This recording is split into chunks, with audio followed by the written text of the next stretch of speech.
But there will never be Kabaddi on the stream again, unfortunately. Welcome to the stream. What's up? What's up, Scott? South to West. Dave's channel. Oh boy. All right, so I've been wanting to do this one for a while. I was just debating the timing on it. Oh, hang on, I gotta get my camera on. There we go. Okay. But welcome to the stream. Today we're gonna watch Ben Thorp's debate with Glenn Lawrence on I messed up the title. It was supposed to say domestic violence debate, but I forgot to put debate in. But this is it was called like the problem with domestic violence laws. And to give like a little bit of a background on this, he had been the Thorpes had been going back and forth with Glenn Lawrence over having a debate for quite a while. And I remember at the time, it was kind of like a side story. When something wasn't going on in the main story, they would do Discord VCs where they called out Glenn. There's a Discord VC that's literally titled Glenn Lawrence is a coward. And they detail like that Glenn is ducking Ben. They finally got an agreed upon date and things didn't go as planned. Ben had to back out of the debate at the last minute. We're going to cover more details on that. But essentially, there was a big build to this Glenn Lawrence debate. And eventually, we did get it. I think it delivered pretty much everything you could have wanted from a, from a Ben versus Glenn Lawrence debate. But I thought we'd start by looking at this clip, which is from one of the greatest Thorpe streams of all time, the Law Library stream. Of course, we have our old buddy here, Grid One. Smoky Guru sends in $4.99 during this stream and says, Ben, didn't you ditch a debate with Glenn because of RV trouble?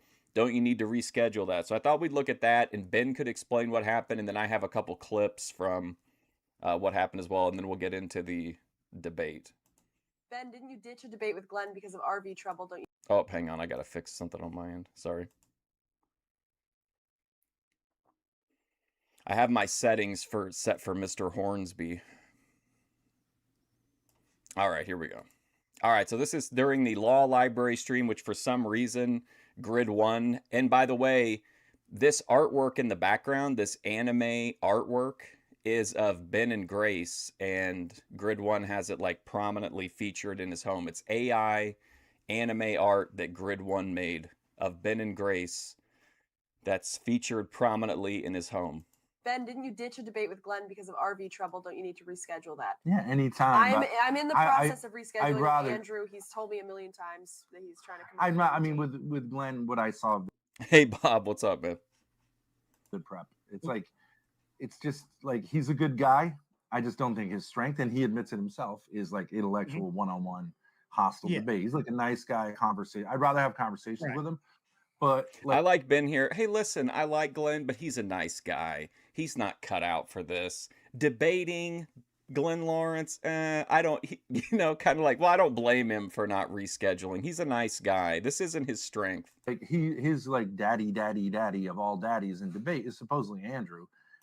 He lied about the artwork. He did lie about it, but I have a clip of him explaining it completely, that he can never lie away.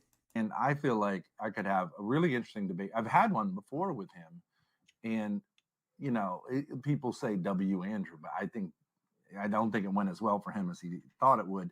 But whatever, and he respects me, and I know that you said you have. I mean, largely, who wins comes down to a matter of opinion of which side you're on, right? Yeah, but wait. So let me finish the thing with Destiny. So I could say, okay, that's an allegation. There was no evidence for it. But what's not an allegation is your relationship with Melina, because you openly talked about it and you advocated it, right? And so you want to go there. So this is what you did, and this is what happened. And so and this is stuff he talked about. And I'm not. See, it's like, so that's a W for me, because whatever you might say on my side is an allegation. I flatly deny. Grace flatly denied. Ben says the incest allegations are a W because they're just allegations.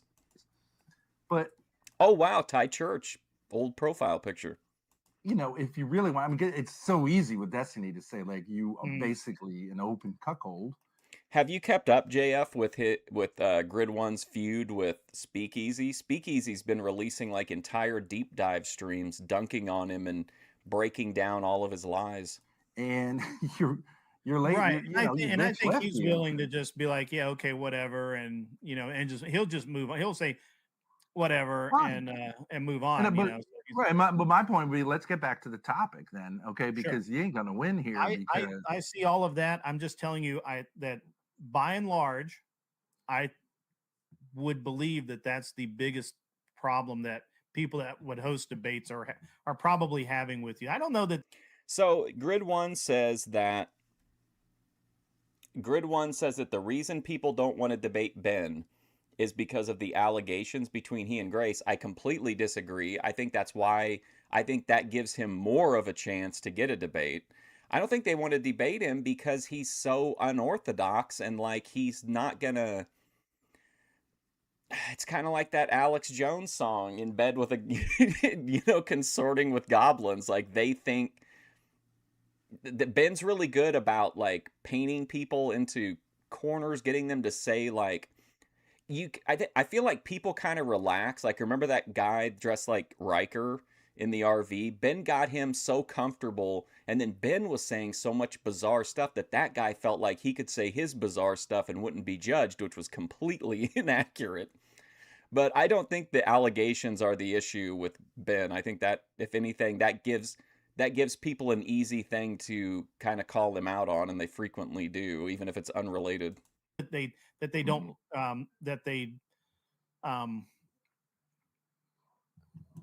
What's up, Donald Dank? We're watching the Glenn Lawrence versus Ben Thorp debate on the problems with domestic violence laws, but we're looking at a little bit of the lead-in lore before we get there.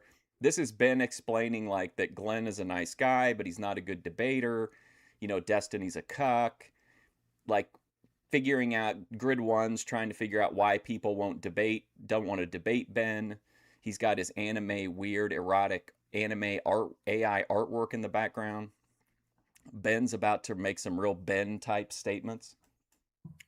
I don't even advocate when it comes to sexuality. I don't know. I mean, I don't advocate any. You can advocate when it comes to Grid One is like, oh, I don't know. I don't know anything about you guys. Please, this guy will put in the chat that he's at a family barbecue, but he wants to come up for a few minutes so that he can see Grace. Give me a break. You don't know what you don't know.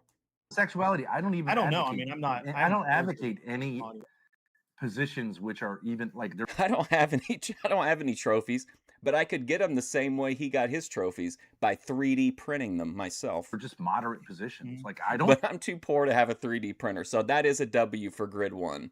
He has enough money to have a quality 3D printer to make those fake trophies. Advocate incest. I don't think incest is a good thing. I adhere to the teaching of the Catholic Church on that issue, and a whole bunch of other things. Is that a CNN guy? I actually think the problem with these people is that they have daddy issues. That I represent a kind of thing they're not used to seeing on the internet, which is like a guy who has social skills, who, you know what I mean? Ben says something really out of pocket in a second, and I mean, you can tell Grid is trying to be a stoic and just not react to it at all. It's one of my favorite Grid One moments, because you can tell he's like, I can't believe Ben just said that to me on stream, but I can't react in any way. I mean, isn't on the internet because he got rejected from every other element of society. And CNN, like, I think that's who the internet's for. But if I say something like what they consider controversial, you might consider this controversial. I think there are 16-year-old girls who are sexually attractive, and that 95-year-olds find them sexually attractive. That is not an extreme position, in that 95-year-olds find them. Look at Grid One, just trying to look straight ahead. He's trying to dissociate. Sexually attractive. That is not an extreme position, but that's considered something extreme. It's not a controversial. Again, it's common sense. I personally wouldn't bother. I have not gone there. When you and I have disagreed or had a debate, I went after you personally in your opinion. Just completely blocked it out, not going to respond to him, not gonna, he's just like, well, listen, Ben, I'd never do that to you. I'd never bring up the allegations. Or Well, you just don't really get anywhere because how can you? Or I go after your position and I call your position garbage, right? So when and those two things I think are what. But if you look closer at the trophy, it says world's biggest loser. If you ever watch any of my debates, I never go personal. Oh my God, what? Ben never goes personal? Unless the other person starts with it. And I usually actually wait a couple of times. Tone it down while you're in the hotel lobby, Ben. Take a couple of hits, and then I go at him super hard. Sure. So if someone at the beginning of a debate just says that's going to be the rules, like let's stay off that stuff, then we stay on it. Because I prefer, I mean, making mama jokes and saying someone has daddy issues, like it's kind of boring. It's easy. It's hard to prove. It's not there's not much nuance. Hard to prove to it. But, if someone just doesn't want to debate the topic and wants to go personal, they're going to hit a brick wall with me because I will beat their asses down rhetorically. I mean, it is, I think, a bad idea to make things personal. If you're really trying to have a debate where you outclass Ben, going personal is a mistake because you can never win that battle against Ben because Ben doesn't really care about how he's perceived or whatever. So you can only tarnish yourself by getting involved in that, I feel like. Because sooner or later, Ben will get you to say something that is either out of pocket or is upsetting. Like someone will try to take a common sense stance that is normally like hardcore one way or the other just to seem rational compared to Ben. And then that compromises them with their own, known values. And that's why no one will debate me. That's my contention. All right. So that was the debate, or that was the lead-in of the kind of just a little background on the fact that they had done these Discord VCs. They had built up toward this Glenn Lawrence debate, and then it didn't happen. So why it didn't happen the first time is because of this. Daisy shut down and got hauled off.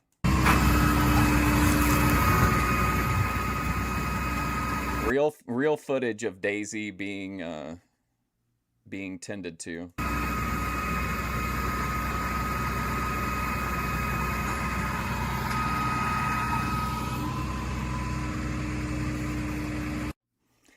All right, then I have one more real quick video. This one's pretty quality. This is Grace in the Sturbridge police car.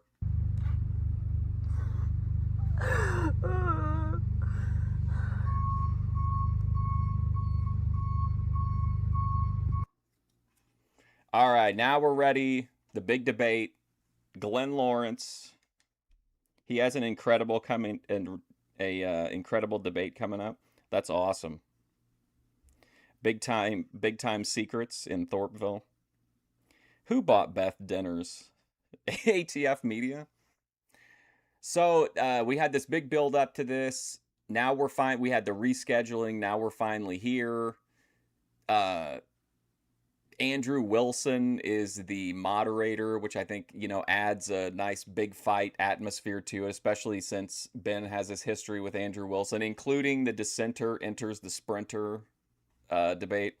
But this is Ben versus Glenn Lawrence, the problem with domestic violence laws. Here we go. Women like to be dominated by men, right? And does that involve a little bit of danger? Oh, that was when you had the orange hair? For them. Yes, but it doesn't mean they like you to beat them, Ben. Yeah, Ben, but I don't think like that. They want you to take, your dingus and then go from stabbing her vagina with your dingus and, stabbing her with a knife. You know what I'm saying? Well, the same laws that apply to everyone in society apply within a home. And that's fine. Fuck you. Fuck all of you for saying that. He wanted to host it. I remember there was a lot of shit talk in the lead up, but it felt like a lot of it was in Discord VCs, so it was kind of lost in the main storyline, but...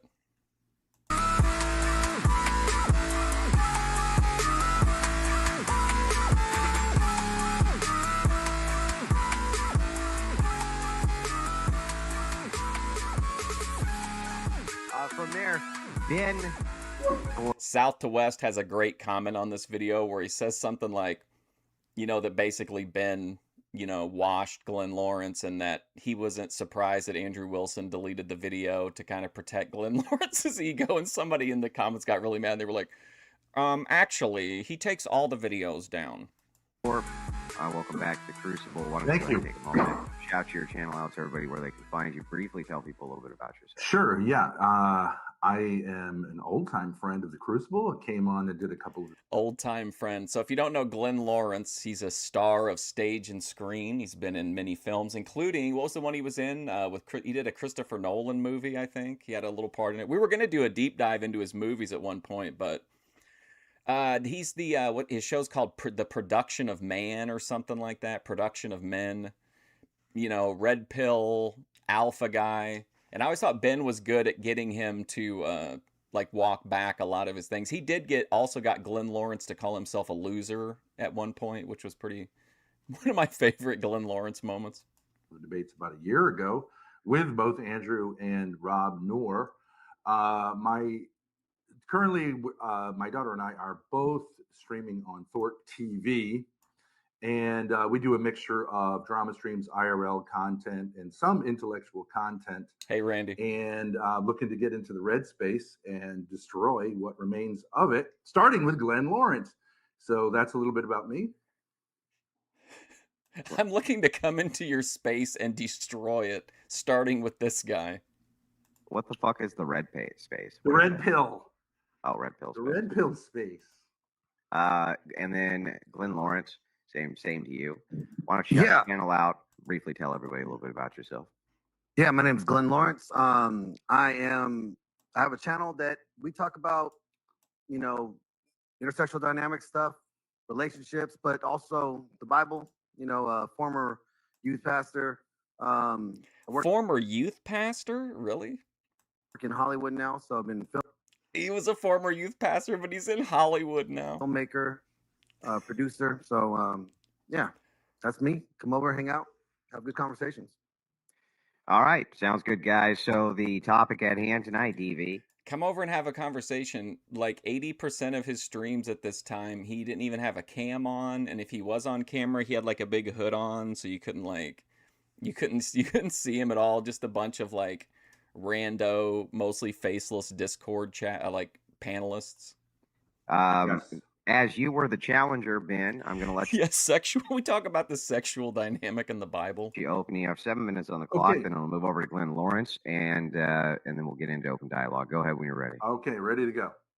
So I have 3 points that I wanted to make today as an opening with Glenn. And I'm hoping we can have a fruitful debate and not get bogged down in just like simple debate nonsense as we have before in getting to this point.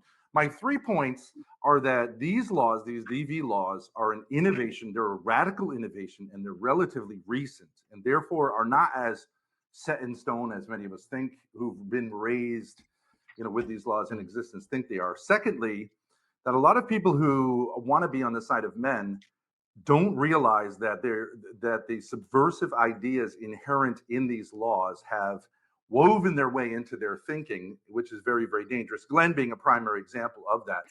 And thirdly, that these laws represent a existential danger to society and need to be addressed. What would make Glenn do this?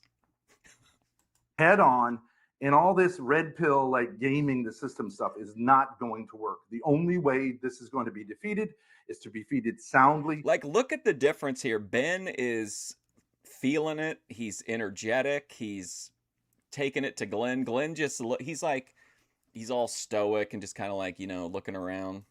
With sound philosophy and a rejection of the radical feminist ideology that people like Glenn unknowingly import into their thinking. So to start a little bit with the history, of course, domestic violence.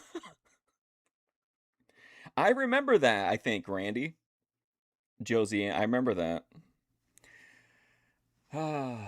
I love how he's saying that Glenn Lawrence is this, like, you know, he's sending out this feminist message, but then he's like doubling down on Glenn by saying that, like, he's not like savvy enough to understand that he's even doing it. Violence is, DV is a thing in society. Male. It's always been a thing. People hurt and kill people that they love. That's always been the case. Throughout almost all of human history, in almost all cultures, there has been an acceptance, but a limitation of it. The classic example we in the West, our legal tradition comes from Roman law. The most famous law is the Rule of Romulus, having to do with this, is the Rule of Romulus, 953 BC. Glenn, the Rule of Romulus. The Rule of Romulus held that a man could only discipline his wife with an implement no wider than his right thumb. So it's kind of a limitation, but also obviously the acceptance of it. From 953 until the 1970s, you basically have a very, very consistent Christian ethos, which understood that we're not much different than the Romans. It was generally accepted. Glenn's going to make an argument from silence, which is a terrible argument. The Bible does. Ben is really taking the frame away from Glenn. Glenn's going to have to. I don't remember how he responds in his opening, but he's got to push back.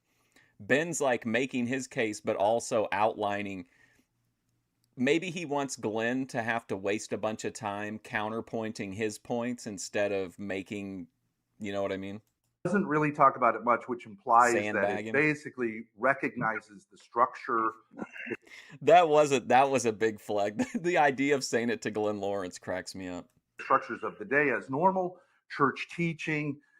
There's a notable 15th century French manual of marriage that encourages men to be strong and disciplined, but also to be, kindly and gentle in a certain way too. Only in the 1970s, in the 1980s, and actually in the 1990s did this turn into what we have today, this regime that's seen as normal. Actually, interestingly, Joe Biden, who's on his way out, thank God, is one of the primary people who put this. If you remember during their like long drives during the gag order and the legal era, Ben would frequently would say that Joe Biden was predominantly to blame for kind of I don't know if he was that he caused the courts to become like, backing only females, or if he just wasn't doing anything to help. Made this part of the structure of society that we all face today. And what I want to show with Glenn is that this philosophy, this stuff we think is normal, that the cops show up to your door, that police spend 40 to 60% of their time in. MAGA Ben, just wait. I remember one rant specifically later on that's like, you can almost picture the American flag and like Donald Trump behind him clapping while Ben says it. Effort dealing with these issues is rooted in a deeply anti-masculine philosophy known as dominance feminism, which, if you actually unmask what is Glenn Lawrence is Googling the Rule of Romulus, saying, almost no one would believe in, and yet it is the motivating in its origins, in its implementation.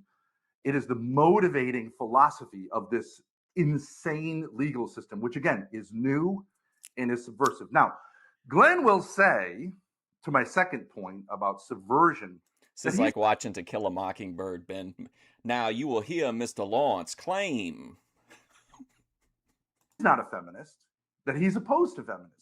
But he'll say things that, like, while they sound traditional and pro-masculine, like men should be held accountable for their actions and that they derive their authority from the assent of their families.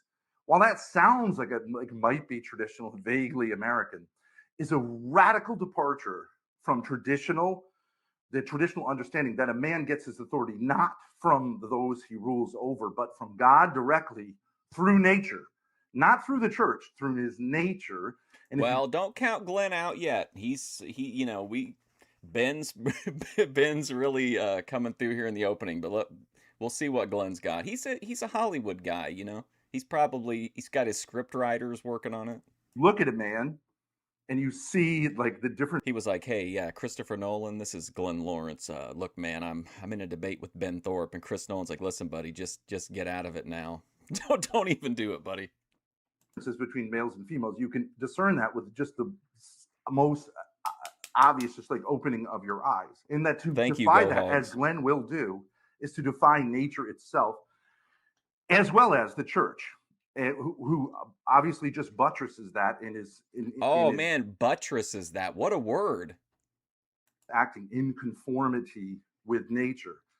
Now I want to switch. So that I want to show, and I think it really, I'd love to do with Glenn instead of the stupid, like second grader kind of debate level stuff, to really drill down on the nature of the difference between men and women in a family. He denies that there's a difference.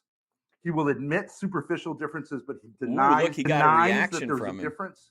He actually got a look up. Check it out. He will admit superficial differences in family. He denies that there's a difference.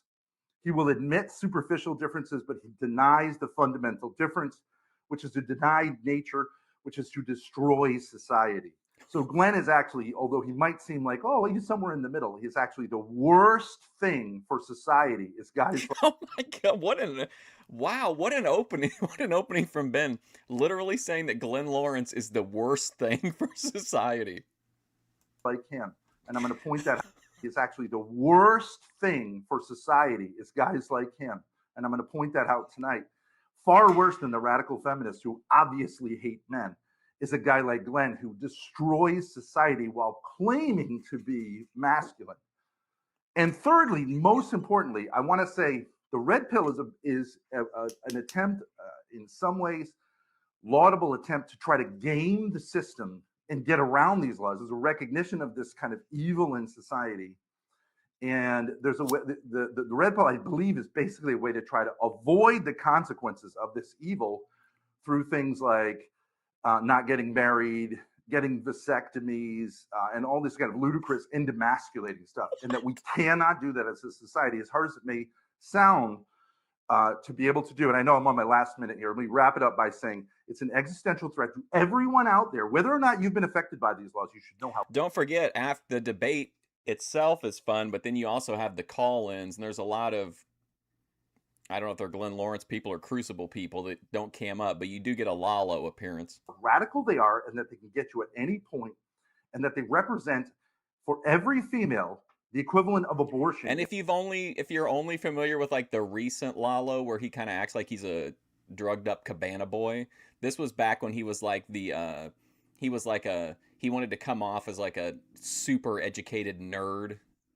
In relationships, they can destroy their families at the drop of a dime. And that's something we should all meditate on. What's up, King Walker? Hey, Jeremy. Avoid. All right, I appreciate that opening statement. Just real quick, because I don't want to fucking hear this in chat all night. Ben, can you just tell everybody that you don't bang your daughter so that they'll fucking stop? Yes, I have never inappropriately touched my daughter.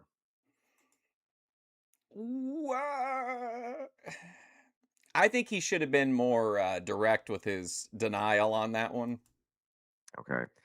Glenn Lawrence. Of course. You got 7 minutes on the clock. Go ahead when you're ready.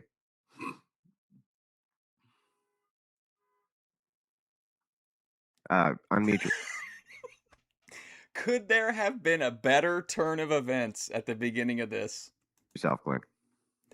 Ben buries Glenn in that the clip we watched earlier that this isn't his strong suit. Ben buries him as the worst thing possible for society. And then Glenn has himself muted. Unmute.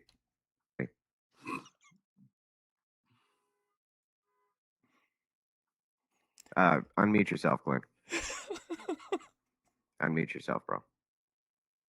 Sorry about that. So what we just heard here. Andrew's like, could you please address this, Ben? And then Ben gives an answer that's definitely not going to win over the chat. Feminist. Well, you know what? We all have feminism in us.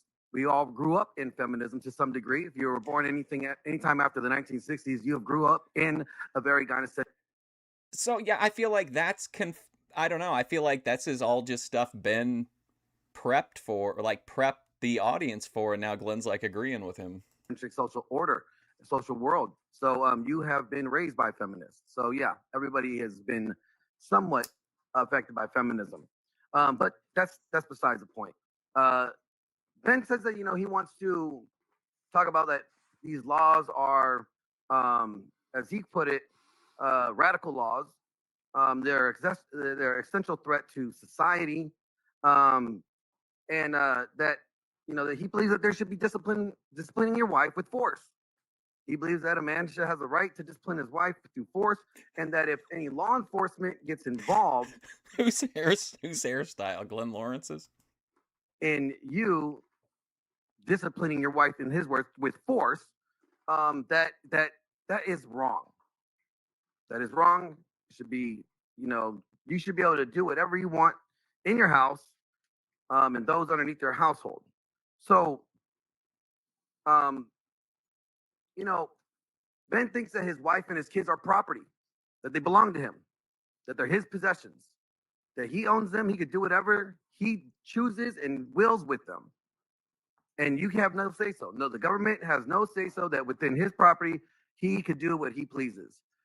He has exhibited this recently, and which caused him to get into some current. What are we going to get next, though, Dave? You think like are we going to get the long trad brown again? Recent legal trouble, as I present this video here to showcase this is what the type of behavior he wants to be able to have within his household, and he thinks it's acceptable. Andrew, if you could here now for my points, let me show a Ben. Is he really going to show a Ben clip? Or is that not? No, I don't. Okay. I don't think I will. So this is not this debate is not for the purpose. Oh boy, Glenn is drowning here. He didn't check with the people beforehand to be like, "Hey, here's my clips." If he didn't pre-submit everything. Oh boy, he's just kind of flying. Purposes of personal attacks on either of you. It's to debate a specific issue. Ben calls him the worst thing in society, and Glenn's like, "Hey, I want to show a short clip of Ben," and Andrew's like, "No, we're not getting personal with this." Saw the video of the kick. It was. I'm sorry that you hurt your foot, Ben. That looked painful. But from my standpoint as a moderator, I don't give a shit about it. It's not important to me at all. I don't deny it. I don't deny it. Yeah. If you guys. That's fine. Yeah. That's part of my point of that he thinks that this type of behavior. All right, put it up. So just say that Ben believes he can kick his daughter if he wants to. We don't have to. Everybody watching this, if the chat's already asking, they've seen the kick. Fucking video, but it just like don't make the debate either one of you. Don't focus on the. I'm not listen to what I'm saying. Listen to what I'm saying. Look at Glenn's face. He looks like the teacher told him to to be quiet or something. I'm not focusing. Listen to what I'm saying. Listen to what I'm saying. Don't focus this debate on making it personal and about the two of you. That's not what we're here to do. We're here to debate the issue. Right. So, all right. You look like you're gonna cry, and then you hold back because you're so afraid of Daddy doing something to you.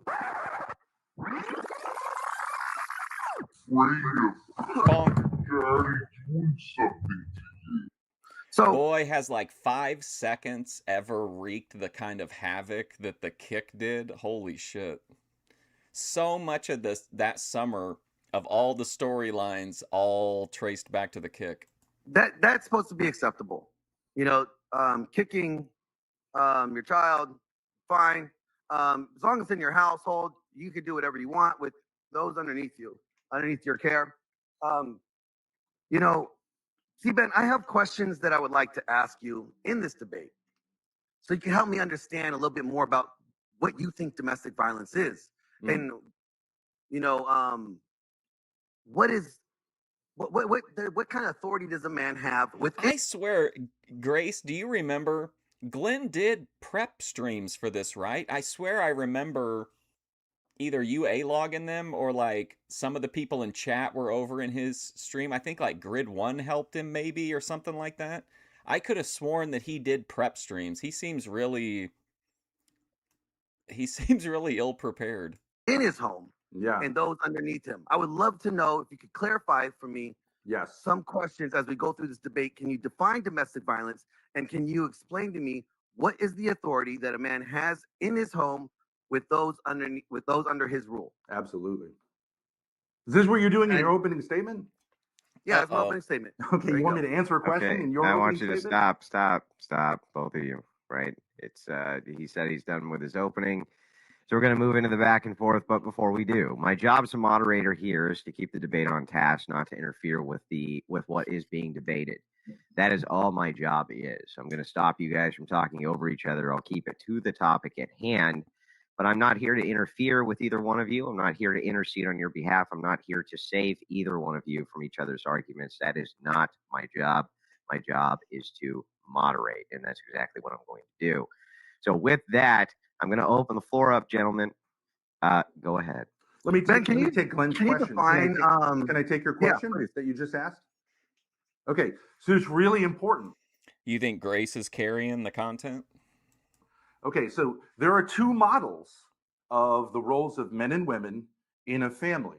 Okay, one model. Do you know that when you talk about Grid One never really had a chance. Yeah, I thought for sure he had done prep streams. Property, right? That's a feminist garbage line. It is not that. Is the house not a property? It is not that. Hold on, let me just talk, and you can talk. It is not that women and children were seen literally as property. But I actually did a little research today about this. Under English common law, a man was held responsible for the behavior of his children and his wife, and therefore had the right to discipline them because he was held responsible for them. That's where this property idea comes from. And I do believe that that's correct. And still men today are basically held to that standard, although legally it's changed a bit. But as parents, you basically are held responsible for the actions of your children. He might be a terrible debater in the sense of like facts or changing minds, but I don't really, do people really, I don't know. I feel like you just want to be, like you want it to be on topic, of course, but like mainly it's just like how entertaining is the debate in blood sports, I feel like. Like who controls the conversation, who is, who's getting the zings in within the rule set. And therefore you have the right. Who's like Ben's here. I mean, this is showman shit from Ben, and Glenn's just looks like, he hasn't had his zero sugar Red Bull yet this morning. And the duty to discipline them as best you can. So if you want to say, and here's an interesting thing, Glenn, under that English common law, if a man killed... No, I didn't see the Andy debate. ...his wife, he would be held to the... We did watch that entire debate with Atheist Santa, though, that was like 5 hours long. Same standards as the rest of society. There were no specific laws regarding that. So a murder is murder. It's not like he would be exonerated. But interestingly, the other way, the woman would be accused of regicide. Do you know what that word means? Regicide? The killing of the king. And it was considered the most heinous of crimes because in killing her proper authority, she's rejecting everything in society. So today it would be like killing a police officer who has the lawful right? So that's where the death penalty really gets hit hard. So there was a double standard, and I stand by that double standard, and I think that's the only way in which you can have a society that... Is he wearing a suit jacket over the crocodile hunter shirt? The all tan is a classic Ben look. Functions. Now, the other possibility is that you have egalitarianism, where you say men and women are equals, that they both have the same responsibilities, and that they may have authority. No, Glenn isn't Grid One Motorsports, but he's like friends with Grid One Motorsports. I think, well, I don't know about friends, but they kind of operate in the same sector. Towards their children, but that it's equal and that they share authority and responsibility. That's your philosophy, right, Glenn? That a woman and a man are equals, right? So these are the assumptions that you keep on making, but continue. I'm asking you. You asked me a question. I think they're radically different roles. You think they're pretty much the same. No, I never said that.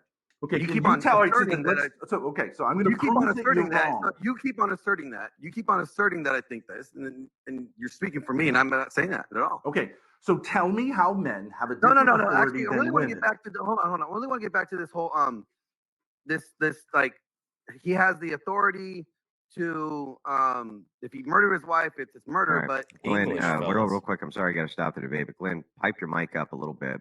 You're too low. Okay. It's hard to tell in the backstage area, even though I try to equalize mics, because until the debate gets going, you don't know how animated a person will be or not be. So How turn about your now? mic up a little bit. How Yep, better. animated. Go ahead. All right. Yep. Cool. Ben, you mentioned like he could the husband has the right to discipline anybody, his wife, his kids, in his own home because he has the authority over them. He's responsible for them. Yes. What does that discipline like? What does that look like? What does discipline look like? What is that? What does that discipline look like? Can you I don't know, like smack your wife just because she burnt the lasagna? That's discipline, right? Can you smack the wife because she burnt the lasagna? Now you're going to say in every circumstance. I'm just asking. I'm trying to get. Can I answer, Glenn? Glenn, can we do that? Can we do that? You ask a question and I answer it. How about that? Would that be an okay rule for us to have? Yeah. Can you just clarify? Okay, I was in the middle of answering. That's not. You let me get 3 words in before you interrupted me because you're a bitch. Shut your fucking mouth and let me answer the question. Oh my God. He made it 18 minutes into the debate, well, including the intro. And then we'll get back because you're a bitch. Okay, I'm just asking. I'm trying to get. Can I answer, Glenn? Glenn, can we do that? Can we do that? Does Glenn not watch Thorp TV? He should have known exactly what was going to happen if he tried to step on Ben answering his question. You ask a question and I answer it. How about that? Would that be an okay rule for us to have? Yeah. Can you just clarify? I'm just kidding. Okay, I was in the middle of answering. That's not. You let me get 3 words in before you interrupted me because you're a bitch. Shut your fucking mouth and let me answer the question, and then we'll get back to you and you can do a follow-up question. Is that going to work Continue, for us? Ben. Continue, Ben. Okay. The funny thing is, Glenn asked Ben what discipline was, and instead of giving which he will still give an actual long-winded answer, but he literally showed him, like in practice, what discipline was. In every circumstance, with any group, any 2 people in any family, can I tell you that there's a math problem that tells you exactly the right way to exercise that authority towards that woman by you as who you are as a man? No. And no one has ever proposed that. Certainly, there are limits. And when you say a man can do whatever he wants in his own home, only a moron would possibly think that who could governs these possibly limits? be how it Who should be governs these limits? exercised. But Who governs these limits? there are times and circumstances if a woman has been wanton in her disregard for her wifely duties that a man can discipline her, including physical discipline. Yes, Glenn. And yes. who governs these limitations, Ben? Excuse me? Hang on, real quick, guys. Glenn just... I mean, I know if we were in like a normal world, whatever, but like this is a red pill alpha guy. Him arguing some of these points is just adds like such an absurdity to this debate. Guys, Glenn, you got to turn your mic up more, or you're just going to be drowned out the Talk entire louder, thing. Glenn, like a man. Sit up. Glenn, you got to turn your mic up. These limitations, Ben. Excuse me? Hang on, real quick, guys. Glenn, you got to turn your mic up more, or you're just going to be drowned out the entire Talk louder, thing. Glenn, like a man. Sit up straight and talk louder. Ben. There we go. Is that better? Yeah. Look at Glenn's face Ben, through all this. There we go. Is that better? Yeah, turn it up high, man. You need it. How about now? Yeah, better. All right. Sorry. Ben, who governs these limitations? Who determines what limitations can a man go? That is an excellent question, Glenn. Is it the man or is it the law?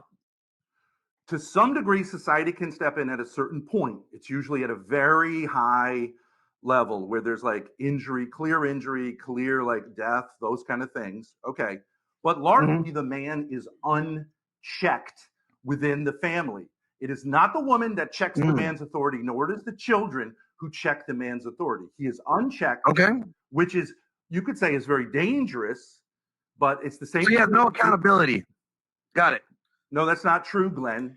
Listen to Glenn. Men should be held accountable. Like, that's such a wild thing to hear a big-time red pill guy say. But it's largely not women and children who hold a man accountable. And when women and children feel like they can hold a man accountable, short of sin, short of something that's clearly, right, this is where you have the destruction of society, where they feel like that's their role. Yes.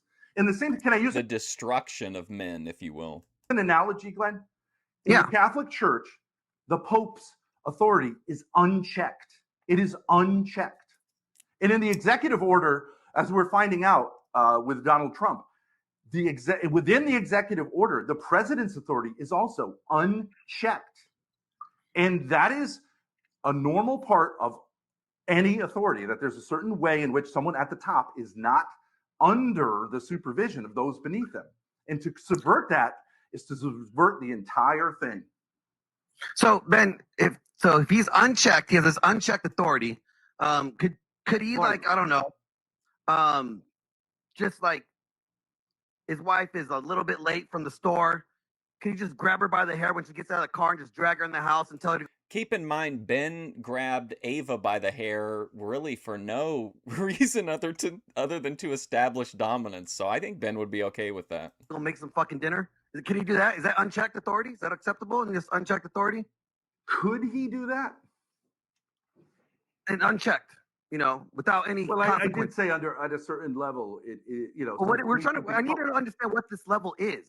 So could you, like, I don't know, if your daughter's not listening, and you know, could you just like slap her around and then grab her and just throw her in the car and tell her to shut the fuck up and tell her to start cleaning up her room or something, or your trailer? Okay, so Glenn, like, once again, we're getting... I'm just wondering, is this part of the unchecked thing, or hashtag Ava deserved it? Absolutely. Like, I don't know, since like you and your wife went to a place called a house for wayward hoes. What else was what was going to happen there? Don't live together anymore. You guys are going through your thing, like, and you're horny. Could you just like go in there and just like rape your daughter if you want to, because you decide that, like, you know what? Please. Hey. We promise not to bring up the allegations. Please don't use that word. Hang on. Rape your daughter anymore. You guys are going through your thing. Boy, Glenn is really worked up here. Like, I know Ben's been fucking with him, but I don't know. He seems really... You think he's having some kind of... Yeah, does he have some outside stressors? He's really winding up. Or like, I don't know, since like you and your wife don't live together anymore, you guys are going through your... Oh, the heathen is here. Amazing for a Ben Thorp debate. This is a debate on the problems with domestic violence laws, heathen. Ben is advocating that domestic violence laws are an existential threat to society, and Glenn Lawrence is saying that we need to focus on becoming like a matriarchal society. Your thing, like, if you're horny, could you just like go in there and just like... Or that's how Ben would put it. Rape your daughter if you want to, because you decide that, like, you know what? Please don't use that word. Hang on. Use the word essay, bro. I'm sorry. Use the word essay. Use the word DV. I'm sorry, Ben. You essay your daughter. Like, what? If you guys can't adhere... That's so much better. To the TOS of YouTube, then we're gonna have to turn the debate off. So keep it within the confines, all right? Lalo is in the hotel room complaining about what? Is that unchecked authority? Since if you don't hurt her, there's no death.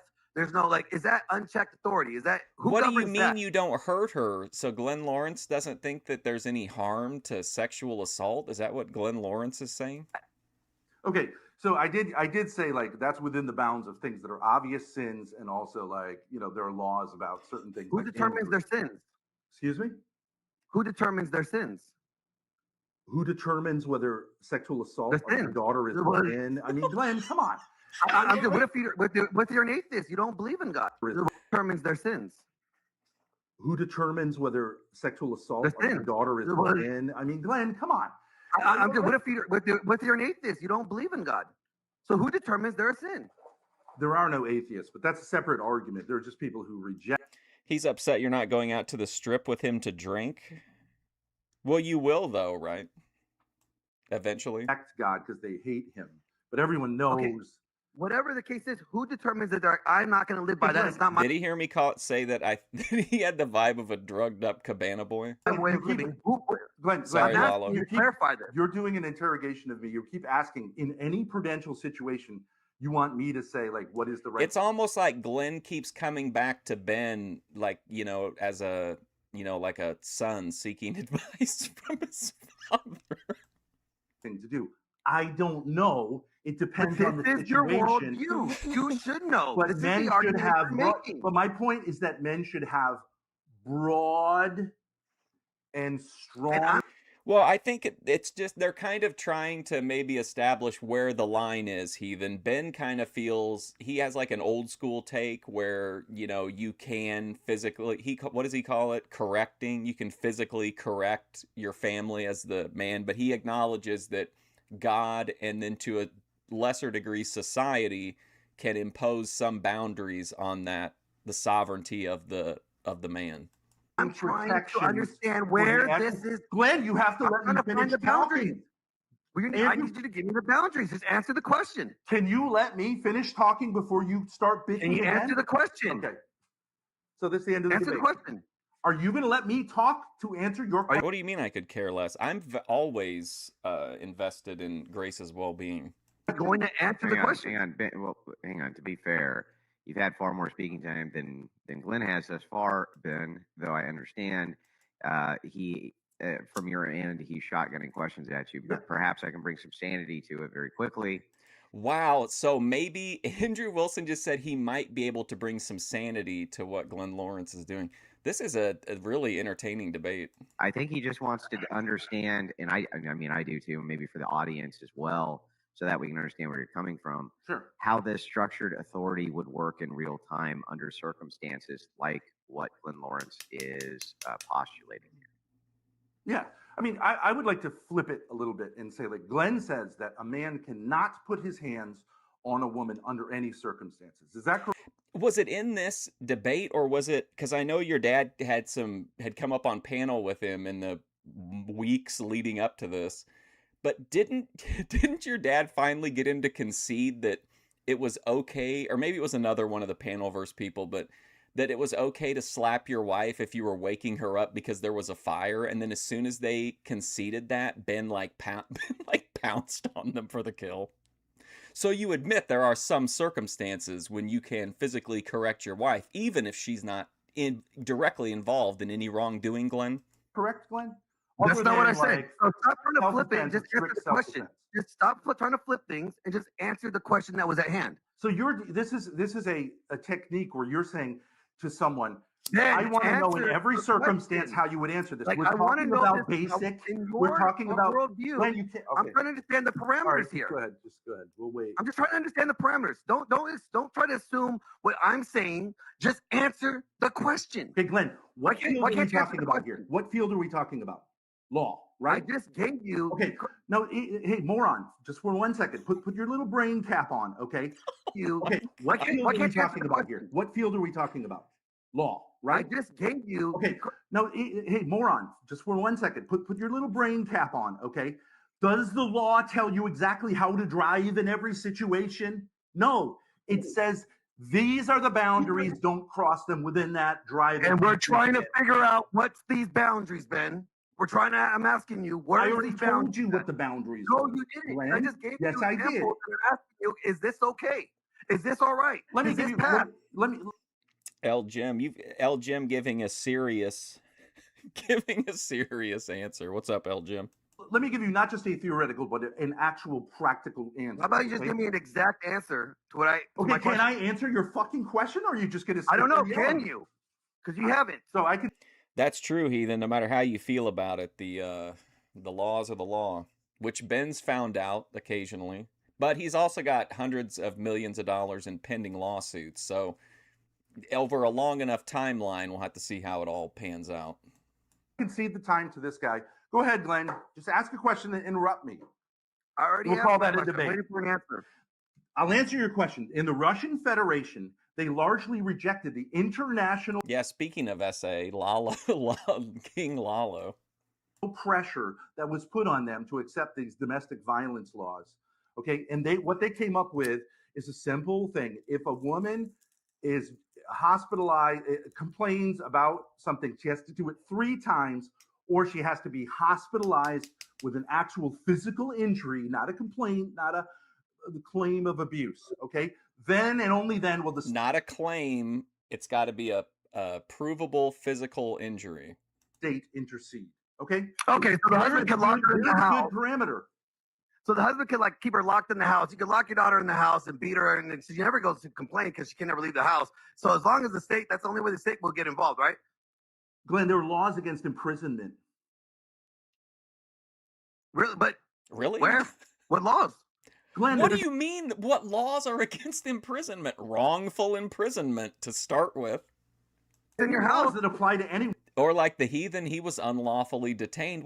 Does he really not think that there are no laws against imprisoning people? What the hell? When apply to people in what domestic laws? situations. Your household. You have, as you said, you have authority over your household. You can tell her she's grounded. She can't go outside. Yeah, you can tell your child that you're grounded. And, that and she's grounded. you can tell your wife she's grounded too, right? Yes, but you can't go. Can you tell your wife that she's grounded? Yeah. Can you tell your wife You that can she can't tell go your wife outside? that she can't go out with the girls on girls' night because she's not been. No, I'm asking. Can she go outside? Yes, Can you tell your wife that she can't go outside and go tell the police that you are beating her? So Ben's saying basically, right, that he would tell a woman that she couldn't go out on girls' night if she wasn't maintaining the home. And Glenn is, I don't know. Can you stop her from doing that within your purview of being the authority over your home? Can you stop your wife from calling the police? How would you do that, I didn't ask. I said call. I said go get the police. Leave. Go to the police station. You can stop her from doing that, right? In your worldview.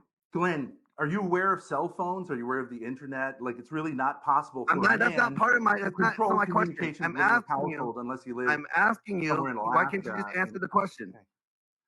If she wanted to leave to go to the police station, Glenn, can we file a report? This is like this is a technique.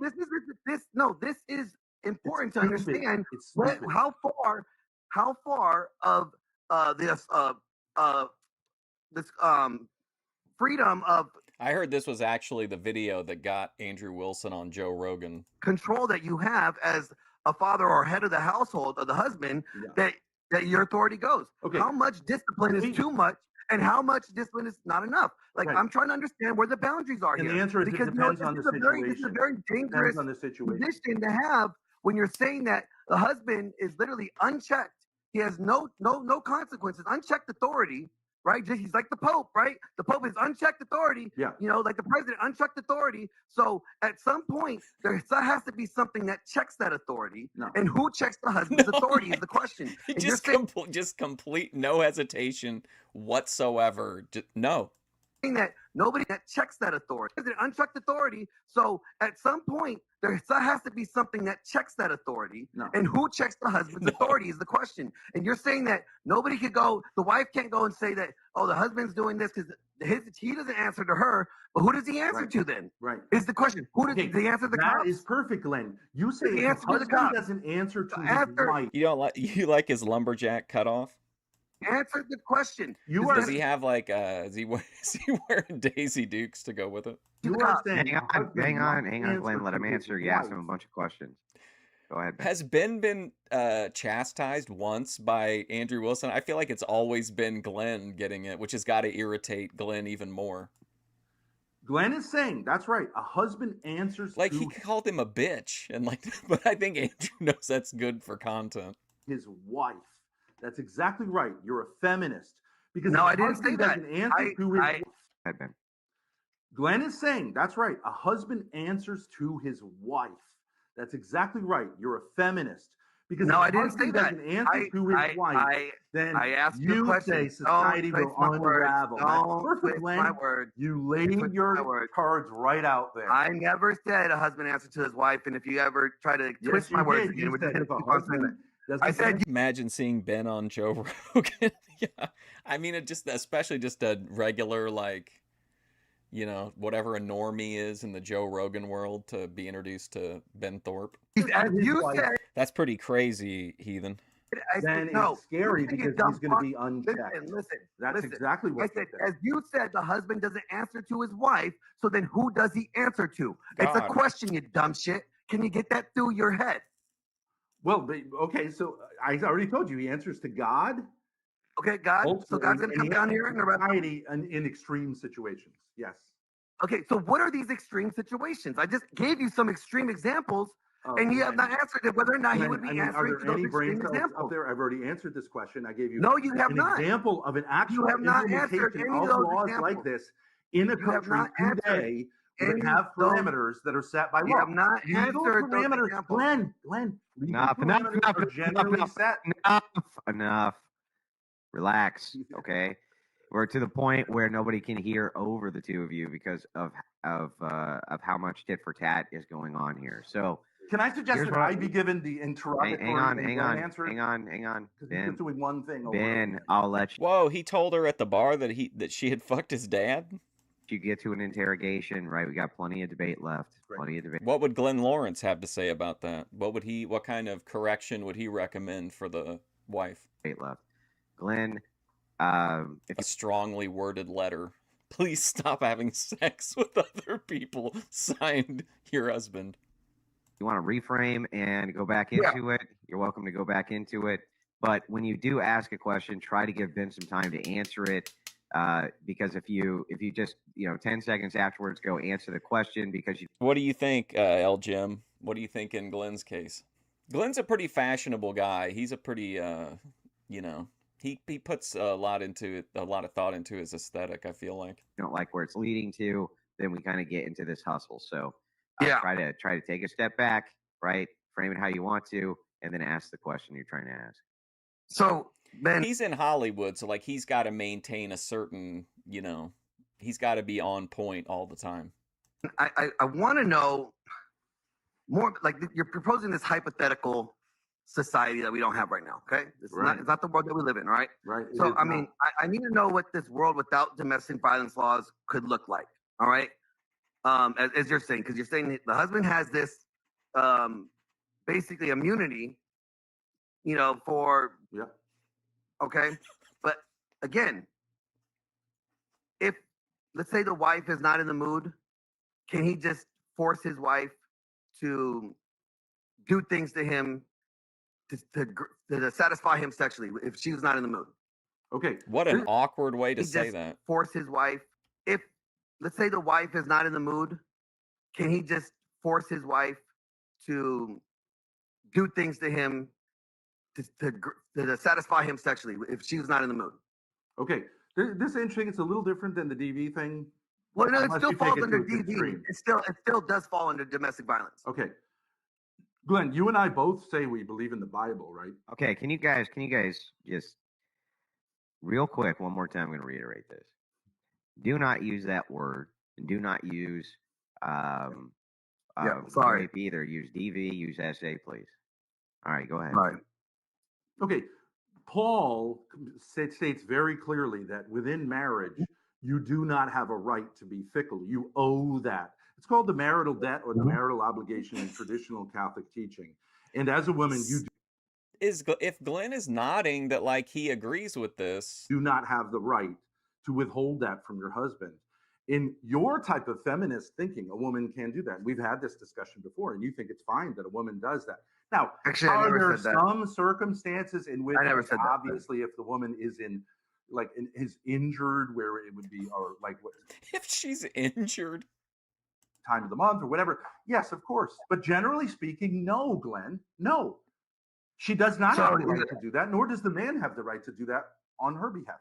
You have a you're saying obligation. It's totally permitted that you could just, I don't know. Imagine him making this case to Joe Rogan. Be epic. Punch your wife in the back of the head, bend her over, flip up her dress, and just take what you want and tell her, grab wow, Glenn's got a whole scenario. He didn't have any problem getting that out. I'm just wondering. Flip up her dress. It's totally permitted that you could just, I don't know, punch your wife in the back of the head, bend her over, flip up her dress, and just take what you want and tell her. Glenn talking about donkey punching. Let's fucking go. One more time. That you could just, I don't know, punch your wife in the back of the head, bend her over, flip up her dress, and just take what you want and tell her, grab her butt. I'm just wondering if she tells you no. If she said no, I'm not in the mood. Is that what you're saying?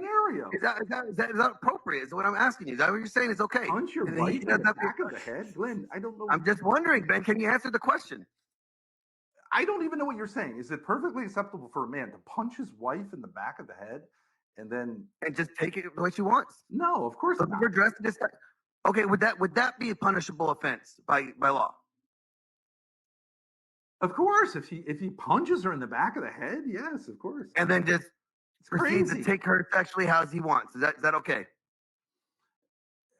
You're asking me exactly how would a society adjudicate? I'm asking you the same thing you're doing over and over again. What do you think about Glenn Lawrence, Heathen? Glenn, I'm asking you if there's tactic. no Glenn, TV's laws there to hold on protect. 1 second. Let me correct you, Glenn.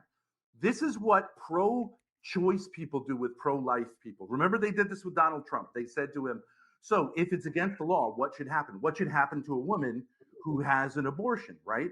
And they want to get you to say, like, this is exactly what the penalties should be. Okay, that's a tactic. It's a bad tactic because we're okay. Well, then, I think we first need to understand what is the definition of domestic violence. Okay, and I'm gonna present a definition here for you. Now, see, I would have established this in the pre-planning for the debate, because then you can maybe see why maybe we're at odds here, right? Domestic violence is a pattern of abuse or behaviors. Who means third input? Glenn Lawrence? Wow, do you think he took it to that point? Well, why can't you just say DV, dude? I'm sorry. I'm reading. Why is it so fucking hard to do? I'm just reading my bad. DV can be physical, sexual, emotional, economic, psychological, technological, actions or threats, or of actions, or the Thanks for reading this off of Wikipedia, Glenn. Other patterns of coerced behavior that influences another person within an intimate partner relationship that includes any behaviors that intimidate, manipulate, humiliate, isolate, frighten, behaviors that intimidate, manipulate, humiliate, isolate, frighten, Humiliation, terrorize, coerce, threaten, blame, hurt, injure, or wound somebody. Okay. That's from the Justice Department. Yeah, so, and that's a weird definition because like the V in DV, generally we understand that to be physical, but I understand that it's been expanded. It gets kind of murky when you do that. Like if I am like raise my voice at you, we wouldn't really use the word violence to describe. Yeah, I don't know what the deal is. Glenn basically said he did say he agreed with Ben that the Bible says that like a woman can't withhold, but then nothing really came out of that discussion of it. I think it's because he got gooned out thinking about donkey punching. That not at all. In this context, it gets very blurry and very murky, which is one of the reasons why you can see the insanity underlying this whole regime, this whole mentality. To say that you're not wanting to work off. We then get into that transgender stuff of saying like if I call Billy a certain name that like she used to be, they say like you're murderer. I really want to watch Ben's debate against it wasn't really a debate, but like they had a kind of a pointed conversation with Luxander, but I know Luxander is like really funky about people who A-log her or A-log them, whatever. Me, the old me. This is this kind of wordplay that's garbage. Okay, it's garbagey, but in some sense it can make. What part of the Bible? I have no idea. I'm not a big Bible person. Make a certain amount of sense. Glenn, Clarence would probably know. Do you not want to work the same dumb question? What exactly would you do in a situation 1, 2, 3, 4, 5? Okay, we get it. My answer I'm just asking Ben. Okay, and there aren't no limits, but that Ben. Now, can I just pivot and switch it to you and say, well, no, Ben, why is it that men should be given can we operate on the same level of definition? That's what I'm trying to get. Here we go. We're beginning a potential descent here. Ben's body language is to Ben because and switch it to you and say, well, no, Ben, why is it that men should be given can we operate on the same level of definition? That's what I'm trying to get to, Ben, because I just presented a definition. You disagreed with it. So what definition would you like to work with? So I understand what definition is that you want. Ben and Grace are, in theory, normally very anti-cannabis. So we know what DV is.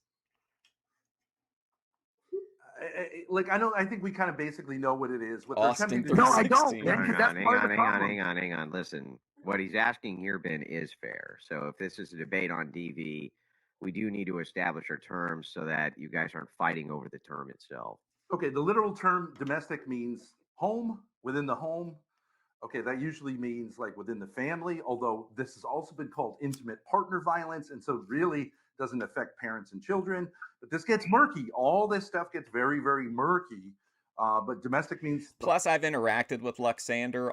I always go in and just whenever something goes on to Ben and Grace, I'll always be like, Luxander, any thoughts or advice on Grace as a newly out lesbian? And like I'd get her to respond. She did put Ben's channel up on the screen one time to try to like shame me, and she told the chat like this is what this guy who keeps asking about Ben Thorp wants you to see. And it was like Ben's video about the problem with domestic violence. I think it's like the most recent video. Home violence usually means like forcing Luxander cracks me someone up in a way that we like associate she's with so the term serious. violence, which is either by hitting or jailing or imprisoning or something like that. I understand that people want to expand it. I actually am in favor of the expansion towards coercive control, because I think now we would catch a lot more women in that net, because women are far more controlling than men in intimate relationships. And I think all of us would say that's very, very true from experience. It is women largely who try to control men and not vice versa, although there are exceptions to it. So I'm happy with either term, but what you keep talking about is the V of, like, I think I could say the word violence by itself. And you're talking about smacking, hitting, punching, those sorts of things that you're obsessed with, right? And so, like, that's what we're basically talking about here. That's the most, like, in a sense, so can this be reduced? Example of it. Can this be reduced to like hitting in the home, then something like that?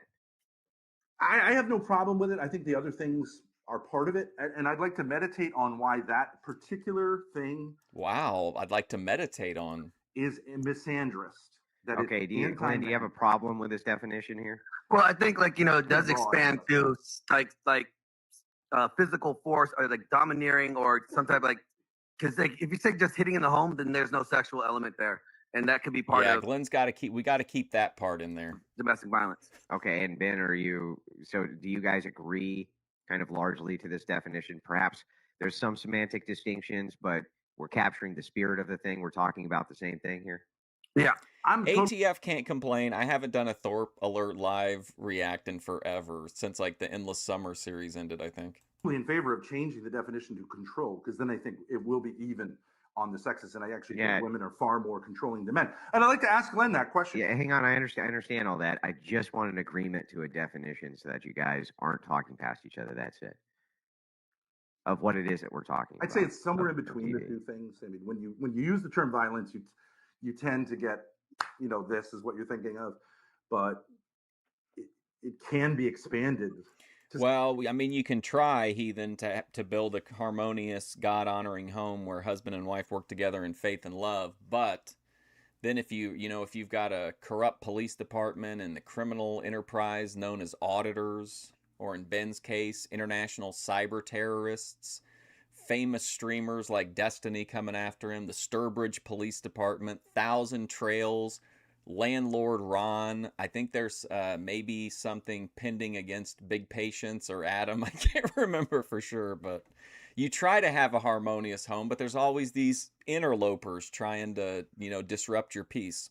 Say like economic violence. Can we just say it's a method or an attempt to use power, force or some type of manipulation for power and control? Yes. Let's say it's about power, Glenn. Let's say it's about power. About power and control. Okay. Well, power and control, because you got power but no control. Okay. You're trying to have power and control over someone else. Right. You have power. You can have power without having control. Like imagine putting like a jet engine on a, little red wagon. Like you would have tons of power, but like no real control. Decides to control another person. Now, can I ask you a question? Sure. Okay. Do women do that more to men, or do men do that more to women? Well, we know that the statistics have shown that women commit more. It's been an abusive whack job. Again, not to debate it, but everybody's answer is going to be different. I've said before, I feel like some of their interactions, I don't like the way that he talks to her all the time. But eventually I have to give Grace, no pun intended, the grace and autonomy that to take her at her word for what she says, DV than would men. Be my take. Okay, but how are you defining DV? This gets into it again. Okay, what I'm saying is just like common like literally that's why I just had that done. That's why I wanted you guys literally to define that so that you knew, so that that question wouldn't come up. The problem is, well, you'll find that's what happened to me, Heathen. I was trying to build a nice, wholesome channel here, and then this foot fetish model declared war on me. Statistics, though, but the statistics are about. And then a failed race car driving team coach with 3D printed trophies and erotic AI anime artwork of Thorp on Thorp violence. Actual hitting. They're not like using a credit card without consent, so this is the problem with this kind of topic. It gets murky because Courtney was an on-screen performer for, I don't know, performer, but you know what I mean? Like she was an on-screen character or whatever for a long time. And I think she's dropped in occasionally since, but like not a steady presence. But I don't know. I don't know.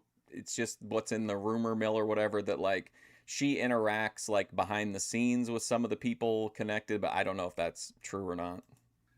Like any shifty kind of topic, it will be used one way under one circumstance and another way. Yeah, I know. I get it. So like I agree with that. I think you're right about that. That if you have terms in a debate, you can easily talk past each other. People can flip back and forth. In order to avoid that, right?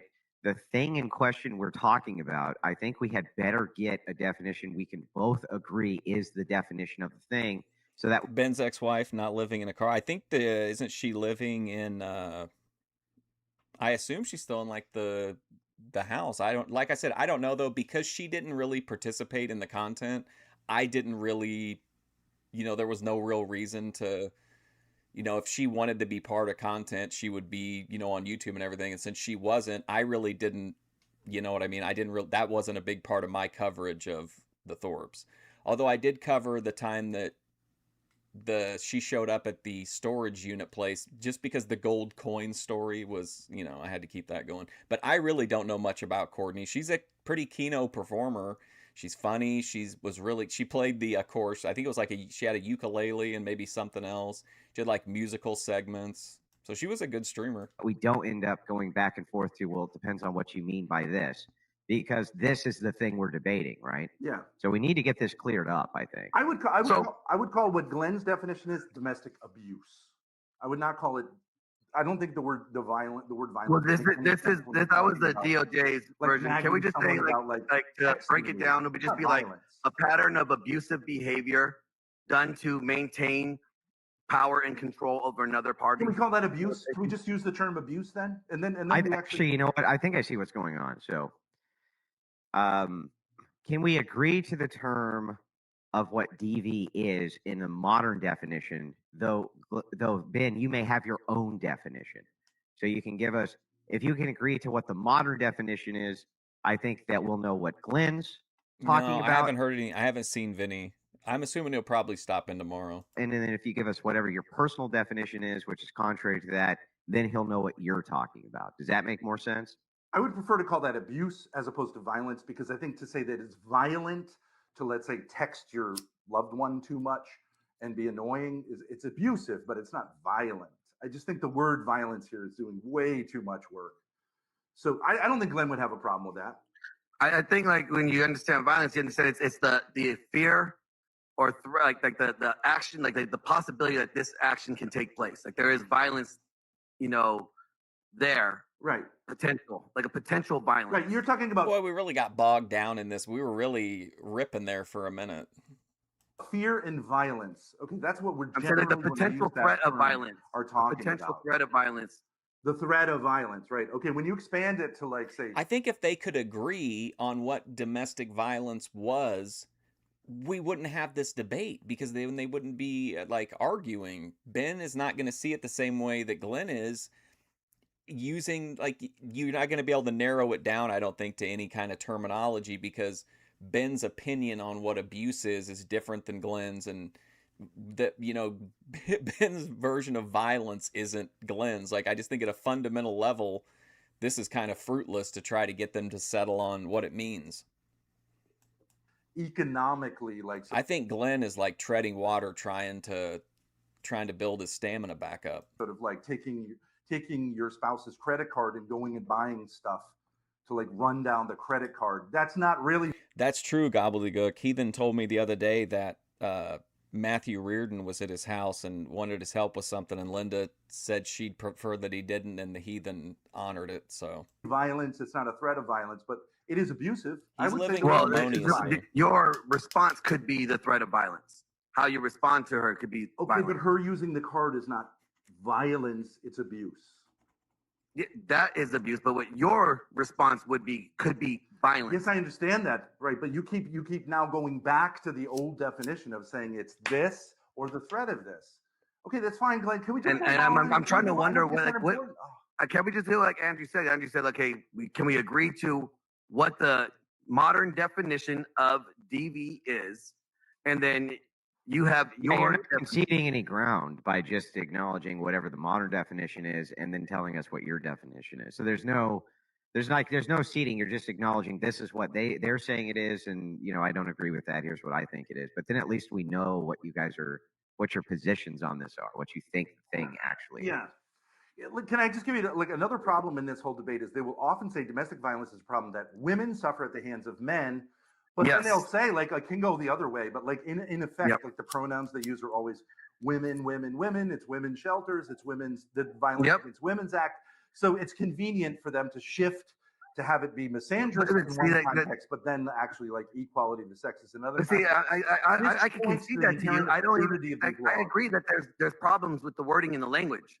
Okay, we do have problems with the language and the way that, and to say that feminism has not played an impact on that would be ridiculous because it has. But to say that it's not, we should not have laws to protect those.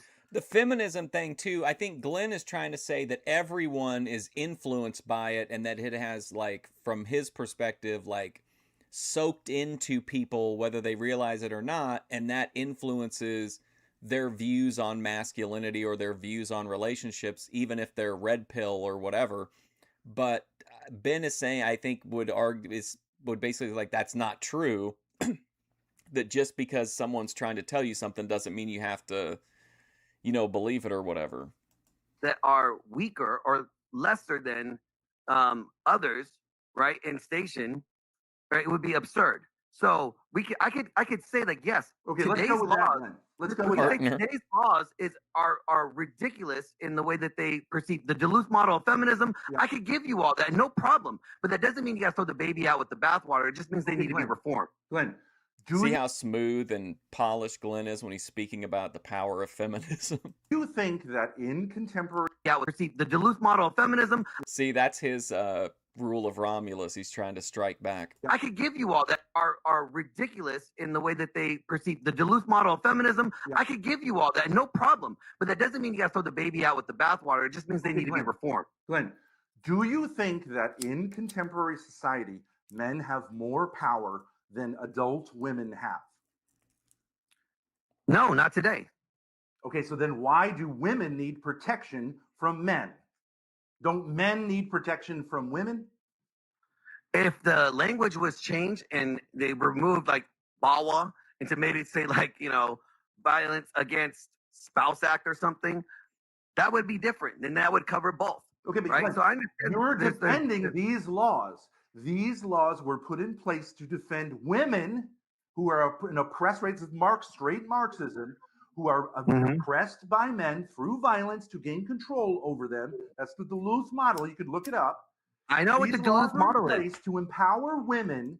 He backfired on that one, though, because he had no idea what the rule of Romulus was, and Ben quoted him whatever the Duluth model of feminism is, right back to him. It's not power. This is a really great showing for Ben overall. Structure, at least to equality. But it reminds me of when Lalo was, like, running circles around Toilet Bowl Earth that night. Model, yeah, dominant. But domestic violence laws, the spirit of the law is not. The spirit of the law is not. Why can't you let me talk and then you talk? I do let you talk. You just talk a lot. You started. I was explaining my point, and you interrupted. Well, look, it is probably acceptable for Ben to get into his internal critique because the questions have been completely, at least the first half of the debate, from your side. But before you do that, I still am actually confused myself. I don't actually know what the definition here of DV that we're going with is. Oh boy. Like I don't actually know what it is here. And you'll never get it clarified because this is how these kind of regimes take place. They play this game of being one thing at one moment and another thing another moment. You can't get it. Try to ask the state of. Try to ask. I'm get personal. Try to ask the state of Rhode Island what no contact means. Mm-hmm. They will never specify it. They'll just arrest you, and then they might not arrest you. It's the whole regime takes place in this kind of this way of like it's one thing, then it's another thing, then it's another thing, then it's another thing. Which is my point. It's incoherent. We all know what violence means. We all know what violence means. Everyone knows if I'm a victim of violence, that means something. It doesn't mean someone used my credit card who I'm married to. It doesn't mean someone raised their voice at me. But now you want to expand it, and it's brain breaking. Violence doesn't mean well, if you want to move on to an internal critique, husband at work and sending him too many texts. The word abuse. I would prefer to use the term domestic abuse. If you want to move on to your internal critique, go ahead, Ben. Yeah. So, Glenn, you say we need these laws to protect the weak from the strong. Okay. By you saying that, you're implying that women are oppressed by men. And yet, when I ask you, are women oppressed by men, you say no. So that's not what you asked me, Ben. That's not what you asked me. Okay, let me ask. Heathen, I cover somebody on here. Her name is Aphrodite Rose Starfire. She smokes period blood. Ask you now, are women she calls it monoatomic gold. Oppressed by men? In 2024, if you've got men and women, are women oppressed by men, or is it vice versa, or is it equal? Which one is it, Glenn? I do not think women are oppressed by men. Okay, so why do we need laws protecting them from men? We need laws to protect people who are bigger, stronger, could do more damage physically to people. Okay, especially within the home. Great. Let's. Well, I mean, what if it's a 5'10", 177 trad girl? She could do some damage, you know. Let's meditate on this a little bit. Let me. Can I finish my answer? No, Glenn. Okay. Men are bigger and stronger than women. We all know that. That's a physical reality, right? Bob, thank you for the watermelon, man. Every time the heathen's in here, you hit him with the watermelon. Thank you, man. I appreciate that, dude. Right into the dispensary fund. They are weaker. Men, okay, we're talking about men here, okay? Man. That's the guys with the penises, right? That's the people with the penises. Men are. We're not talking about men here. They are weaker. Men, okay, we're talking about men here, okay? That's the guys with the penises, right? That's the people with the penises. Men are. Women are weaker than men. Women are weaker than men. Glenn, do we need to do basic anatomy here? I just said women are weaker. Okay, physically. Okay, right? Okay, but you just said that women. Heathen, what do you think about this? Is it? Do you think it would qualify as domestic violence if you were nose aligning and her knee spasmed or something, and she sat down and broke your nose?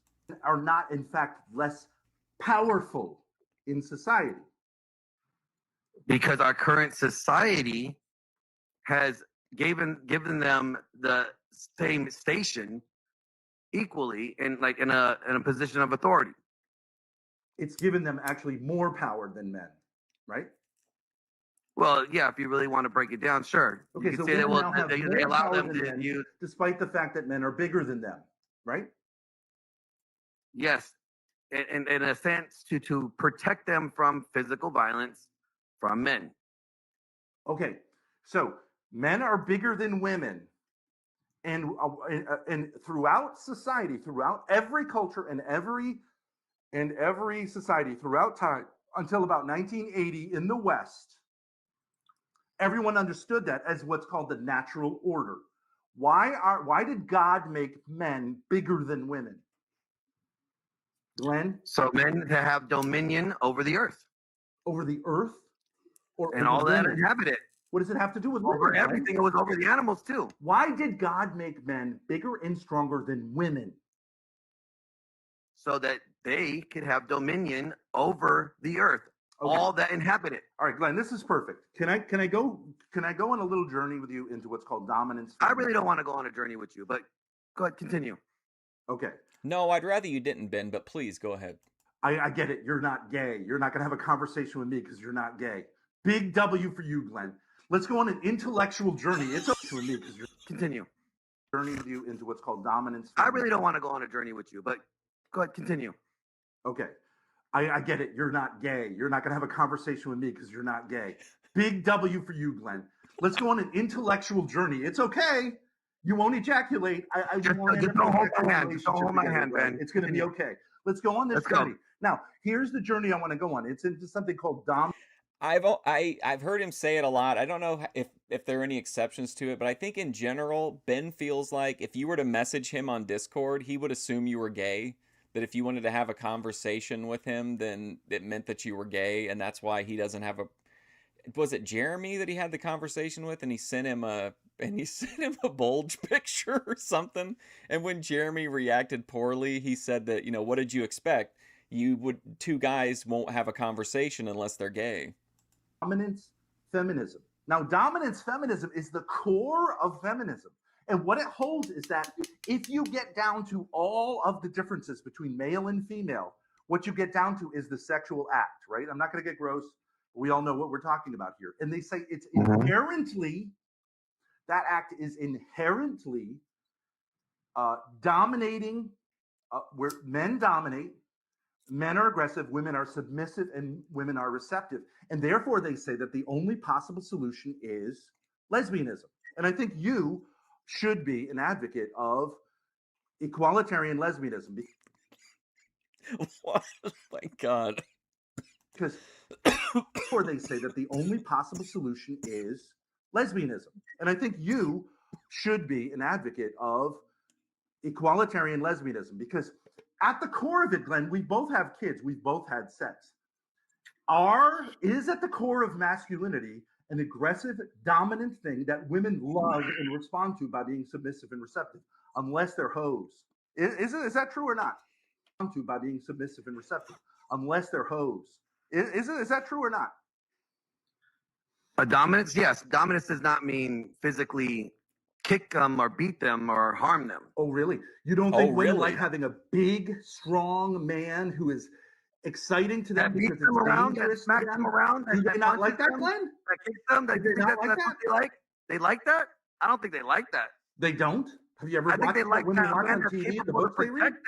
protect them from somebody that's going to try to do that to them, to try to protect them from harm. Yeah, that's why they like the bigger, stronger man. That's why they like the bigger, stronger man. They don't like the man that is physically abusive to them. Glenn, do you know what any of the top 5 sexual fantasies that women have are? I don't watch porn like you do, Ben. I don't know. You don't have to watch porn. You could do a little research, Glenn. Porn. It's not just pornography. Okay? Women like to be dominated by men, right? They like men who are what? How would you describe what a woman is attracted to, Glenn? You have no idea? They like a man that has a dominant masculine presence. Yeah. Okay. And does that involve a little bit of danger for them? And do they like that? Yes, but it doesn't mean they like you to beat them, Ben. Well, I mean, let's take it like, if you look at the sexual act itself, is it not a little bit of like, you know, the term in Latin for the woman's organ is sheath, right? Vagina means sheath. Mm-hmm. Is it not like stabbing a little bit?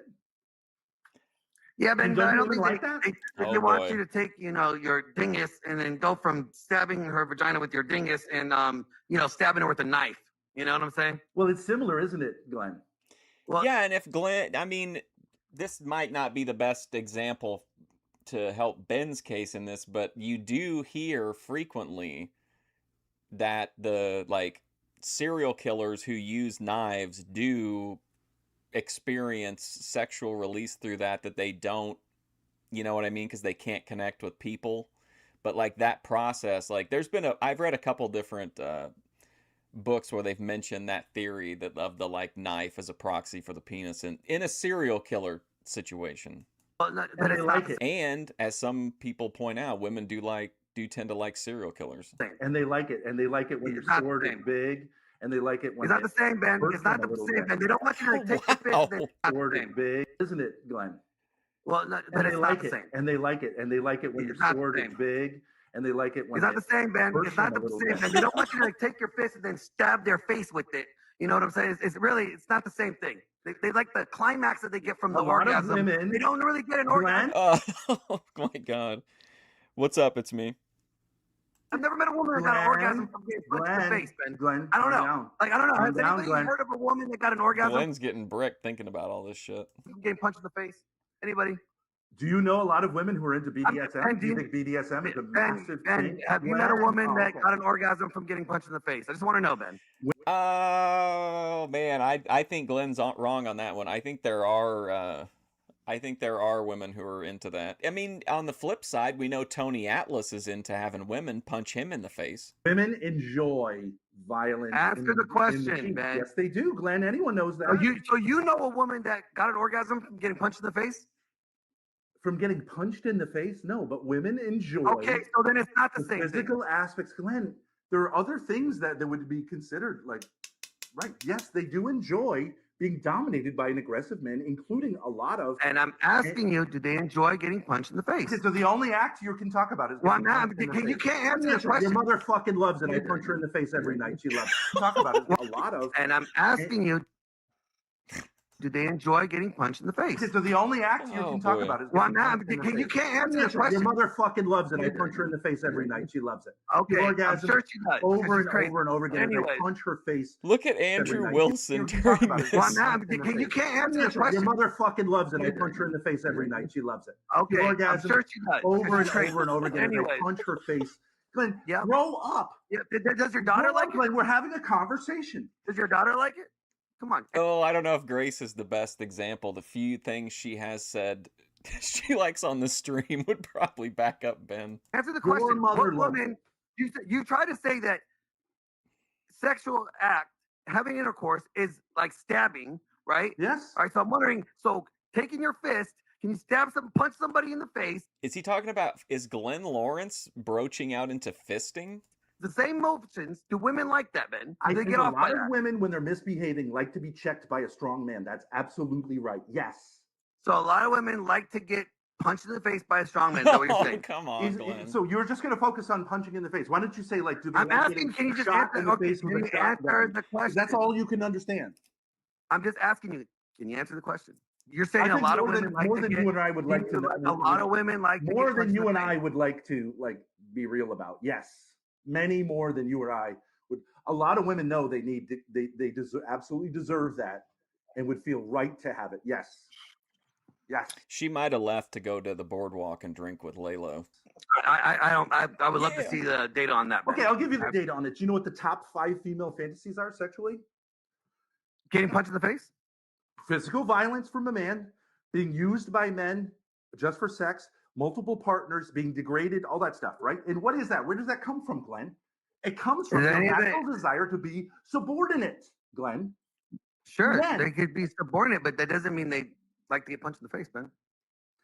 Glenn, if you repeat that phrase again, I'm going to drive. What are you going to do? You're going to punch me in the face, Ben? Are you going to come over here and punch me in the face? Show you exactly what it's like. Enough of that. That's enough of that, bro. Good Lord.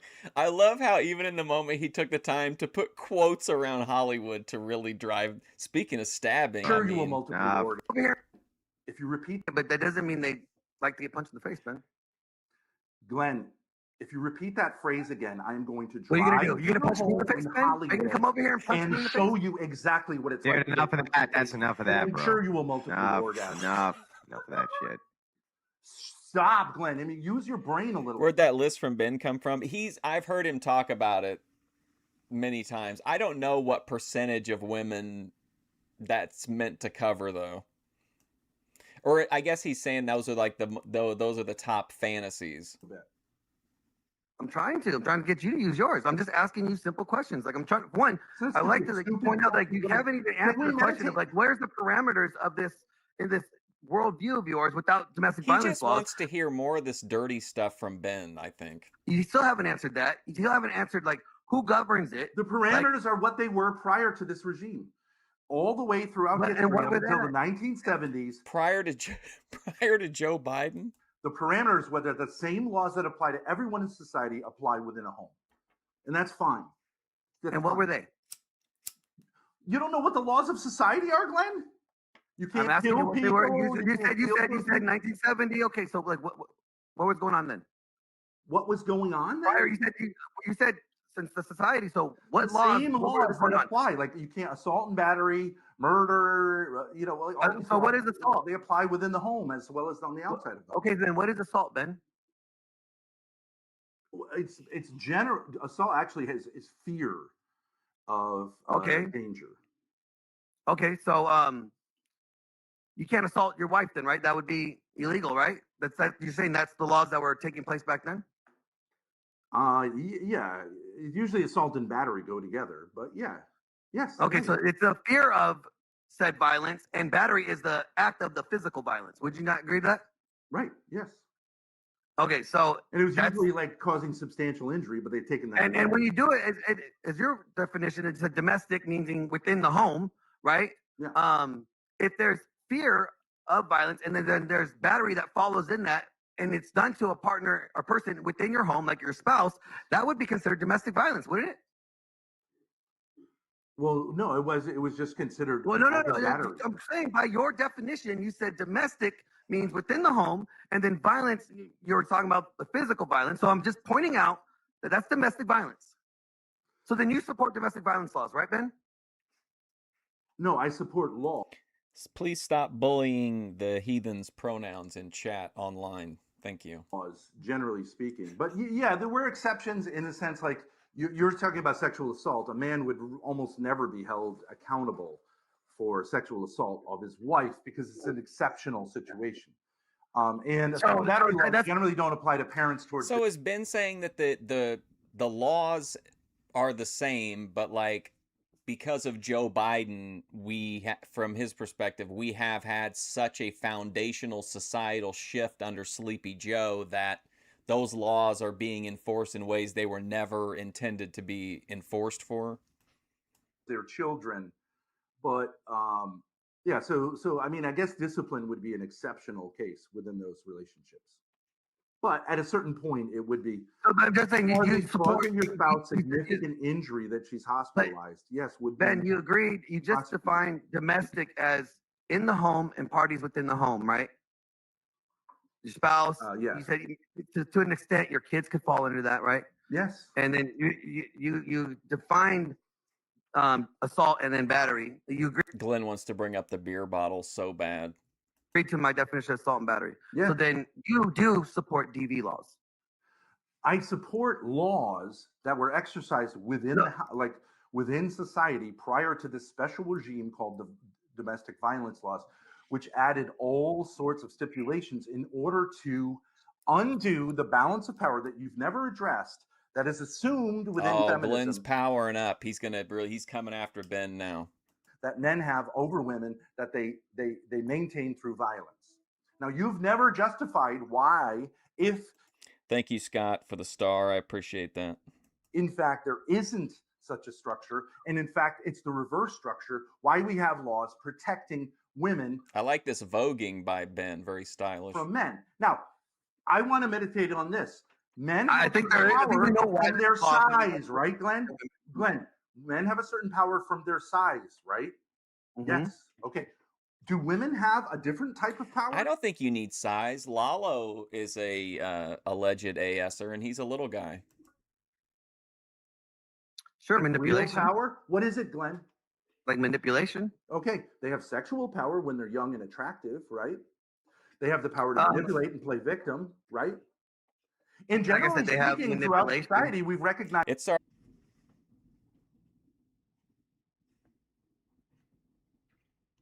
Okay, am I back? I think.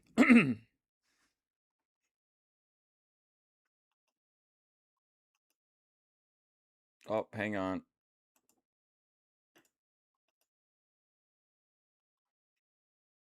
Sorry. Okay, are we back? I think. Hopefully.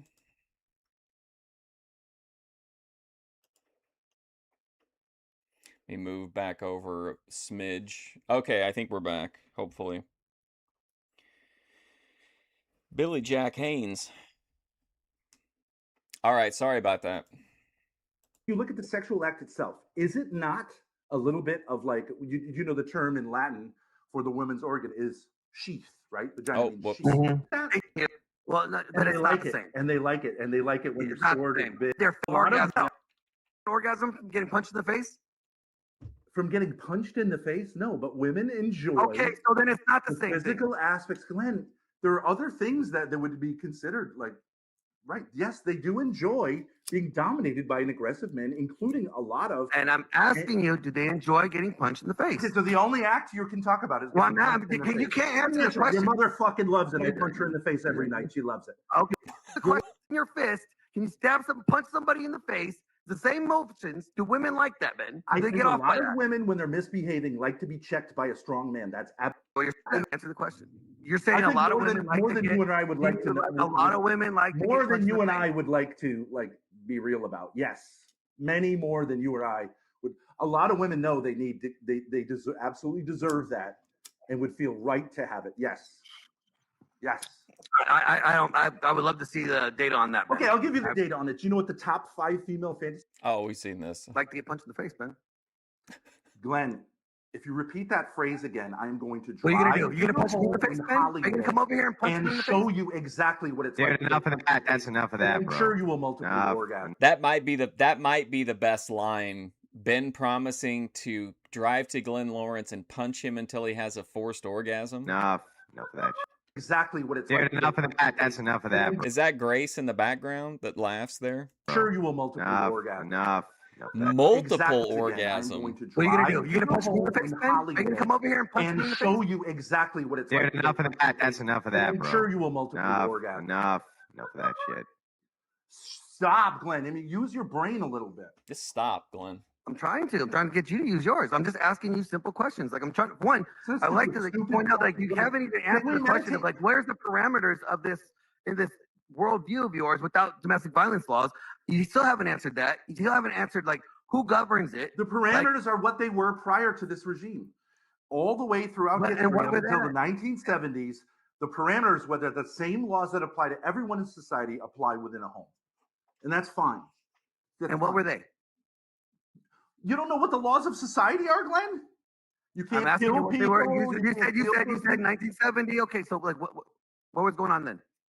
What was going on then? Prior, you said since the society. So what laws? Same laws that apply. Like you can't assault and battery, murder. So what is assault? They apply within the home as well as on the outside of the home. Okay, then what is assault, Ben? It's general assault. Usually, assault and battery go together. So and it was usually causing substantial injury, but they've taken that. And when you do it, as your definition, it's a domestic, meaning within the home, right? Yeah. If there's fear of violence, and then there's battery that follows in that, and it's done to a partner or person within your home, like your spouse, that would be considered domestic violence, wouldn't it? What's up, Untrackable? Well, no, it was just considered. Well, no. I'm saying by your definition, you said domestic means within the home, and then violence, you were talking about the physical violence. So I'm just pointing out that that's domestic violence. So then you support domestic violence laws, right, Ben? No, I support laws, generally speaking. But yeah, there were exceptions in the sense you're talking about sexual assault. A man would almost never be held accountable for sexual assault of his wife because it's an exceptional situation. And battery laws generally don't apply to parents towards their children.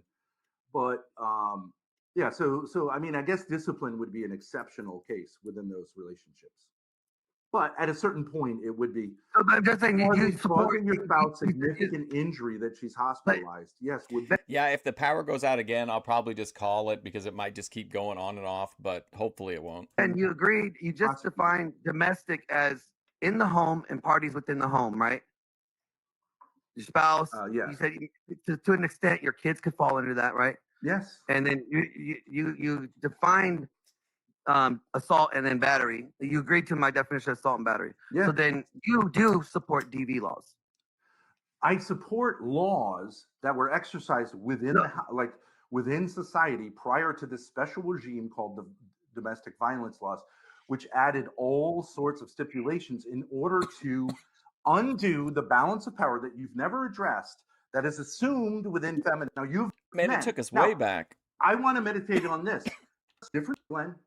Like manipulation? Okay. They have sexual power when they're young and attractive, right? They have the power to manipulate and play victim, right? Young and attractive. Like I said, they have manipulation. Throughout society, we've recognized that when women go bad, they go really bad. And when men go bad, right? But we and I don't have any cream sodas. I drank all of them yesterday. I was so blazed by the end of that methadone stream. I ate like half a Jack's pizza and went to sleep. With these laws largely only affect men. They only affect men. When the cops are called, largely it is men that end up going to prison. Now, why is that? That's not true. The heathen came in and gave his opinions on the domestic violence laws. These women going to prison. Why is that though, Ben? Because of people like you who hate masculinity. Yes. Oh, no. Finally, somebody said it to him. No, because of the Duluth model. Who hate these women going to why? The Duluth model. Why is that though, Ben? Because of people like you who hate masculinity.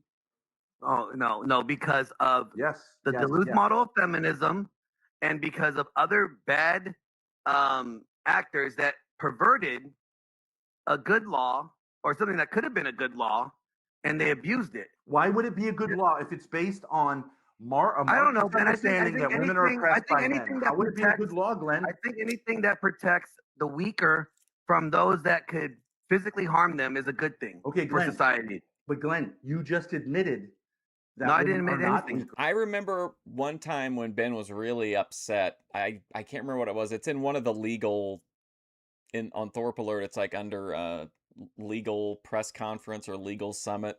But he was really mad, and he was saying that like under this modern regime of domestic violence laws, that women can weaponize the police, which is maybe his thing about protecting the weak from the strong. Well, that doesn't really hold up in Ben's take, like if the system is completely set up to help you oppress your partner. If anything, they're stronger. No, women are physically weaker than men. Okay, in one aspect, they're weaker. In other aspects, legally, they're now dominant over men. Right? Because there's accountability. I mean, Ben, I think you just want to have like a lack of accountability. Like you have a lack of accountability problem in all of this because you don't want to. You don't want to be held heathen, don't get the software going. What's up, ATF? Accountable for any actions that you do, and within your home, you want to be able to do whatever you want within your home to anybody, and you want to be able to get away with it and say like, "Hey, I rule this house. I don't have to be held accountable." All right, this shit is so off fucking track. I don't even know I'm trying to follow this. I'm taking notes as I go, right? But I still don't. Hang on, bro. Just calm down for a second, okay? I am not still even clear. They already asked that, ATF. It's been addressed multiple times. I don't know that we'll watch all of the call-ins because they do kind of fall off, but like I definitely want to watch up until Lalo's thing, and then maybe after that we can watch the Grace's recap of her little mini feud with what's his name, Powdered Dusty. That you guys are not talking past each other. So it actually still sounds to me like you're talking past each other. So the thing is like, okay, let me see if I can make sense of this the proper way. Let me see if we can untangle this the proper way. Is it your position, Ben, that the idea that law enforcement can come to the home to enforce any of this DV is unacceptable? Oh, I'm sorry, ATF Media. You're not happy to see Hollywood superstar Glenn Lawrence and what is he on? Fox News correspondent and Joe Rogan guest Andrew Wilson, not to mention the biggest draw in Boyd, Big Ben, Hollywood Ben. The special laws, yeah. But the normal laws of society, yes, of course. Okay. And the special laws being? For example, mandatory arrests, where if you get a phone call, you have to arrest someone. All the stuff that's like brought in by feminists in law enforcement. Do you know that the police officers spend 40 and 60% of all of their time on DV calls? Stop. So now then, Glenn, do you dispute that? Or are you disagreeing with that? No, I do believe that those laws there are problems with the laws, the way that they are written because of feminism and the Duluth model. I think that's a horrible problem. Okay, so you Okay. concede the model. debate. Okay. So I just won. Thank you, Glenn. No, I did not concede the debate. I I'm said saying that there's there's huge problems problems with these within the laws. You laws. agree. There's problems within the laws, but that doesn't mean you throw the law out. You could reform the law. You could fix the law to where and get rid of the Duluth model altogether, right? But you can. What is okay? I'm gonna look up Duluth model because what is it like? Is that actually like law? He's making it sound like you could throw it out. Isn't it just the societal Still concept? have the law in place that protects those within the home. You can still have DV laws that protect those without feminism involved. Okay. What would the law look like? Okay, so let me give you an example. If a woman today in this, the law would look like you can't hold on a smack second. your Let me just wife. give you an That's example. what it would look Listen like. for 1 minute. Just listen for 1 minute. If a woman today goes to a court, right, with about her intimate partner, whatever. Okay, she can write down something on a sheet that's a pure lie, and the court will instantly sign away. They will not ask for evidence. There's no hearing. She has the ability to take his. Okay, so yeah, it's since the early 1980s, Duluth, a small community in northern Minnesota, has been an innovator of ways to hold batterers accountable and keep victims safe. The Duluth model is an ever-evolving. So I think that would be, Ben would take issue with the idea of ever-evolving way of thinking about how a community works together to end domestic violence. I mean, it does just straight up say in the third, and this is, by the way, I'm at the duluthmodel.org, which I'm assuming is some halfway official or whatever. But it does emphasize, like, prioritizes the voices and experiences of women who also experience battering, which Ben, I think it said earlier, he didn't like the gendered way it was written. His children away from him, right, to force him outside of the home. He will lose his First Amendment right and very importantly, his Second Amendment right to bear arms. And then they will schedule a hearing at which he has to come and defend himself as to why he should have the basic rights that he has by nature. Okay, that's crazy. There is no. All right, see you later, ATF. I know this deep think, big picture stuff's not for everybody.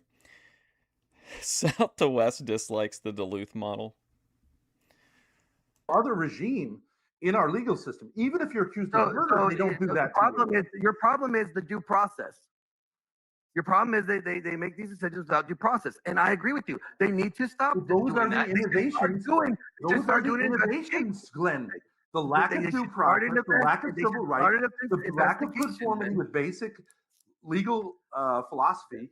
Those are the innovations. You got to get rid of all. So you you strip the things that are the problem, but you keep the bones of what the laws are supposed to do, which is protect those that are weaker from harm. Whose job is it to protect families, primarily, Glenn? The husbands. Okay, right. But then who protects the family from the dad that likes to kick or the husband that likes to punch? At a certain point, law, right? The law, the legal structure does. Exactly. But Glenn, that's why there's Glenn, TV laws to protect those from the people like you that want to do this type of damage.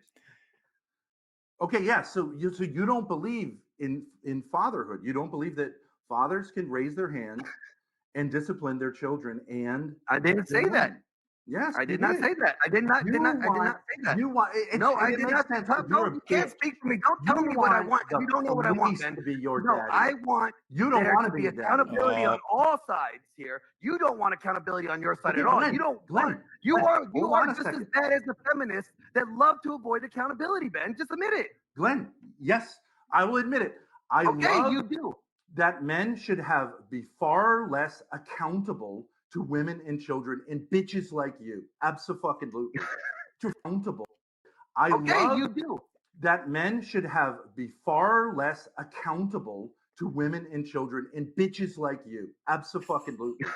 So you don't think that you should be held accountable? You should have no accountability. Andrew, well, I thought he was asleep for a second. Out of my fucking life. Accountability. You try to step in between me and my...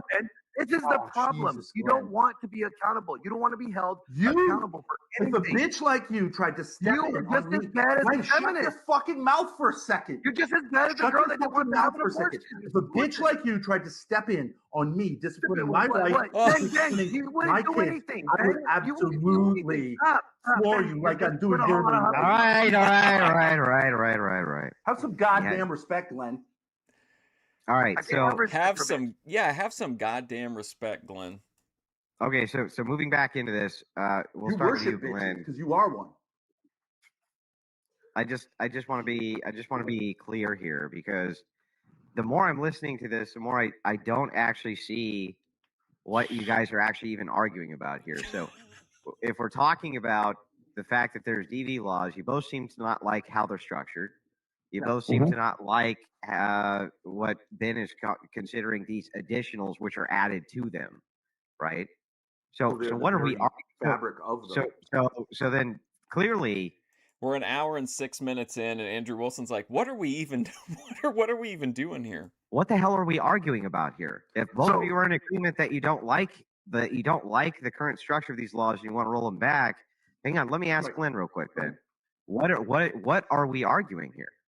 So what I'm arguing for is that I would love to see reform of these laws to make them reflect off of current data, like the FBI data when it comes to DV, right?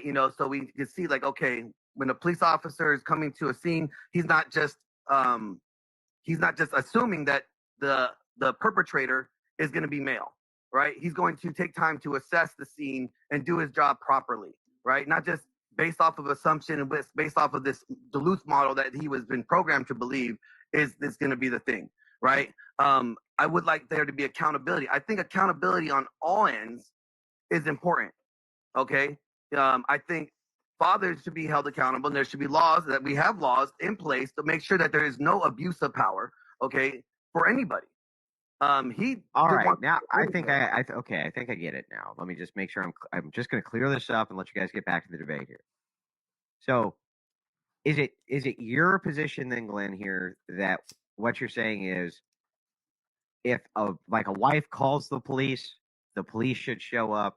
It's just that it shouldn't be they shouldn't arbitrate it and just instantly send one to the jail or something like that, or whatever the the Duluth model is that you're talking about. You guys are obviously more familiar with these laws than me. And Ben, are you saying that is not appropriate? Like they shouldn't do that? Yeah. I mean, I guess you could, in many cases, if it's the first time, I think the way it works in like the Russian Federation, if it's the first time, they'll show up. If it's the second time, they'll say like, I don't know, work it out.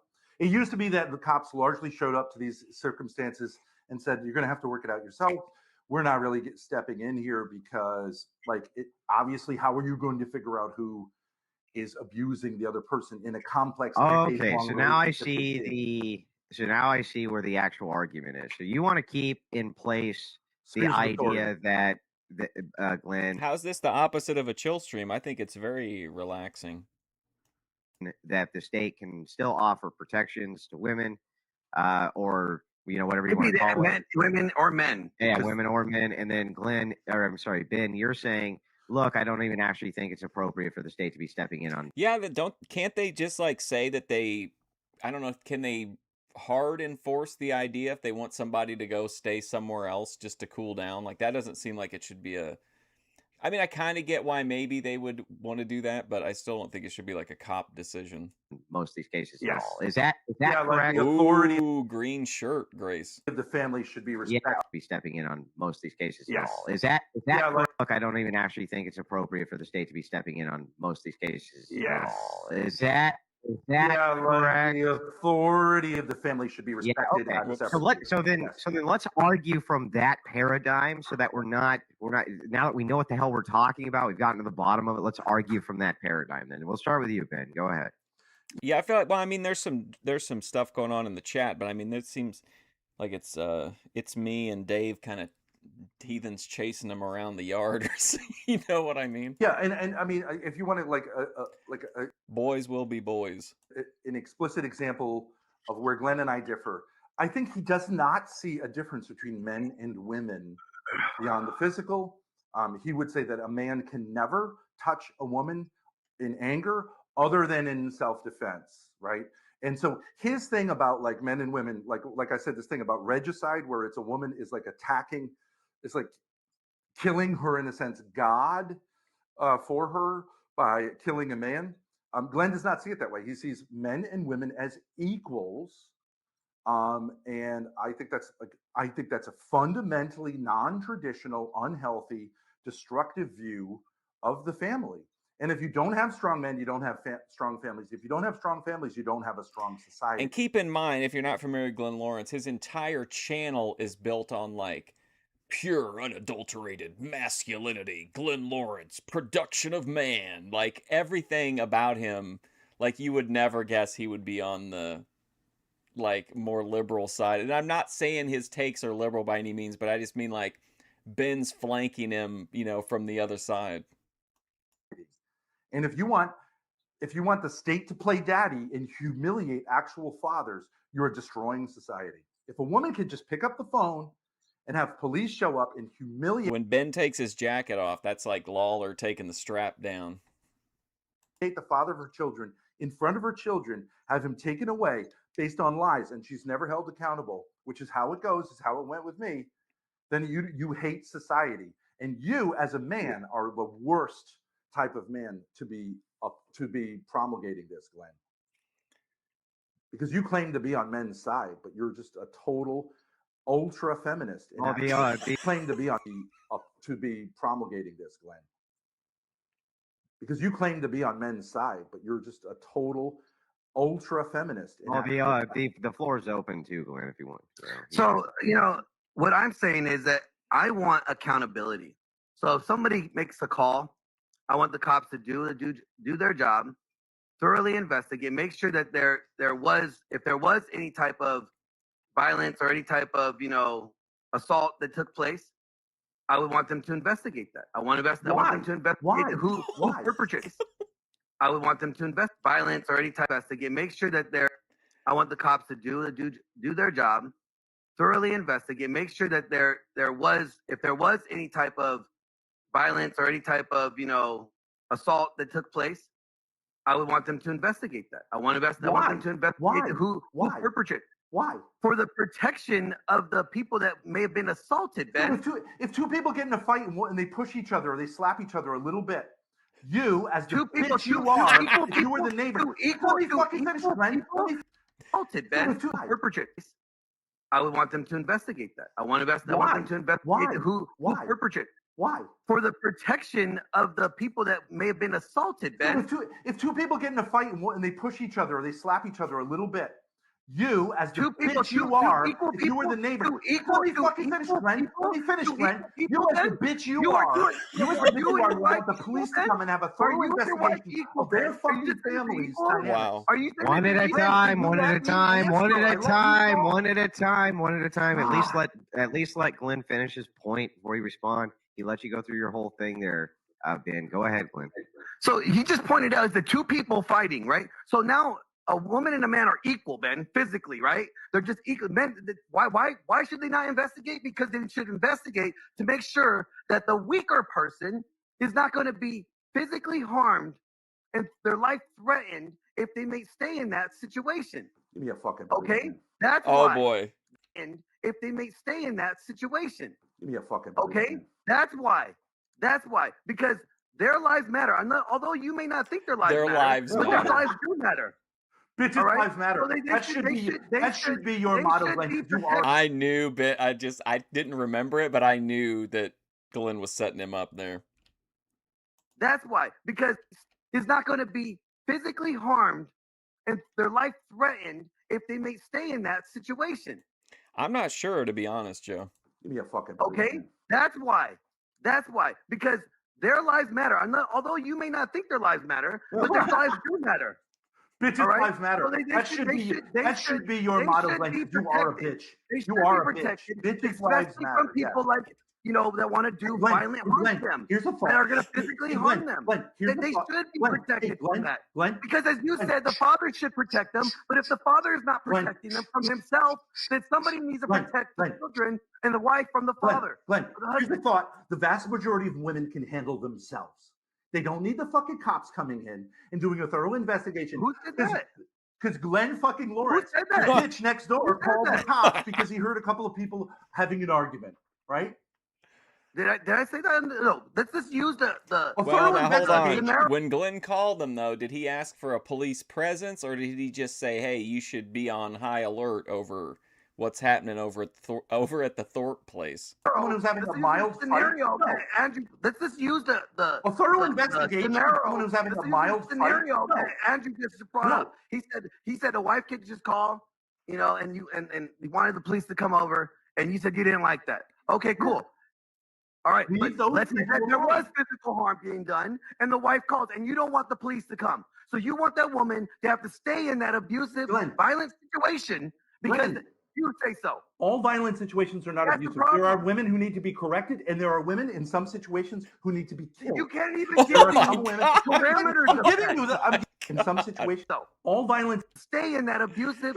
Good man, what a rocket ride this is. Violent situation because. You say so. All violent situations are not abusive. There are women who need to be corrected, and there are women in some situations who need to be killed. You can't even give me parameters. I'm giving you. Look, no reaction from Andrew on that one. No, you did not. I figured he'd be like, Ben, you can't say that. And the wife calls, and you don't want the police to come. So you want that woman to have to stay in that abusive, violent situation because. You say so. All violent situations are not abusive. There are women who need to be corrected, and there are women in some situations who need to be killed. You can't even give me parameters. I'm giving you a point. No, you did not. I asked earlier, what are the parameters? Thank you for the hiding, Bob Brown. I appreciate it, man. Of this, I gotta hear it one more time. There was physical harm. Oh man, only Ben Thorp. What a thing to say, and right to Glenn Lawrence. Being done, and the wife calls, and you don't want the police to come. So you want that woman to have to stay in that abusive, violent situation because you say so. All violent situations are not abusive. There are women who need to be corrected, and there are women in some situations who need to be killed. You can't even give me parameters. I'm giving you a point. No, you did not. I asked earlier, what are the parameters of this? Glenn, let him respond. Glenn, let him respond. Go ahead, Ben. There are some situations in which violence is. Glenn's losing every decision from the moderator too. Is appropriate, and even killing the other person is appropriate. If whoever's appropriate. And Glenn, let him respond. Go ahead, Ben. There are some situations in which violence is appropriate, and even killing the other person is appropriate. If whoever it is attacks my children, it can go all the way in terms of my defending them to death. And I think if you say, well, all these women die at the hands of men every year, I'm not saying that's a great thing, but it's part of life. Sometimes bitches go too far.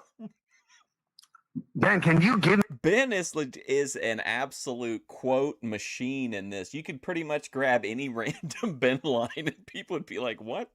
Me some. All these women die by defending them to death. And I think if you say, well, all these women die at the hands of men every year, I'm not saying that's a great thing, but it's part of life. Sometimes bitches go too far. I'm not saying it's a great thing, but bitches go too far. That's to death. It can go all the way in terms of my defending them to death. And I think if you say, well, all these women die at the hands of men every year, I'm not saying that's a great thing, but it's part of life. Sometimes bitches go too far. Ben, can you give me some, please, parameters of this level of violence that you think is appropriate? When can you kill your wife, Ben? When can you kill? And he's just... Under what circumstances can you do that? This is the absolute wildest thing of Glenn Lawrence to do, to ask Ben Thorp what the line is for wife murdering. We're not even going to dive in. We're not diving into that. Oh, come on. Self-defense. I'm just saying self-defense. Okay, so like my position that I said, that I think that self-defense is necessary. You have the right to defend yourself from any threat, no matter what the gender. Foreign or domestic.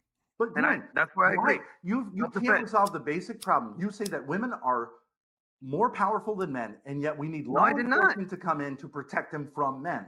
That is... Yes, he did. He said in modern society that women have the dominance over men, or are in a better position to exert dominance over men, something like that. Incoherent, Glenn. It's no, you're twisting my words. Vast majority of women can handle themselves. My words. Argument. They have the power because they have the law enforcement on their side right now with the Duluth model of feminism. Okay, so you're in favor of those things then. So I say get rid of the Duluth model of feminism, and you have police do their job, and police protect and serve, do their job. Okay, so if you're having an argument with a woman, and I'm a neighbor, and I hear the tussle, you want me to call the police and have them fully investigate your relationship with that woman. That's the kind of bitch you are. You wouldn't. If you hear one tussle, what's a tussle, Ben? Because I can't get you to define any term. What is a tussle, Ben? I don't know. Maybe you get mad and you don't know the word. You don't know the definition of the words that you're using. Look at Ben's face during this part. Glenn, you don't know the word. It's a tussle, Ben. What's a tussle, Ben? I can't get you to define any term. What is a tussle, Ben? I don't know. Maybe you get mad and you don't know the word. You don't know the definition of the words that you're using. Oh God, Glenn, this is your only point in this entire debate. I'm asking you. You can't give me a definition. You have not been able to we all know what a fight is, Glenn. If I hear two people raising their voice, unlike is it an argument? I hear an argument raising their voice. This is an argument. Is this a tussle, Ben? That's fine. Go ahead. You talk. Let me know when you're done. Is this a tussle? Because we are raising our voice, Ben. Is this a tussle? Yeah, I'm sure you'd like to call the police and have them come over. Is this a tussle, Ben? I'm asking you. Glenn is just serving up Ben these softballs, and he's just crushing them. It's a tussle, Ben. Police and have them come over. Is this a tussle, Ben? That's fine. Go ahead. You talk. Let me know when you're done. Is this a tussle? Because we are raising our voice, Ben. Is this a tussle? Yeah, I'm sure you'd like to call the police and have them come over. Is this a tussle, Ben? I'm asking you. Is this a tussle, Ben? No, Glenn. Is this your definition of a tussle, or is this a definition of an argument, Ben? Call the police and have me arrested. Is this a definition of an argument, Ben? You because I'm You gotta let him respond, Glenn. You gotta let him respond, Glenn. Go ahead, Ben.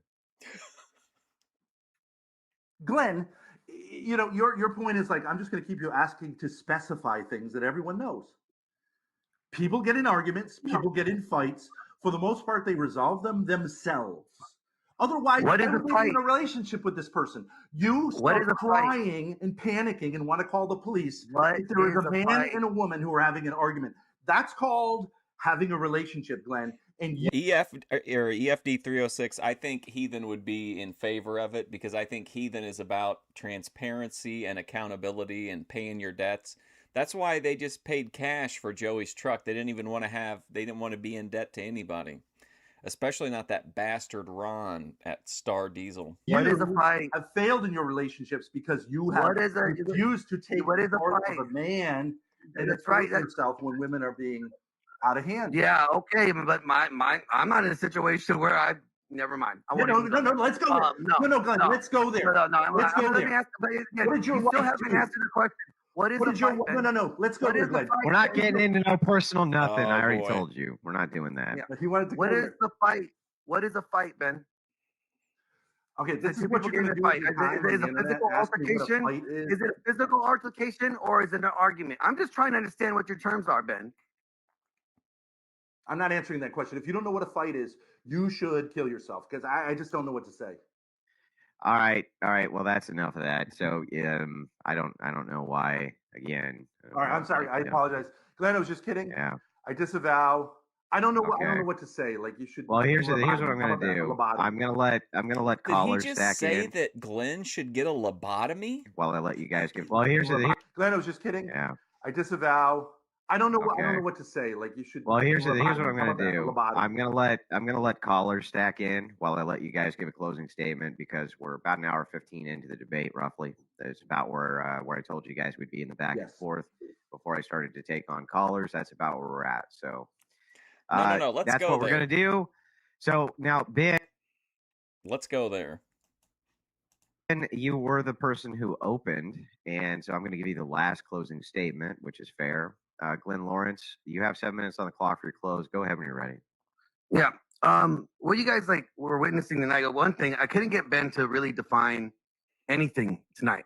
Like what parameters, abuse of violence. Glenn Lawrence, victim of vague concepts. Can one have over those that are in his home?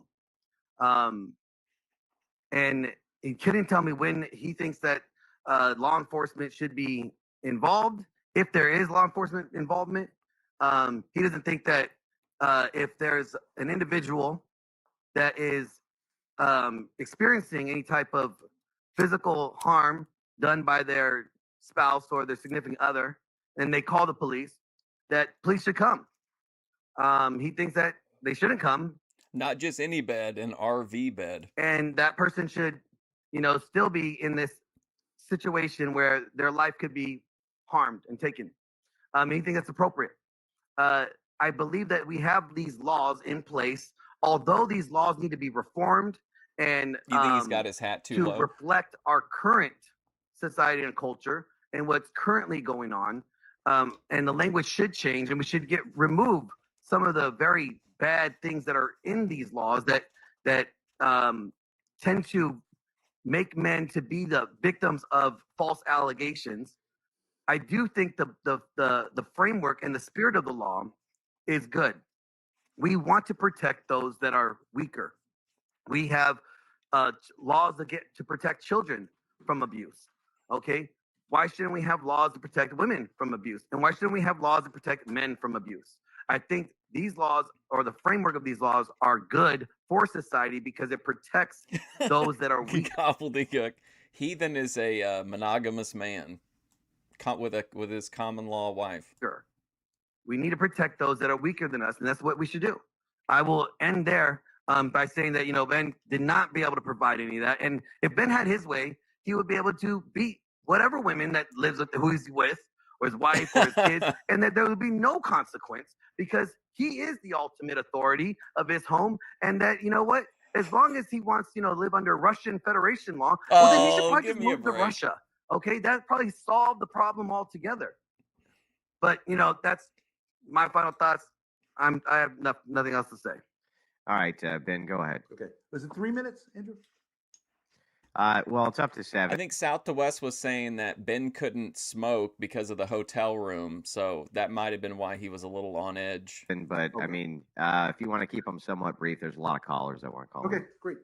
I just want to point out Glenn is a complete and utter moron because he keeps saying. What a great open! Wow. I just want to point out Glenn is a complete and utter moron because he keeps saying women are weaker, and then he admits that actually, in fact, they're stronger. You cannot hold two contradictory positions. It's the most basic logical law, the law of non-contradiction. He keeps saying women are weaker because he's a bitch and he identifies as a woman, but at the same time, he says women are stronger and men are oppressed. Only one of those things can be true, Glenn. It's like 1 + 1 = 2. Only one of those things can be true. And the truth is that women are unbelievably powerful in our society. Any woman can destroy any man.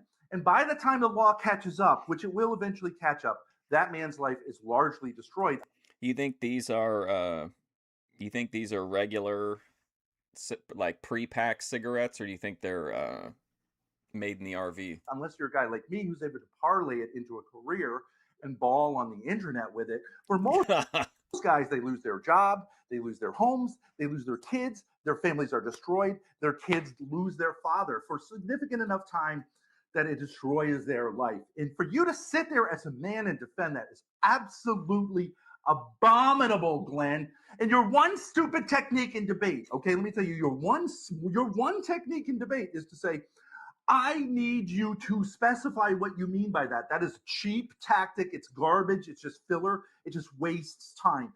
This man actually sat there and said to me, can you define what a tussle is? Can you define what a fight is? And expected me to sit here and answer those questions. Glenn, you're a moron. Do not ever debate again. Send me an apology. Glenn, you're a moron. Can you define what a fight is? And is anybody better at ending debates than Ben Thorp? I always like it when he does one of his more traditional aggressive sign-offs, but I mean, this is a pretty good closing argument. Me to sit here and answer those questions. Glenn, you're a moron. Do not ever debate again. Send me an apology. I'll be happy to accept it. Don't waste my time with this garbage. Now, to the look at Glenn's face.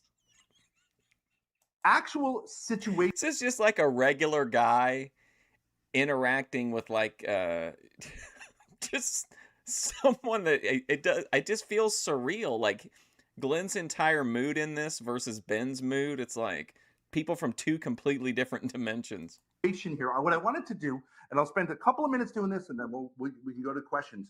I wanted to meditate with Glenn on what it is to be a man. When you say, yes, a man should have broad authority and not be held accountable. What he means accountable is that like a bitch like him is constantly looking over his shoulders, looking in your window, asking questions about whether you're being a good man, because that's what bitches like him do.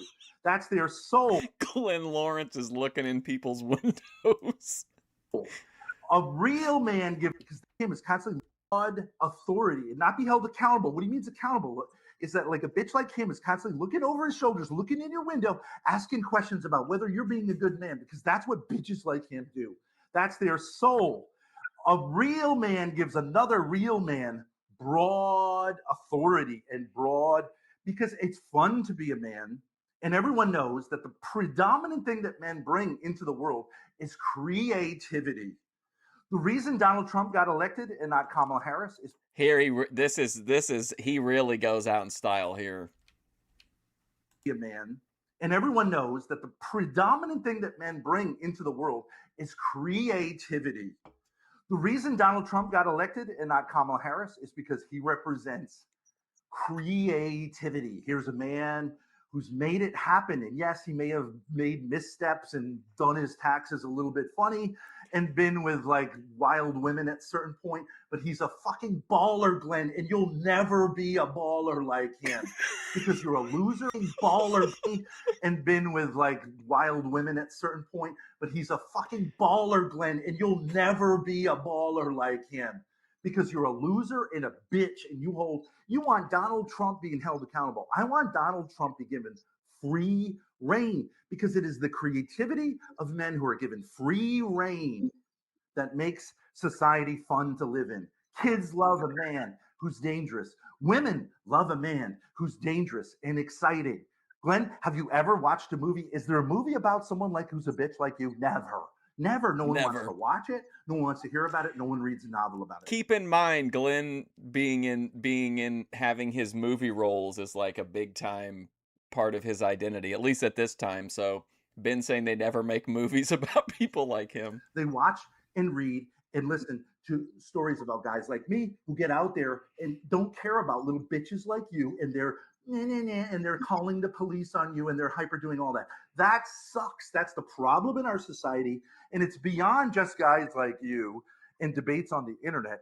This is what we all face as men every day. And we can't just maybe think about it. We all need to realize it's an existential threat, not just to us, but to our kids and to the women who depend on us. We've got to get this right. We can't afford to just look the other way and say, when a guy gets picked off like Glenn does with me, when a guy gets picked off, it was probably his fault. Fuck you. Fuck all of you for saying that and doing that. Stand with men. They're usually right. A lot of these guys that get picked off like P. Diddy, Epstein, all these kind of names, I'm not saying they're perfect people, but a lot of it is just hatred of men. And they want to let us all know, don't you take one step, don't you get one more bottle of baby oil than Glenn Lawrence thinks it's acceptable, or you're going to get. So he thinks Glenn Lawrence is trying to limit P. Diddy's amount of baby oil. Hammered, and we disavow you. Men do sexually crazy stuff. Men do business, fun stuff. Men do wild stuff with women. It's what makes the world go around. And if we all were like Glenn, we'd all have vasectomies and be careful and never be with women again, and life would just stop. You either got to celebrate masculinity or just end the world. And I think that's what Glenn wants to do. I want to have fun, and I want to I want to have fun. Glenn Lawrence, he wants to end the world. Celebrate masculinity. And yes, in order to do that, you need to be given freedom and authority and respect and space. All right, thanks for the closer. So with that, we're gonna get into. I mean, whatever you think about him, I mean, look at he knows he delivered too. I mean, that was a hell of a closing statement. Call-in section. It's especially even better that he got to go last, then Glenn had no chance to respond to any of it, just fucking buried him. In here before we move over to super chats for those of you. So that's the end of the debate proper. I want to watch a little bit more of it, and then if we have time, I want to watch at least some of Grace's video between her and Powder Dusty. But I want to at least watch until Lalo gets his chance. If you want a super chat, what we usually do is we'll take a couple callers, then do a couple super chats, couple callers, couple super chats, try to get through everybody's calls and super chats. So for those of you who are on the debate side, usually I ask some moderator questions. I take notes throughout the debate. At this point, I just don't give a shit, though, so I'm not going to do that. But when it comes to the callers who come in, remember, it's the caller's time, right? Not your guys' time to fight and bicker. It is the time for you to answer to the callers, okay? That's part of running the Crucible. So I'm going to start here. Looks like Rachel's calling in. She gets priority because she's making my steak. So go ahead.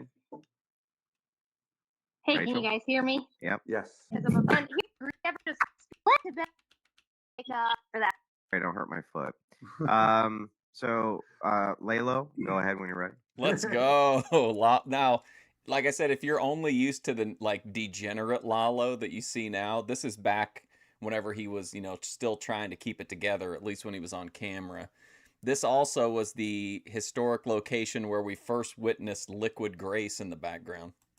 Yeah, so it's just Lalo. No, I wanted to ask about with Glenn, because obviously what he was trying to do was strawman what Ben was saying. And I feel as if, okay, you are generally more conservative. Anybody with a brain is, Glenn. So I wanted just to ask you what you really thought as to what sort of criticisms you have over what the domestic or the DV laws were as of the last 50 years. For instance, you have the Joe Biden instance in the 90s, with the Violence Against Women Act. Okay, well, what are your criticisms of that? Because again, you criticize the Ben position, but a lot of people in chat, including Rachel, agree with that position. So how can you sell them a vision that is somewhat acquiescent to the neoliberal order, but then also criticizing it? So can you outline exactly what the problems are with the nomenclature right there? Yeah, the biggest problem is... Yeah, I was going to say his voice is so different here. It doesn't, it protects only one group. And I want these laws to be enforced to protect all parties involved. So, because domestic violence is not just men, or DV, I'm sorry. DV is not just men hitting or abusing women. All right? It could be the other way around. But the fact... Ben's already soundly defeated Glenn, and now Lalo's coming in to help further the wounds. That the way that policing is done, right, is when they go get a call, they get a DV call, they are automatically trained to assume that the perpetrator is going to be the male. You couldn't have an Amber Heard situation, right? That's unheard of. That's not a problem, right? But really, we know that the Amber Heard problem was a real situation, that she was abusive, that she did do violence. But because of the way that law enforcement are trained to approach these scenarios, that's the problem. So by removing all of the feminist language, all the feminist talking points and all that rhetoric that they use, and you just have it to protect spouses, and that means a spouse could be a man or a woman. That means that they're going in there and they're trying to figure out who is. Isn't it kind of, if domestic violence laws are to protect weaker people from stronger people, then wouldn't the police, in theory, just assume whoever's the physically smaller individual in danger? Who is in need of protection? Who is the aggressor here? Who was the one that committed the violence? And that is good. If we had laws that protected that. So Glenn, you feel like you need the police to protect you from women. That's how much of a you are. I didn't say that, Ben. But you said now they come in to protect women. You want them to protect you. No, I want them to enforce the law. That means that means if a woman assaults me, right? Yeah. Instead of me assaulting her back and doing more damage, I think that she should be taken away to jail for a crime. Slapped you? For a crime. Would you call the cops if a woman slapped you, Glenn? Glenn, would you call the cops if a woman slapped you? Wait, gentlemen, whose time is this? It's Lalo's. It's the caller's. Ask him, Lalo. Would he call the cops if a woman slapped him? Okay. Ask him, Lalo. Listen, swipe it, boy. Okay, no, wait, Glenn. So you were saying that again. It's so funny because you're going to take the liberal laws at face value and say, well, they're actually good because they might actually look into like the guy as a victim. But you obviously see that as of the last 30 years, that has not been the case. The laws have been more or less basically biased towards women, whether that be in the divorce context or the DV context. So what is the kind of just because like the way that they're being utilized incorrectly or being abused doesn't mean the spirit of the law or what it was put in place for, it cannot be a good thing or should not be considered. Glenn, what is the origin of these laws? Feminism. You're saying I endorse second wave man-hating feminism? No, I didn't say that. I said I endorse laws that protect weaker people from those that could do harm. Do you know what the Duluth model is? I do. No, wait, know hold on. Okay, before you get into patriarchy. Whose turn is it? It's the caller's turn, bro. Andrew, thank you. All right, so Glenn, if you're for laws that protect weaker people, then do you think there should be laws for lighter weighted men or shorter men or people that are just smaller than the other men? Isn't that kind of asinine in your opinion? Like, what the hell are you talking about here? Well, we all know that the women are a weaker sex. And we all know that there are weaker men than other men too. Like, should you legislate laws for men fighting other men? Like in a bar fight, would you say a guy who's 6'3" that beats up on a guy that's like 5'8", that should like be more illegal than otherwise? Like, that doesn't make sense. Well, see, there's a thing that men should know how to limit and maintain violence and understand how much force is necessary to use. Okay, and if you don't know how to have a good use of force, which most people don't, right? And then you get abused. You get things getting abused. So two men fighting, sure. Two men fighting, right? No problem. Both men. But we already know that regardless, if one is weaker or one is or getting beat up by a 5'10", 177 trad girl. Smaller, they're both men and they are close to the same capability. Also, Joe, in case you're curious, VP being back did check in that she's 6 foot 2 hundo, 2 bills. Women don't have the same capability. Lalo, last question. Okay, perfect. Okay, so then Glenn, in this case, so you would say that it'd be better for a 5'2", 120-pound man to fight a guy who's 6'8" and also 300 pounds. That would be okay to not. Is Lalo describing he and Ben fighting? But if a guy who's 6, it'd be better for a 5'2", 120-pound man to fight a guy who's 6'8" and also 300 pounds. That would be okay to not legislate. But if a guy who's we already have laws. We have laws against that. We have We have assault laws. Well, there's no law that says you can't. Like what? They don't take that shit into account. We have for size battery laws. No, we have battery laws for not fighting. For a guy that's taller than that does not exist. No, we have them for fighting already, right? No, those are regulations within like a sport, like UFC. Sizes. They don't have fighting laws. You could go start a fight in the bar and they're not laws. Those are rules. Okay, those rules like there are laws against fighting, but it's not like the judge is like, now listen, that old boy was a foot shorter than y'all, or like you was 30 pounds heavier. Like, how would you even? Yeah, it's not Marquis to Queensberry rules. Maybe assault is not a rule. Battery's not a rule or a law. Those are laws. Those do not discriminate among sizes because people don't choose how they're born insofar as size is concerned. Yeah, of course not. All right, we got to move on. Thank you for the call, Layla. Thank you so much, Andrew. Thank you. What a kiss ass. All right, I want to watch a little bit of. Hold on a second. I want to watch a little bit of Grace's video. Hold on. Powdered, dusty Boyd.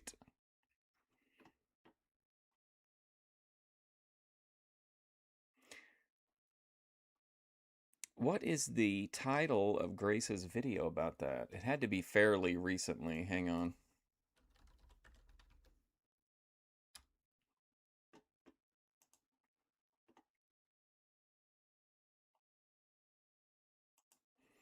All right, hang on. I'm going to try to find it here. If anybody knows what the title of the video is, let me know. That way I can just jump to it. I think it was a pretty good time ago, but not too far. It was before the BPD stuff. There's the fair. The yoga festival. Deer Valley. Fixing These Hoes stream. I thought it was something like about how she had called Powder Dusty Boyd, but I can't find the stream now.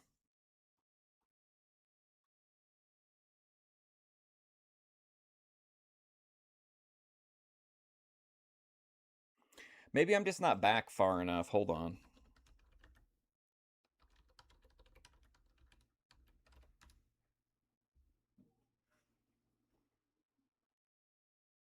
I need the full video. Maybe Joe's got it linked in the thing. Obvious. Let's see. No, he didn't link the exact one. Well, shit, I can't remember what the name of it is. Let me see if I've got it over here.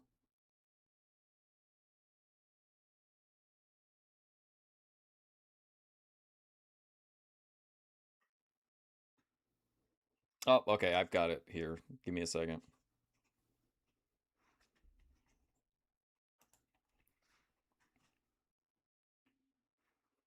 It's a real hard one to find searching for it for some reason. Kind of like that video of Jedi Rich boxing that's always hard to find.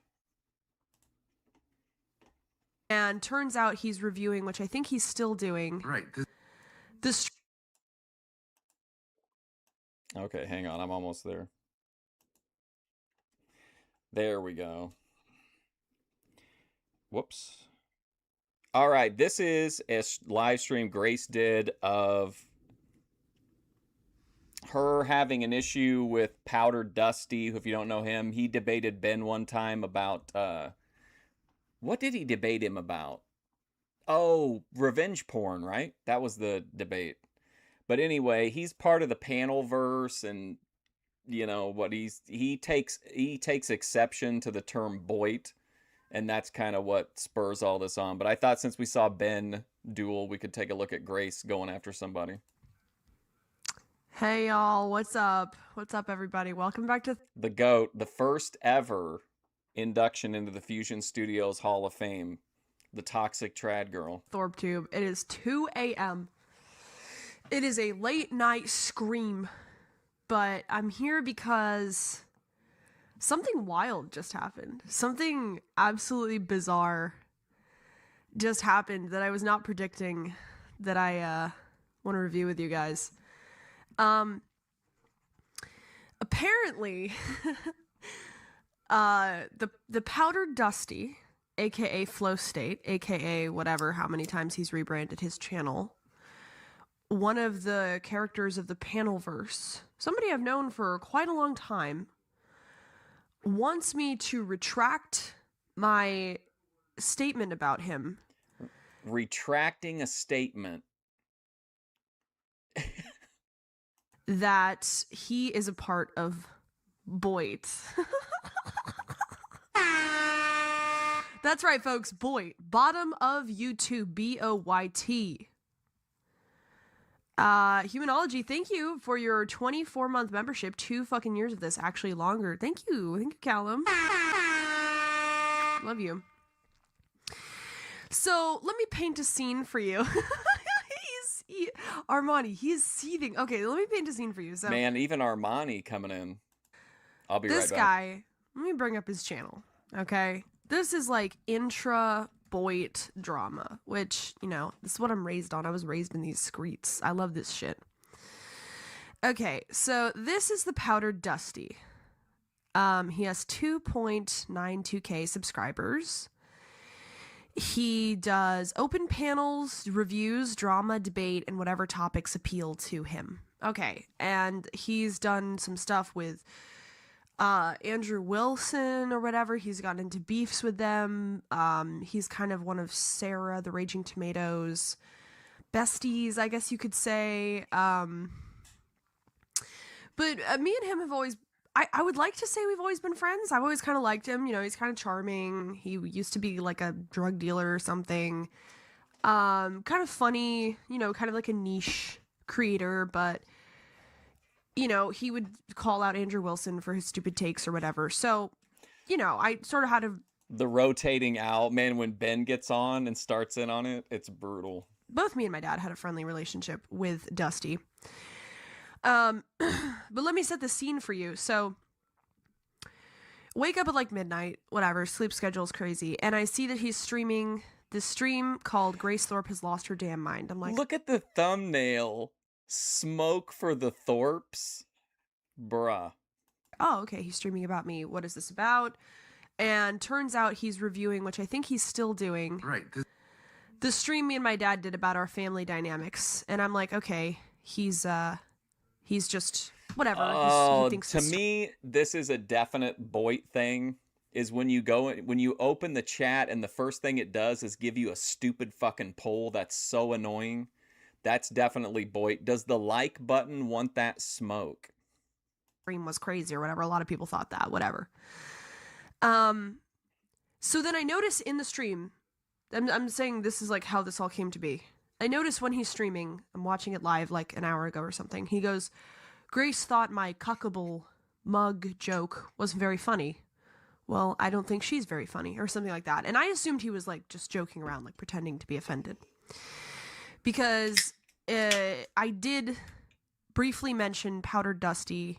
I think she goes in depth on this a little bit later, but the cuckable thing, if you don't know, is a play off of the Crucible, which the Andrew Wilson thing that was like he was hosting the last debate.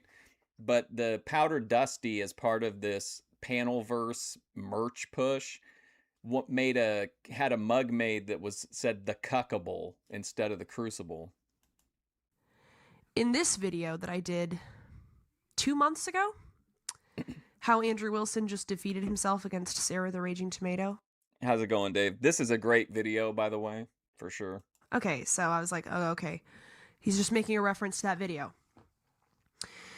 Then I said in the chat, oh, I see. You're criticizing my stream because I said you were part of Boyd. As a joke. I thought it was a joke. And he's like, yeah. And he goes, I want you to issue a retraction of that statement, Grace. And so I'm still thinking it's a joke. And I go on his stream and I'm like, you know, I'm not sure what you're talking about, Dusty. You think I'm crazy, whatever. I'm just assuming he's just joking around. He sends me the link. He's not. He's like, are you going to apologize for calling me Boyd? And I was like, I don't know what you're talking about. I'm part of Boyd too. And he kicks me off. And like he does like, we do 3 or 4 of these things where I'm like, I don't understand. He's like, are you going to take it back? Yes or no? And eventually I realize he's actually seething. He's actually mad that I called him a part of Boyd. Now, let me show you, because I was not aware of this. The reason this whole stream was made was because apparently he had not watched my Andrew Wilson video up until this point. Somebody must have made him aware of it. And so he starts off his stream and he's like, you know, the Thorps are going to get the smoke. And he brings up the clip. And this is his reaction. Before we play it, Oh boy, if I remember correctly, Ben really, really goes off on Caucasian Sasquatch, if I remember right. Just like to say, if you have, let me go back here so you can get the full picture. If you have Caucasian Sasquatch with no camera in a profile picture, where his name doesn't even fit within the circle, and you have a rotating graphic of an owl that has nothing to do with your channel, and you're streaming to 60 viewers or less, I'm not sure if there is another word for that apart from Boyd. This is the definition. This graphic, this visual that we're looking at right here is the epitome of Boyd. It's not really an insult. It's just, it is what it is. Welcome to the stream, Dad. Nice, Vinny. Uh-oh. I'm about to play Dusty's... What?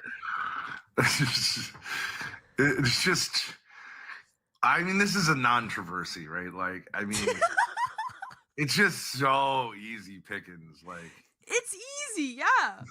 But it is kind of like... It's like the hockey player, like, who's got teeth missing being like, you don't know fuck about science, dude. Right? Like, it's like walking into, you know what I mean? Like walking into the Brown University science lab and being like, yeah, I mean, I've debated with people before. I mean, obviously at a literal level, definitely Boyd. But like, if he has like the spirit of Boyd, I can see it based off of what you're saying, Killer Tony. Like, all of the business aspects of it are, he's just, this behavior is Boyd, but to me, typically, he's just kind of, you know, he's just kind of normie, like normie Gen X guy. like, you guys don't know shit about science. It's like, But definitely Boyd. Plus, he interacts with so many Boyd people. Yeah. are you kidding me? You are the definition of boy. For better or worse. Yeah, right. And obviously, like, saying like, I'm the head of the rotating owl. okay, we failed. I hope it's not the same owl from the cremation of care ritual from the Bohemian Grove. To really hook the Crucible. Yeah. So what's our next target? The Thorps, who, like, people did this way back when. It's so Boyd to go, wait a second. What is going on? Are they acting? Yeah, this is what do you right. think? Caucasian Sasquatch $sign non-canned. Well, I don't know, but it sure seemed weird to me. Okay, great analysis. Let's watch more. Hot take. You've obviously, because you're so Boyd. Do you want to show his last panel? It's like 12 non-cammed PFPs. Yeah, that was a classic. Hold on. And it's everyone that has been. No, he made it into. He was in the field of 64 in Boyd Madness. He lost in the first round. He was a 16 seed. He lost to number 1 seed Savvy Guy in the first round. Rejected by everyone else. Yes, it is. As like, get the fuck out of here. You're killing. It's not like you're deeply offensive, but like, you suck so much. You're like vermin. Beth. Okay? Beth is YouTube vermin. She's like bacteria. You squirt it with bleach and you kill it. Go away. You're ugly. You've got tattoos. Your place looks like a witch's den. You're not a based woman. You're fucking crazy. Yeah. It's like, and that is an interesting place to have all this, but like, no one watches it. No one cares. Yeah. And that's the definition of Boyd. And there are some people. What does this mean? What's RP bed? Rape bed? It's like, and then her story about her. They're talking, if you don't know the Dusty Sphere or whatever, they're talking about his regular Beth, not the Bethadone Clinic. Although she does also have tattoos and is kind of a nightmare. And her place looks like a witch's den. Like having been thrown down the stairs. It's like, yeah, bitch. You should have been thrown off a rooftop. My ex-husband broke my back. Oh, yeah. You broke your back. He broke your back, but you didn't end up in the emergency room. Okay, bye. This is Boyd. You're just Boyd. You don't even know how to tell a story coherently. Someone doesn't break your back. Yeah, Joe Cool. Joe Cool. Oh, man. It's just, yeah, it's like 10th man. Just, these are his homies.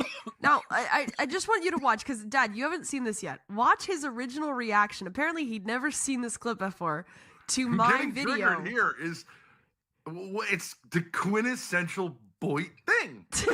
All Boyd. Yeah, it's true. That's true. And give a shit as if like someone calling you something on the internet is like life ruining. That's Boyd. That's Voight. This entire You said what? retract I your never heard statement. That term. It doesn't apply Retract. to me. Being delusional that you're not in Boyd is actually one of the Yes. You think defining you're like a hallmarks Hollywood that guy? you are a part of Boyd. If you take deep offense to being called Boyd, you might be Boyd. No, you're Okay. That's what it'd be like if I was in Rhode Island, just chilling in the back seat while the Thorps yap. you're beneath Boyd. You're Boyd. True, you're the bottom of YouTube because you can't Yeah. even be honest about You're it. the absolute bottom of YouTube. I mean, at least Jeremy. I'm Boyd. Like, I get it. Yeah, Jeremy will say, I'm Boyd. But when you I think you're am better Boyd." than Boyd, you're the bottom of Boyd. Saying you're not Boyd is super Boyd.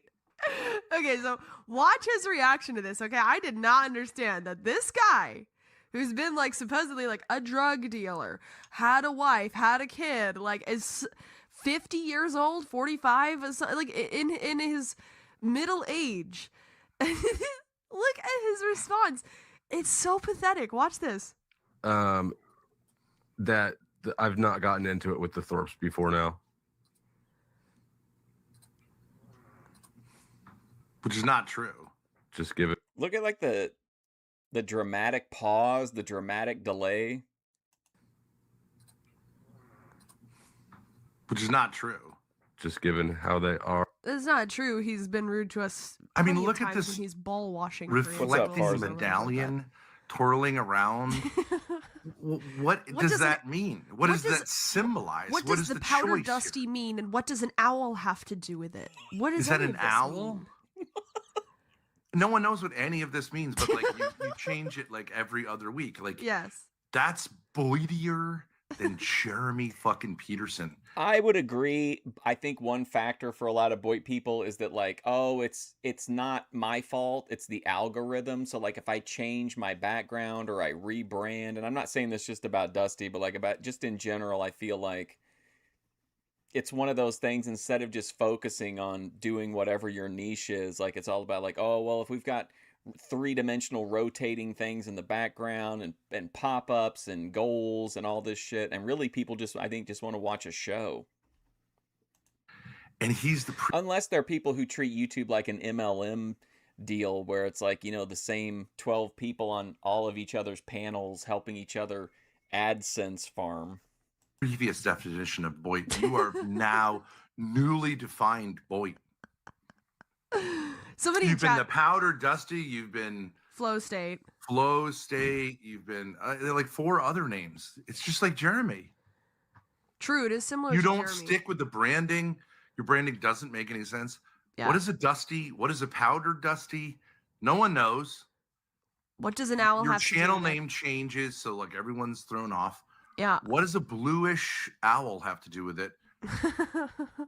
It's incomprehensible. Now there may be some inside story as to what all these things mean, but like you're purposely making it inscrutable. Yes. Powdered dusty. That's like powdered powder. Right? It's like I forgot the powdered powder thing. what are you communicating? Yeah. Right. That's what I was wondering, is it if it, what limited I know about him, I did say earlier I wondered if it was supposed to be like a cremation of care thing, which sounds like it might be. That's what I think of with Illuminati as far as owls, is the cremation of care. And how I am. All right. So this is a video that Oh man, look at this. Wow. Grace did a few months back. A few months back, yes. You're just realizing this now? Like He saw it. Wait, I didn't even remember that.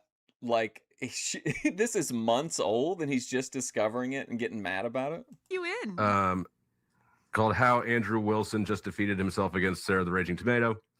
Again, this is 2 months ago. It had been sitting on the watch later playlist, and yesterday Man, look at Grace. I was changing my brake pads. I finally got around to listening to it, and it just retells. It explains the Sarah, Andrew, respectfully, Ben, Rob situation. Yeah. And of course, I'm involved in that. And I thought I was listening to it, thinking she did a real good job explaining this.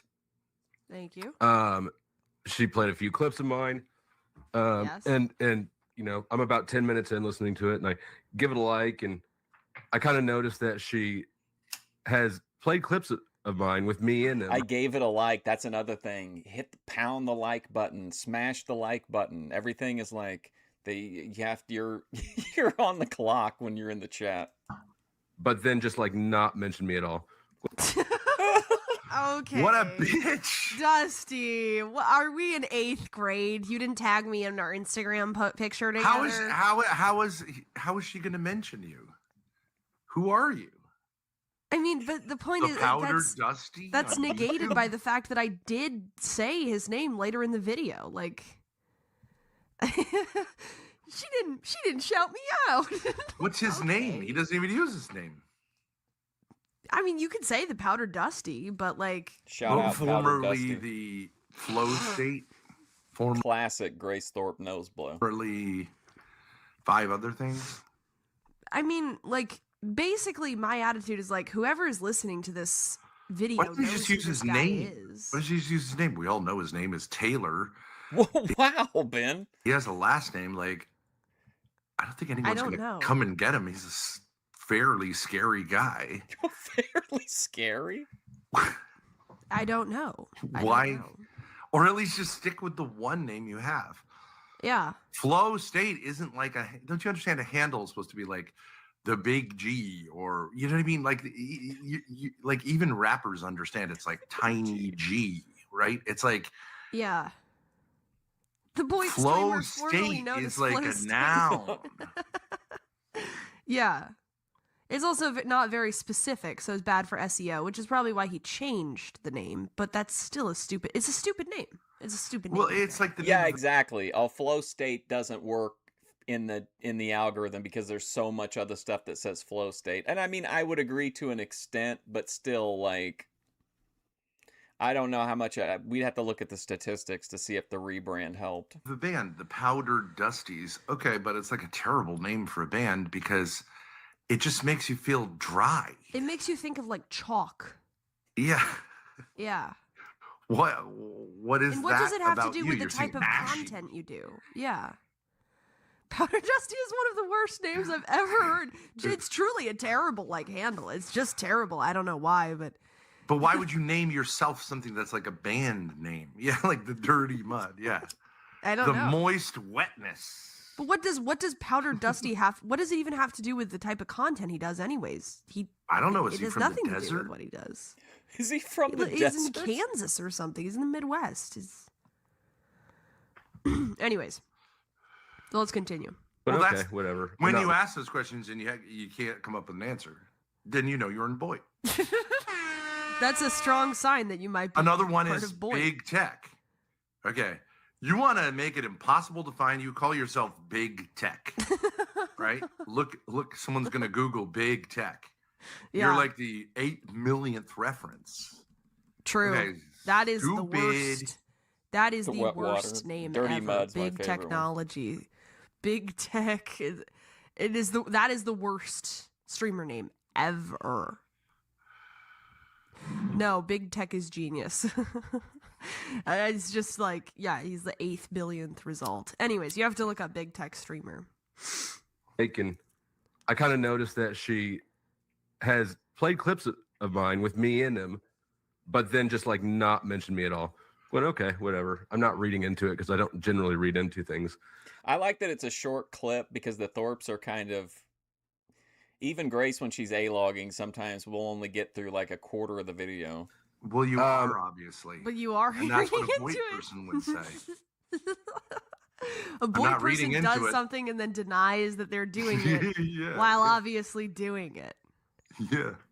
But I It give it doesn't- like It doesn't hurt me. I'm not hurt by those things. Other people are hurt by them, but I'm not. Anywho, the brake pad job was somewhat interrupted, but not because I'm hurt by it emotionally.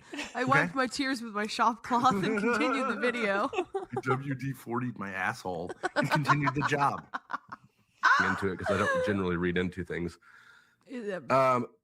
But I give it a like. I was about to leave it a comment, saying this is a really good job. And then I thought to myself, you know what? Maybe I better wait to leave a positive comment because there's 15 minutes left. This is so fucking boy to think that a comment, and don't get me wrong, I'm happy when people comment, but to treat like your comment is so important that you're going to withhold it until you can verify what you think you just heard. It's a fucking comment or a like. Who gives a shit in the grand scheme of things? Like, to act like he's doing her this big favor, but he's going to hold it back until he knows. Like, his comment is going to be the one that sends it out into the algorithm. It is the Thorps. I have never thought to leave a comment on a video and then said, "Wait, you know what? Let me not jump.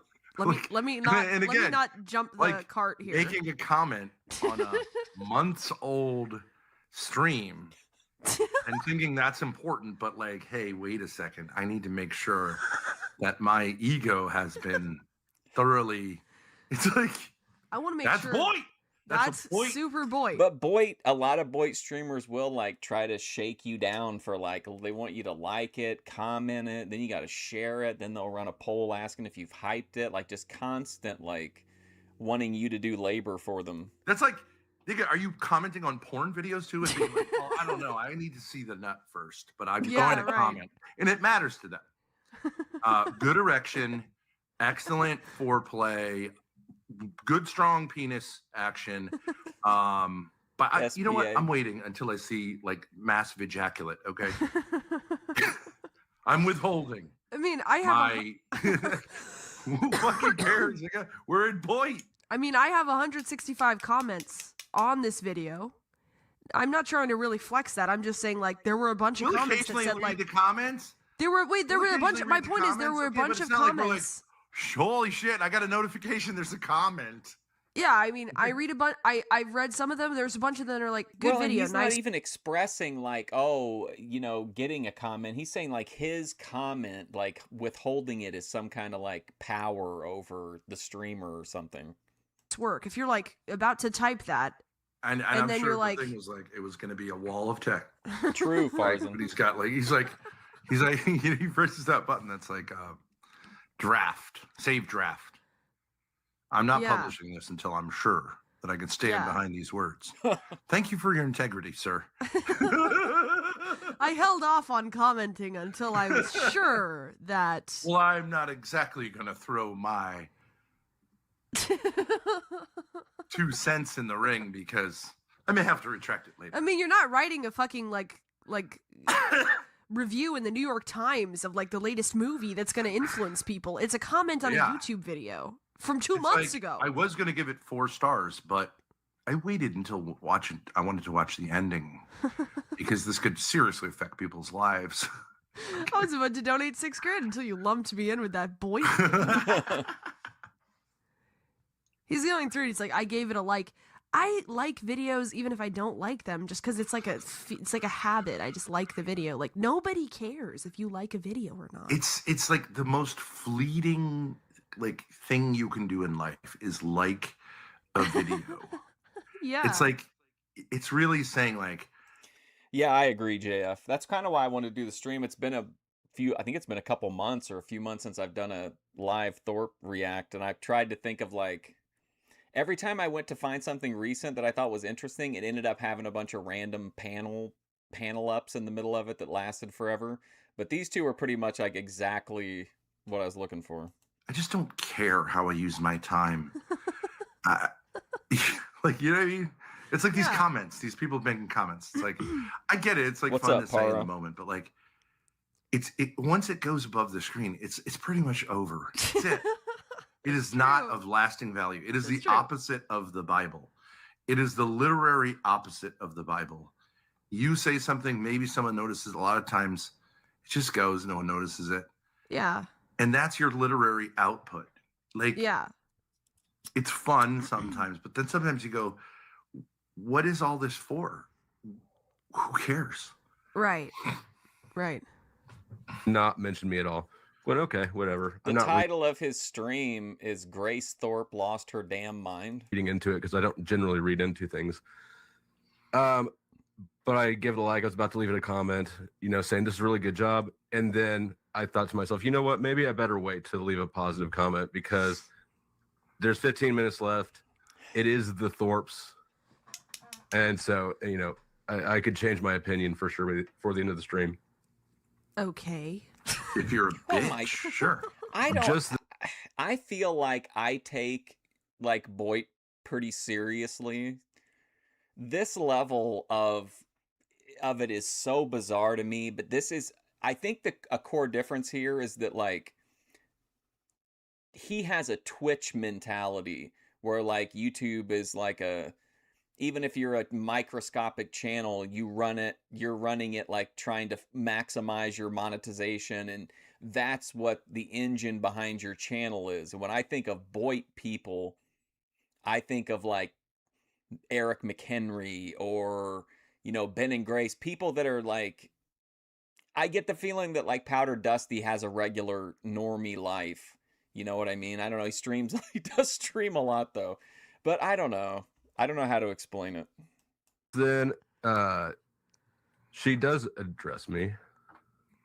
Let me see if I got this queued up right. PO'd her. But like, I can kind of see why some people would take it this seriously, but I was kind of surprised that Powder Dusty would take it this seriously. Like this level of putting so much weight into like, oh, should I like this or not? It seems in contradiction to his approach as a streamer, which is basically to demand entitlements from the viewers. They can't chat unless they're a subscriber. They can't chat even if they are a subscriber until they click through a poll when they come in. And then there's a dono goal, and then there's dry begging for some contract they had signed. He ended up paying her for that once she made enough of a public stink about it, and then it sort of died off. Her decides to drop a merch line. The merch line is based on the Powder Dusty, who's another character in this sphere. He's another.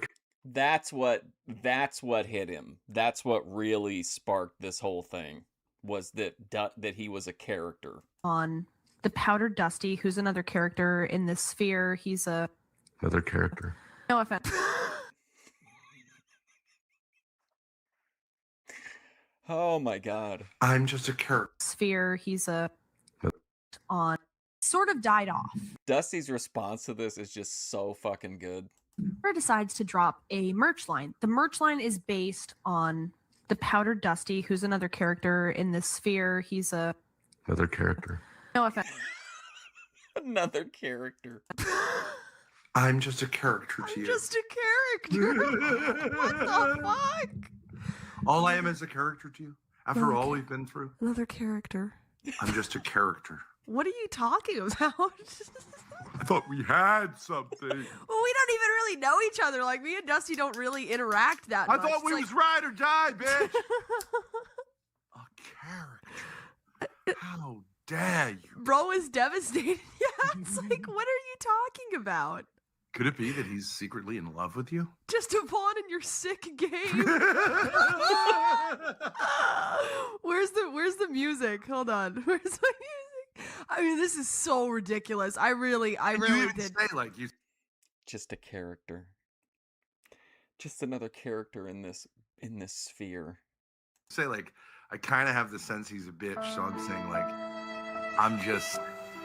You ready?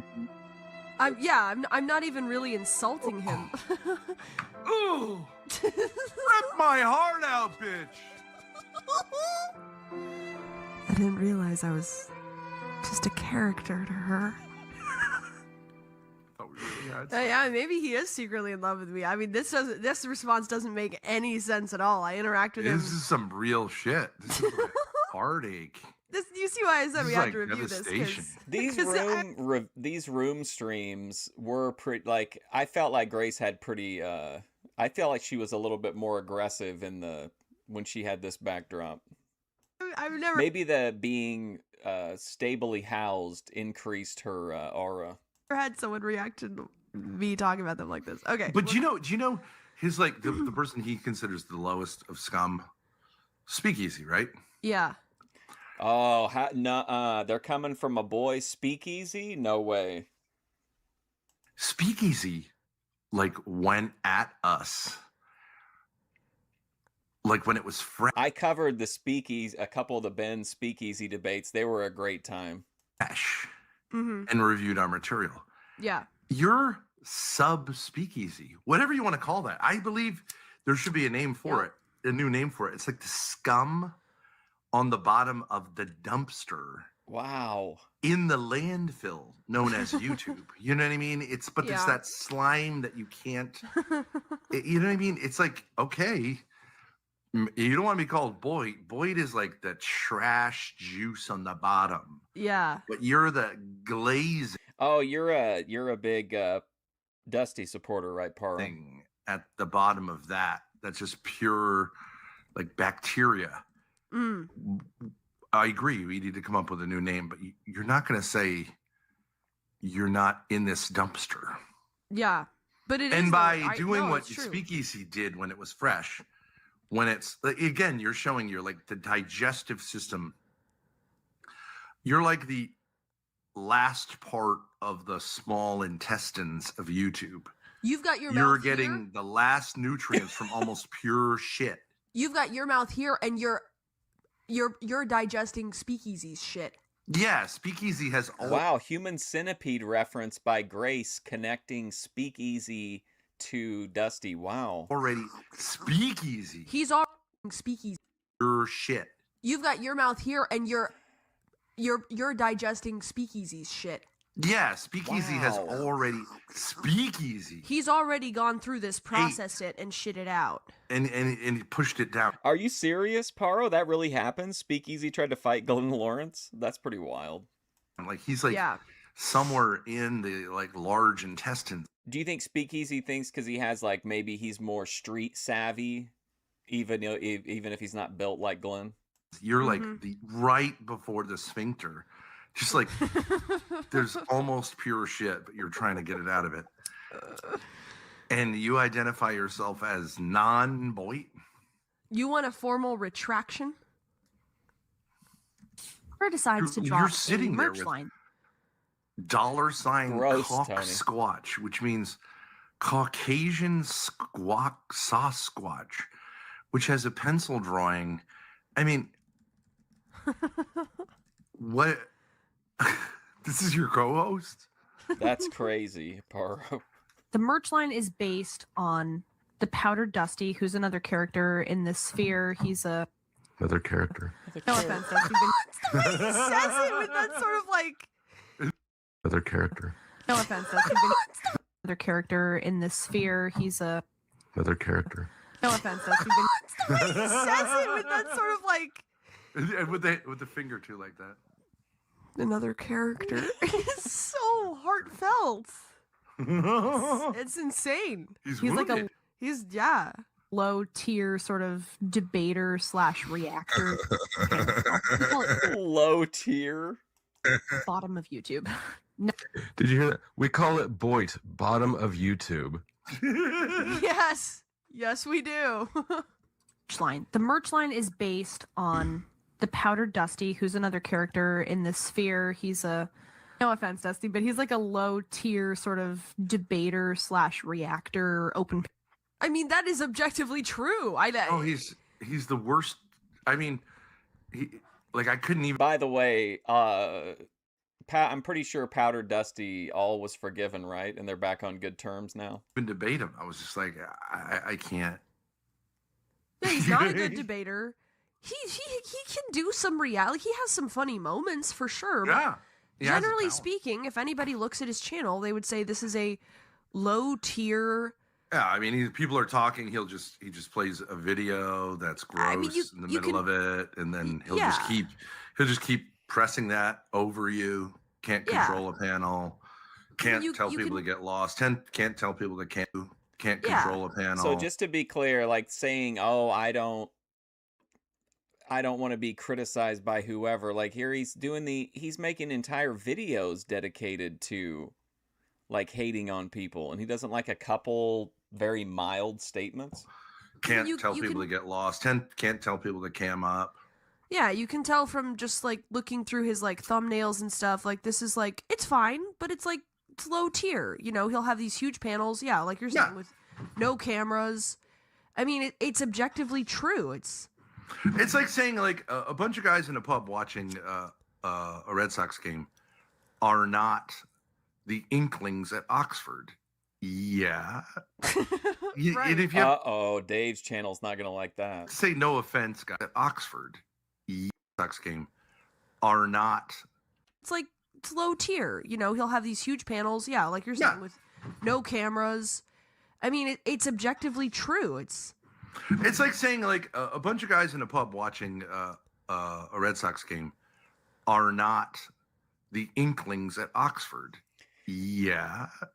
I mean, do you think there's? I mean, I don't really understand if Dusty was baiting or whatever, but like this is just such a complete non-issue on every level to me. And if you have to say, she wasn't even like being particularly mean about it or anything. No offense, guys, but you're not like intellectuals, and they take offense at it. It's utterly ridiculous. It's like those guys could be nice guys, but like you're not like literary figures. yeah. But And you're talking about whether the referee made a good call or not. But and no one cares. The lack of self-reflection is so strong here because obviously by taking super strong offense to me saying that you are a low-tier debater and stream reactor, you're obviously proving me correct, because if you didn't think that was true, there are three very deep thinking vibe, Grace. possible reactions. You could say that's not true, but like you don't really care that I said it. You could say that is true, haha, yeah, it's true. Or you could say, how dare you, which means that you know it's true, but you're like pretending it's not, which just shows that you're like not living in reality. I don't know. I mean, yeah. I mean, you could have a guy who makes like crappy porn videos and says like, I'm a filmmaker, but you're not. Yeah. And if someone goes, well, I mean, yeah, sure, like Hard Anal 14 was among the anal hard anal series, probably is lit better, but like we're not talking about Fellini, right? And Francis Ford Coppola and Scorsese, right? But if you're like, excuse me, I am a low tier porn maker, it's like, yes. Right. Yes. The girls are ugly. The lighting is terrible. It's super gross, and that's the genre you're in. Yeah. If you're Excuse delusional me? that you're a filmmaker. You're not a filmmaker. This is not art. Yeah. It's crime. You should go to jail for it. Crime? Yeah. Oh, he's saying pornography's crime. Dusty, but he's like a low tier sort of debater / reactor open What's up, panel Puck? channel. We call it bottom of YouTube. No offense. He has a merch line. Bottom of YouTube. Bottom of YouTube. And that's when Grace Thorp said that I was bottom of YouTube. Can you imagine? No offense. And if Could you imagine them calling any? No offense.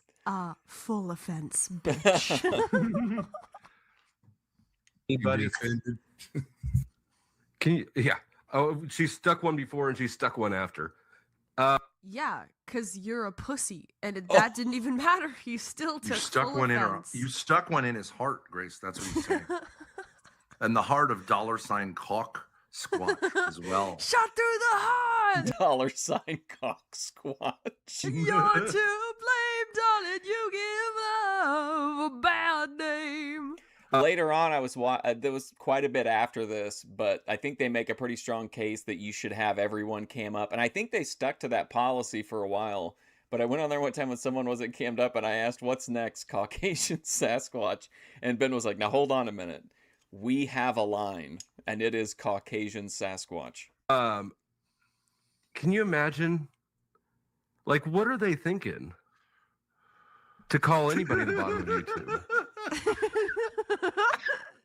Are you mad? It's like never would I would have never thought twice about that. No, I mean, excuse me, $ cock squat. If you're there. Yeah, like even if you think cuckable is funny, you don't want to wear the t-shirt because then all you're doing is just advertising it to everybody that they will just think you are looking to be cucked, because people in the real world until very recently, and even now within very specific pockets of mainstream, have no idea who any of these people are, including Andrew Wilson in The Crucible. Like, what YouTube is not reflective of the real world in that way. Can you imagine? They don't know who Sarah the Raging Tomato is. They won't get your in-jokes. That's why you can't have a heathen t-shirt that says 300 black teens on it. Calling this anything other than top tier. I mean, we're competing with Mr. Beast here. This is toit. Toit. And like, he's saying like, oh, these people. Right, Joe it's like, Cool? Yeah, man. And another thing. Oh, no. Oh, welcome to Machine Lies. Hey, bro, you heard about this shit that they're doing with the institutions? yeah, and he's saying like insightful. He's saying like, well, yeah, for sure. Well, I don't blame Grace for running from Ruby. Ruby's she's a fighter. Grace is a yapper. It absolutely sounds like whoever's wearing that shirt is looking to be cut. How could these people call us Boyd? Well, objectively, Dusty. Do you think okay, if he made his own merch, certainly he bought a shirt, right? Do you think he's worn that out and worn it out in public? I have more subscribers. I make probably more money. I get more viewers. I wasn't trying. Have you ever made a diagram? Have you ever made a diagram in your life? Far higher quality content, IRL, debates, analysis, family drama. I don't take super huge offense to being called Boyd. A lot of the stuff we do could be classified as Boyd. I mean, I've told a lot of people about Boyd people, but like, I don't know. I'll say this. The closest I think I've come in a long time to someone knowing it is over the summer of 2024, someone got a thing going semi-viral on Facebook to look out for Predator Ben Thorp that was in the Maine area or something like that. And someone sent it to me because they had seen me or had heard me talk about it. But other than that, someone messaged me the other day and asked if I knew who EDP was because that documentary came out. Like, that's one of the very few times someone has actually like brought up a YouTube person to me. But objectively, I am a far better content creator than you. And I've never flexed that in your face, and I've never tried to one-up you. But if you're going to say like, well, who has the right to call the other Boyd here? Yeah. It's me. We would never have Caulk Squatch up. Yeah, the over being called Boyd. Get rid of this. Correct. Or 10th Man or Joe Cool. I don't think I've ever had any of them panel up. So they were having a debate on his channel about who was more disabled. I think that was what? Yeah, no. What? No. They're like, you're thoroughly disabled. Dusty had a Valentine's. Really Valentine's Day. It was Valentine's Day. It was his Valentine's Day special, and he was like, "I'll call your ex for I'm you." fucking disabled. And it devolved into two guys who had been dumped by their girlfriends, I think, who were having a disable off, and the one guy was like, oh, come on, Paro. I know you don't like the Thorps, but you got to admit they're Kino. They're just, they're heels to a lot of people, but they're definitely fun to watch. well, I have You wouldn't want to punch Grace in the back of the head, pull her dress up, and whatever else Glenn Lawrence was talking about. No, fucked up back. The other guy was like, well, I can't hear out of my left ear. And he was like, well, that's not a real disability. Do you Well, the pussy's going to be flowing in, guys, after this debate. Yeah. It's literally like the last time we tuned in before this. That's what was going on Dusty's channel, which it has its value. I enjoy watching a bit of Boyd. It's like refried beans. It's like reheated nachos. It's like frozen pizza. It's yummy sometimes. Guilty pleasure. It's garbage slop. Yeah. But I just want to communicate. I think you know this. It literally never occurred to me that Dusty would take offense at being called Boyd. It just No, didn't it's occur to me. hilarious. Yeah. I was just like, I mean, the question is to turn the tables on him is like, is he just manufacturing this because he has nothing to do? Because it's like, it's just boring to listen to It's Beth. hard for me to believe that. I mean, I want to believe that he's really impacted by this, but it's kind of hard because it was so mild. You know what I mean? Aren't Gen X men supposed to be like, with tough skin, withstand that kind of stuff? It seems like a pretty mild thing for him to get upset about. He did make a speakeasy hate video around this time. Do you think this is manufactured outrage? To go, yeah, I like men. You know what I mean? And it's just, he's just reaching. I don't think it's manufactured. I mean, maybe a little bit because he's kind of maybe 20% of it, but I think 80% of this is like genuine offense because he seemed angry when I was on. Like I didn't understand it at all. I was like, "What? We're not joking around." Yeah, he was in full bitch mode. Yeah. I mean, I think he wrote it as close to the line before. It's just 34 minutes in and we've made it through like 45 seconds of the flow state video. Just like you have to officially become part of the I gotta tell you, LGBT I like this look from Grace. I think it's a pretty solid look.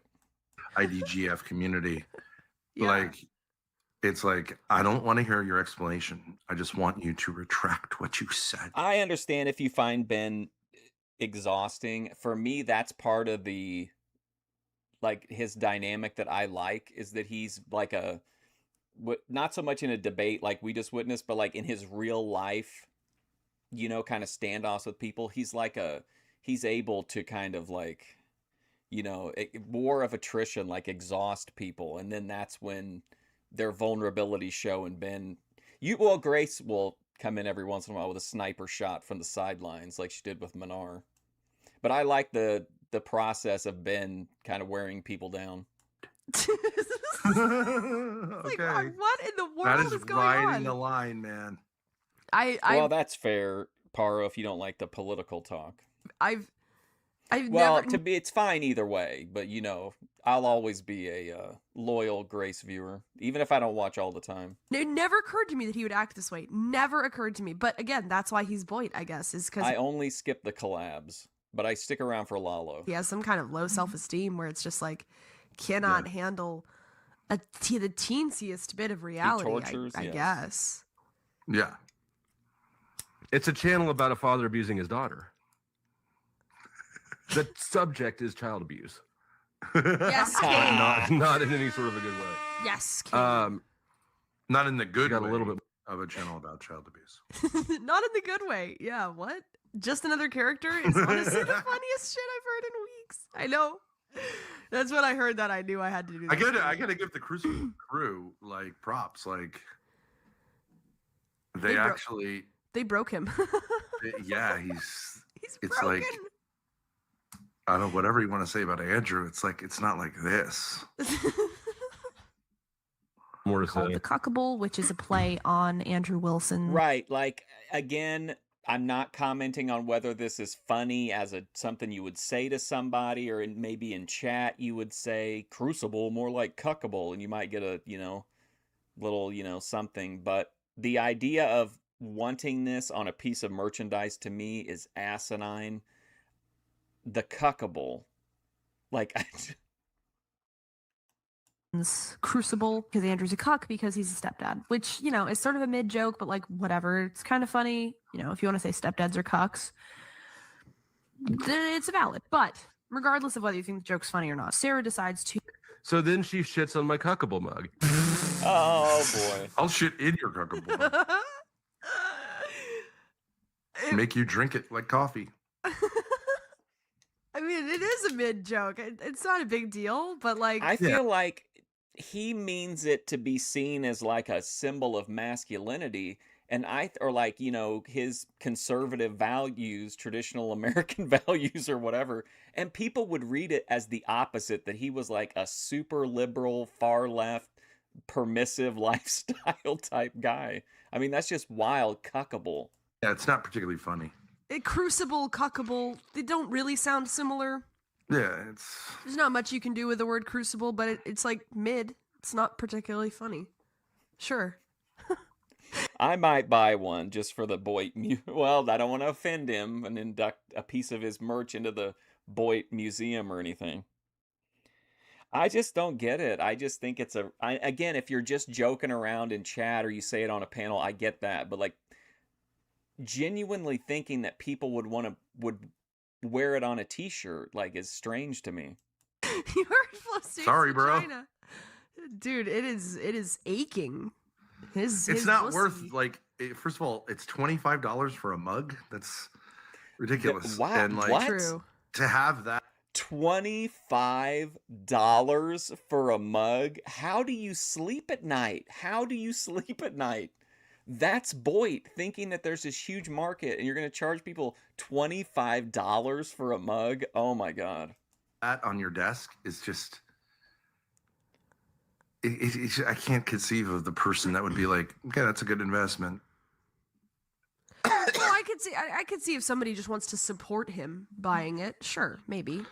But Just send him $5 or whatever, you know. I mean, yeah. it's like the whole like liberal tears mug. I'm sure he would say he made a lot. I don't know. Maybe it is. I know some people have told me he has like a loyal following of people, but I couldn't turn my stream on and, you know, metaphorically or whatever, look my viewers in the eyes if I was like, hey, would you mind paying $25 plus shipping and handling plus tax for a mug that you would be embarrassed to be seen with in public? Any mug, though. $25 for a mug? Like, that's funny. Liberal tears. I'm drinking liberal tears. That's kind of funny. Somewhat. clever. It's more funny, yeah. Yeah. But like El Crapo merch is like you're not That honestly could be like a unsubscribe thing for me. Like that's really greedy. exactly like getting out of the grifting world. No. But like again, this is not a super harsh criticism. I'm just saying Yeah, it's like a mid-tier joke. Sorry, it's me. I didn't mean the mugs that you're selling about EFD 306. That's I think of that as more of a non-profit. yeah. It's fine. I'm not going to say it's hilarious, but You got to say like this is the single greatest item anyone could ever purchase on the history of the earth. The cuckable mug. That is just 20 so crazy to me. $25 for a mug. $5 like not feeling it. Buy the But mug you and sell promote it somewhat, and if someone's like that's hilarious, okay, I mean Sure, whatever. what are you going to do? Sue us because it hurt your sales because we said it wasn't that clever? I didn't Yeah, think because if you have like whatever, your content isn't always the best. Like that's different because you can just watch it. But like if you're selling people shit, I would think you would. I don't know. I just the whole. I'm just aghast at this 25. Honestly, like I can't believe it's $25 for a mug. think Sarah's merch was that clever either. It but doesn't like, really make any sense. It's Boyd merch, It's Boyd merch, sure. and they sell like 2 of each, which is fine, and it's. Yeah. It is what it is. Do you think $ Caulk Squatch has a cuckable mug? No. I bet they do. I bet they all buy each other's shit. And it's that way they can all say, oh, we're selling. But really, it's just this MLM shit of, you know, like in the old days, it was follow for follow or I'll come. I remember on Twitch back when I was a streamer there were people who'd be like, oh, I'll come out and hang out in your chat or whatever, but I don't really like your show or whatever. But if you'll do the same for me, it's like, no, who gives a who? I don't want to do that shit. It just feels it's Boyd. No. He doesn't. I know exactly what he drinks his like Sanka out of. It's just filth. How much did my coffee cup cost? I got mine, I think, for 50 cents at a garage sale. It's a Jerry Springer Too Hot for TV mug that you got for free, like if you ordered the VHS tapes. Because Andrew's a cuck because he's a stepdad, which, you know, is sort of a mid joke, but like whatever. It's kind of funny. You know, if you want to say stepdads are cucks, then it's valid. But regardless of whether you think the joke's funny or not, Sarah decides to. So then she shits on my cuckable mug while it's still for sale for 2 more months. And I had no idea about this. Nobody said shit to me. For $10, I think is a much more reasonable thing. But then again, like, it's a fucking coffee cup. Yeah, because nobody thought it was a big deal, you idiot. I still think the Thorps dropped the ball by not putting out a Ben mugshot t-shirt. Sarah, your best friend Sarah, watched this video from beginning to end, said it was a great video. Didn't mention a word about, like, oh, you insulted Dusty. She didn't mention it to me. She didn't. I don't think it occurred to her that he would take this personally. I genuinely don't think it occurred to her. I think most of mine, I have like a couple or three maybe that are like novelty mugs, but then I think the other ones were just the ones that came with the, that came with the dishware. The thought of Dusty getting 100 mugs made him stuck with 97 of them. Does anyone They're not moving really, off the shelves. Does anyone really want to drink out of a mug that says? Yeah, I mean, it's such an inside joke. Like, you're not gonna be like, okay, I'm gonna go to my office and have something. It just would everyone be like, what the hell? is that the name of some? They can't match these prices. Like BDSM place that this guy goes to. It's just yeah. And so now here we are 2 months later. I mean, am I out of touch? Am I the one? Like, is $25 for a YouTuber mug, like a small YouTuber mug, like a reasonable price? Holy fuck. Plus tax, plus shipping and handling, plus tariffs. The actual bottom of YouTube called me the bottom of YouTube.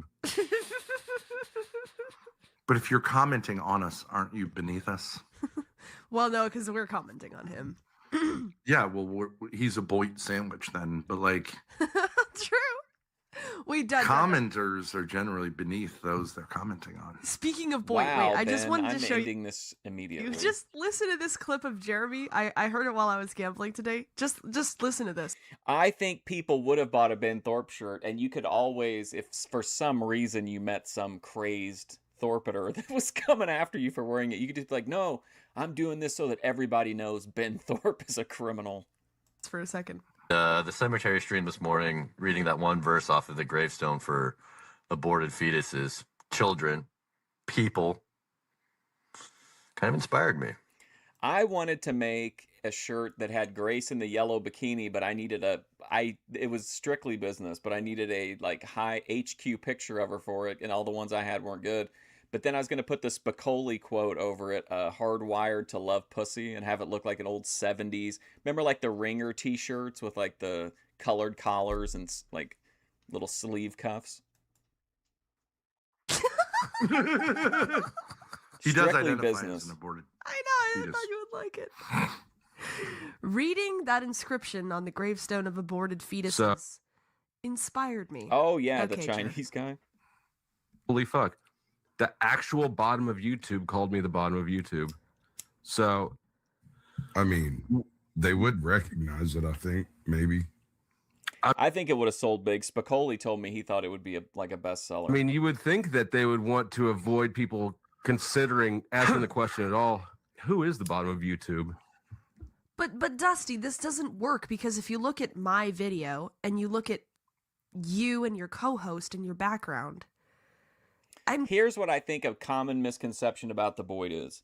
People think that like YouTube is like, whatever the size of my window here, and that Boyd is this part of it. No. Boyd is like 3/4 of YouTube. Very few people break out into the mainstream, especially that are like the kind of people you find in Boyd. Like it's most of it. And then within Boyd, there are like all the different, themed neighborhoods and levels of Boyd, but like I would say in general most of YouTube is Boyd. If it's a very small group of people that are going viral or getting consistent high views, everybody else is kind of like fighting down in the sewers.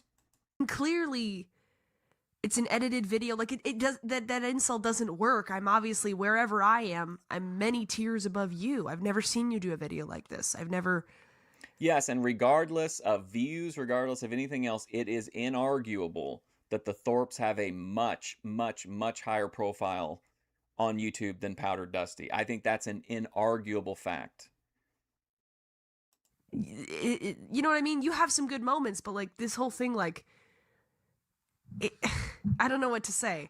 You're You don't have the leverage. look in the you think mirror. You do. Look in the mirror. Yeah. If you like what you see, that's great.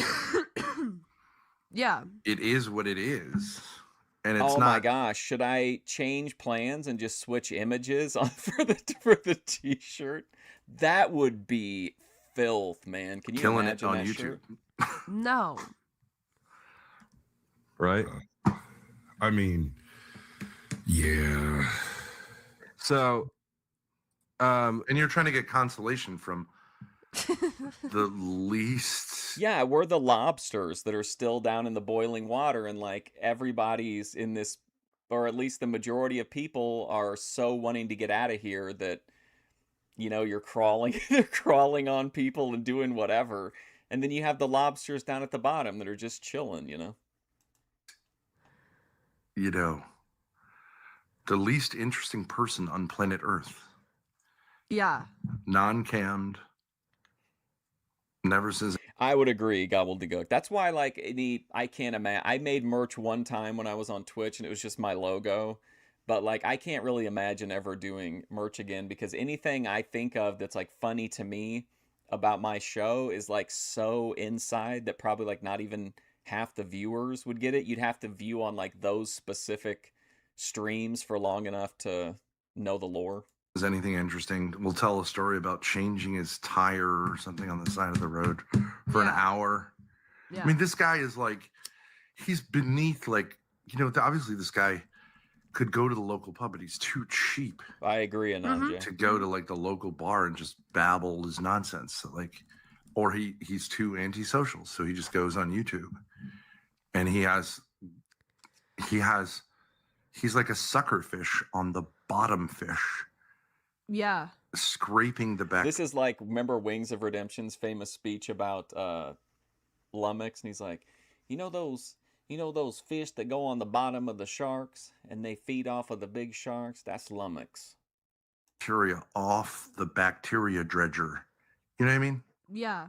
And do you know why Cock Squatch is there? It's because he is one of, I think it's just him and Beth. He's one of the two people. They're like sustained. Listen to this. Listen to this. I was flabbergasted when I heard this. Who have bought. They're like the patrons. No. It's more than that. Yeah, they're the patrons. Right. They've bought this $20 monthly membership to Dusty's channel, which gives you like access to the StreamYard link anytime you want. Yeah, right. So you can literally pay $20 a month and just completely come on the show anytime you want to. As a viewer, I find that to be unacceptable. The idea that I would tune into your show, but you're at best going to be a co-host, or maybe you're only going to be one of 12 people on the panel. Like, I don't care for that at all. And over $20, your entire show can be derailed or diminished over $20 a month.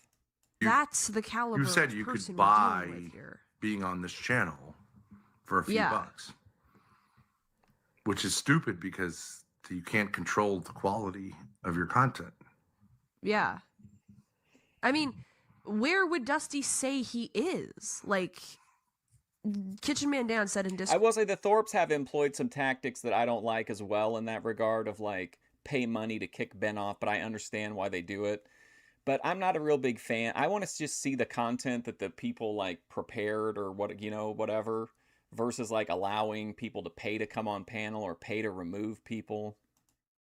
He was like, can you ask Dusty when he thought when Yes, it's a great deal if you don't give a shit about the show, but if you actually want to watch the show, like, it's wild, $20.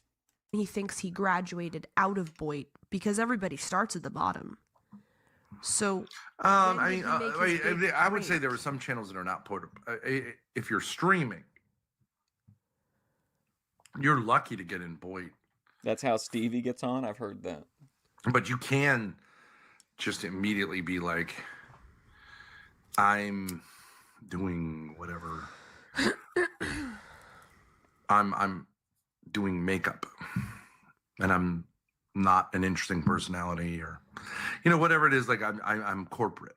I'm just sure. streaming corporate shit to promote a product. Sure, yeah. But also, just for cultural relevance, if we're approaching this from an anthropological perspective, the panelverse, while Ben and Grace do go there occasionally, like their content I don't really consider to be panelverse, but the things that Dusty does are very normal and reasonable for that part of YouTube. For like the panelverse, the turning monetization to max and trying to get every penny and doing all the merch and the like begging and stuff like that, that's all normal there. That's not Boyd. No. Boyd is it's the melee. You got it, Heathen. Heathen says he wants to stay Boyd. That's right. Absolutely. Boyd is the best place to be. It's the most interesting people. It's the most interesting content. Of course, there's still, stuff that's not, good or not entertaining or it's boring or whatever. But like, Boyd is just so, if you show me any genre, I'm going to find the Boyd equivalent more entertaining than like the mainstream equivalent. I'm completely Boyd for life. At the bottom, desperate. Or at least the next 52 consecutive years. People who want to emerge as YouTube stars through streaming.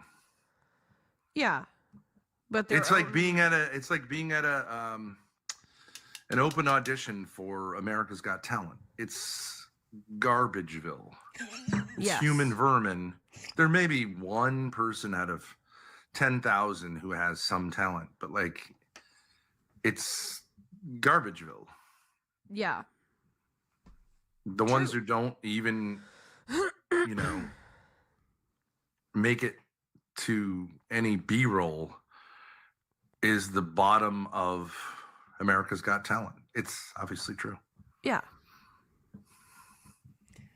The panelverse to me is always whoever hosts it, and then it's like open mic night. Like as a viewer, there's no way to tell what you're going to get that night or like whatever. I know that maybe that's part of the appeal. I just don't really care for it. Maybe people like the, lack of structure. If you're not familiar with the Thorps, I think probably most people are, but if you're not familiar with the Thorps, we're going to look at some Thorp stuff. Wait. That's interesting. Would you say that about the Powdered Dusty? Most people aren't. We're going to look at some Thorp stuff. Wait. Bottom of America's Got Talent. It's obviously true. Yeah. If you're not familiar with the Thorps, I think probably most people are, but if you're not familiar with the Thorps, I think people who are Boyd can make. Are you talking about merch? I might be thinking about the wrong thing. If you're talking about overall money, I think you can be in the Boyd and make really good money. I mean, there are even mainstream pockets of the Boyd, but I don't know. I mean, I think there are definitely got to be quite a few people in the Boyd bringing down that much. You just have to get it in a much different way than a lot of other creators do. We're going to look at some Thorp stuff. Wait. That's interesting. Would you say that about the Powdered Dusty? Most people aren't. Yeah. We would probably have. Yeah, Grace could definitely sell like a T-shirt or something. Name recognition. She should do like a makeup rebrand, drop ship deal with some Alibaba makeup. The Toxic Trad Girl collection. 1,000 times what you have? I would say that's true. Yep. Yeah. So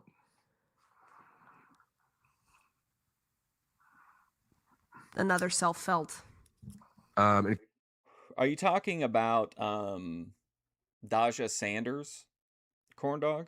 Including some previous interactions they've had with me, because this comes a month after the last time I ran them off.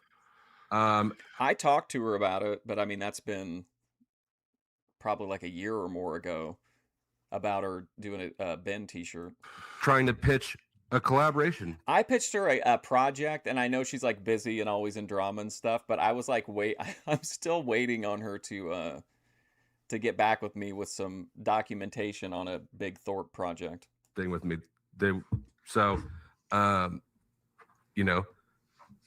Apparently I'm good enough to keep pursuing. correct me if I'm wrong, their collaboration thing involved them doing Here comes Cock Squatch. exactly what they were already doing. Their collaboration thing involved them doing exactly what they were already doing, and you Soaps. doing additional stuff to make it work. Essentially. Yeah, essentially. Yeah, I can do math. Oh, yeah. So okay, so what we're doing here is saying like, you. Oh, I don't know. were I after don't think I me. know who that is.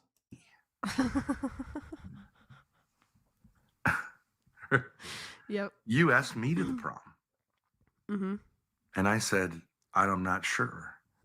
Now you're saying that I'm not the queen of the prom. That's right, bitch. That is what we're doing. That's That is right. what we're doing. That is what he's doing. Anon Jason, information specialist. I don't know if it's even worth responding. Did I to. say?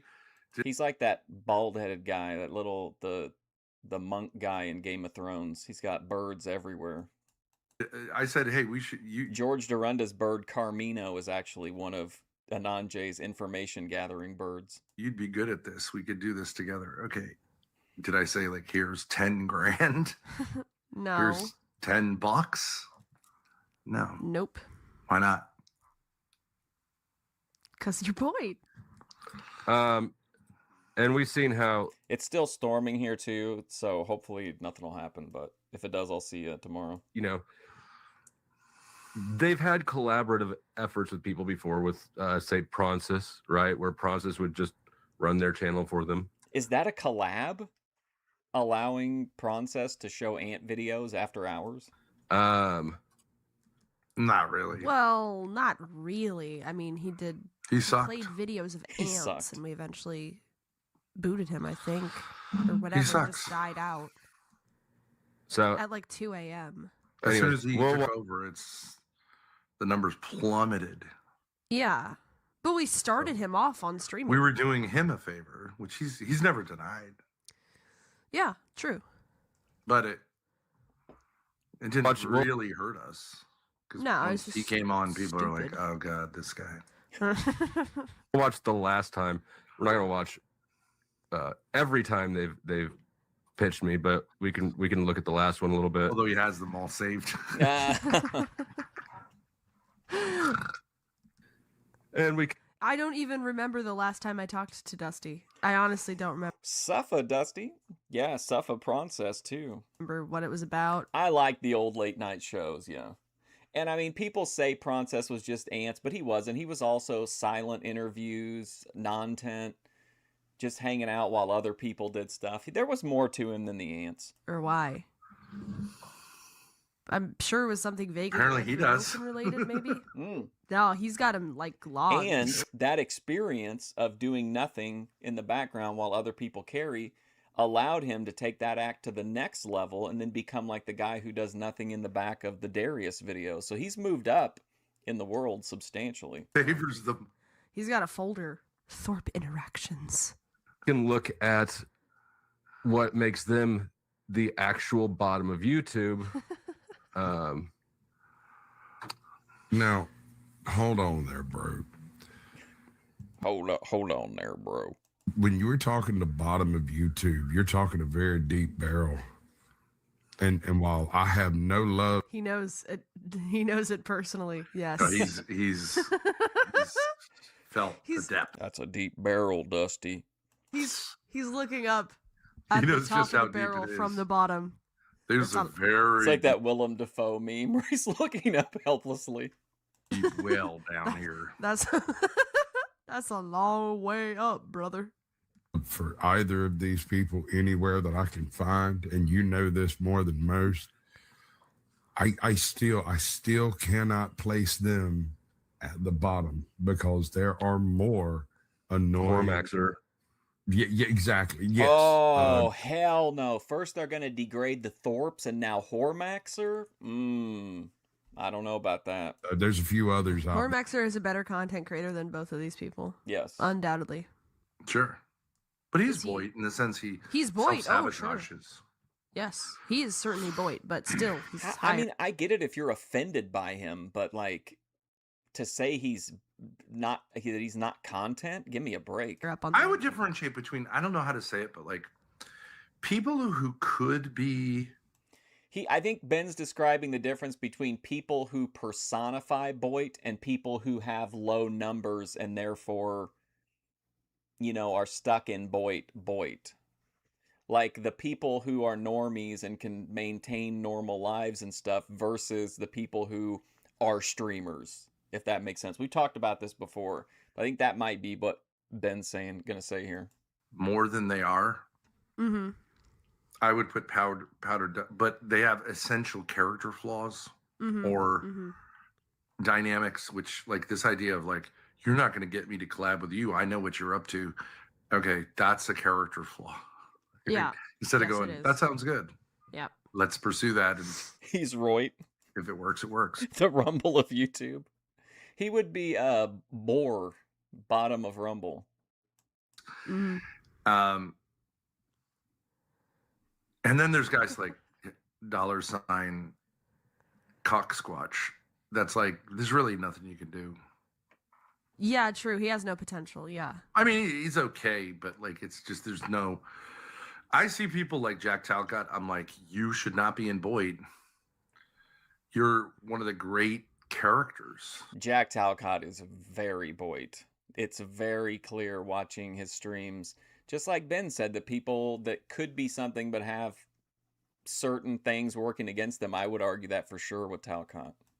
I don't personally like his streams, but I get why people do. And I do enjoy some of the clips. Yeah. Of, YouTube. But then I see a bunch of other people like, you know what I mean? But there are these people who have like, wow, like real skills, like Chaotic Truth. But he has to stop letting his panels just become chaotic. Yeah. Too chaotic. Mm-hmm. Mm-hmm. Yeah, there's a difference. And try to really, like today we're sitting there and he's got 4 uncammed people. Get rid of them. Yeah. If you own, which I agree, I hate the uncammed panels, but I feel like if you don't do that, there are so few people that are willing to cam up. Get rid of them. True. Believe in yourself enough to say, cam only from now on, with rare exception. Yeah. Don't come on here. Like if you're a heavy hitter that can come on and deliver immediately and really add to the panel, then I can see getting a pass. But I mean, for the most part, I think you should have to cam up. Anonymous and PFP, like.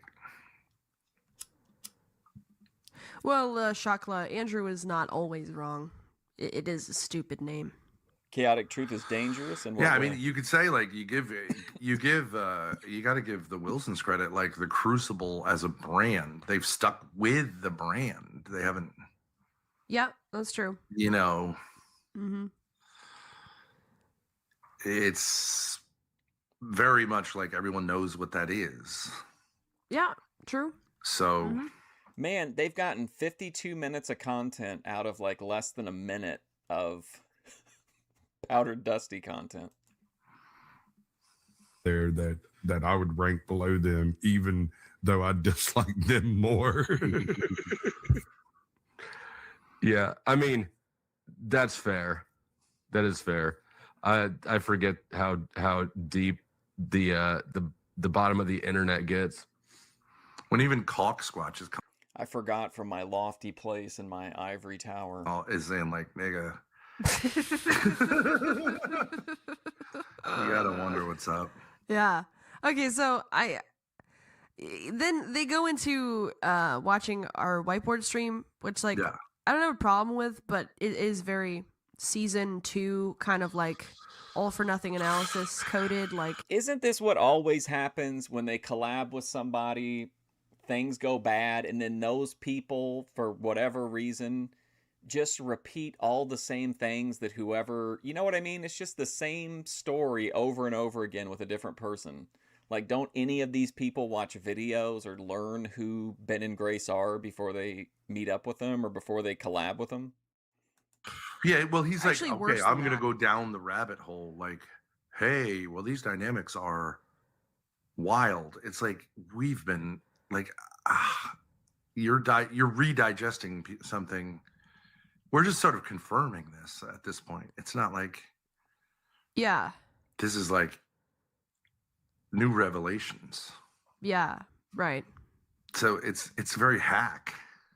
It is very. And you're going to be like, you're going to be like saying, you're seriously going to have a conversation about like, is this all scripted?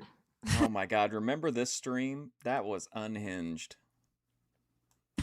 Have you ever made a diagram in your life? Are they Guys, acting? Are they actors? Is this an acting? Do you have any idea what would be involved if this was a script? Like there would be a marriage license registered in the state of this script has been going on. Oh, like someone's paying actors to do something for 20 years. Yep. There's like legal documentation. There's children, It's like 6 children. Maybe it is scripted. I don't know. It's just because you're stupid. You're stupid. You don't recognize that people unlike you have complicated lives that are interesting. Interesting people lead interesting lives. You sit there smoking your cigarettes with no one around you. No one knocks on the door. And everything is weird to you because, you know, you're just dying in your chair. Wow. True. Traditional Rose, even though she's trying to insult us, actually throws a stray at Dusty. She says, so basically you two want to talk for 2 hours about how some has-been said your name.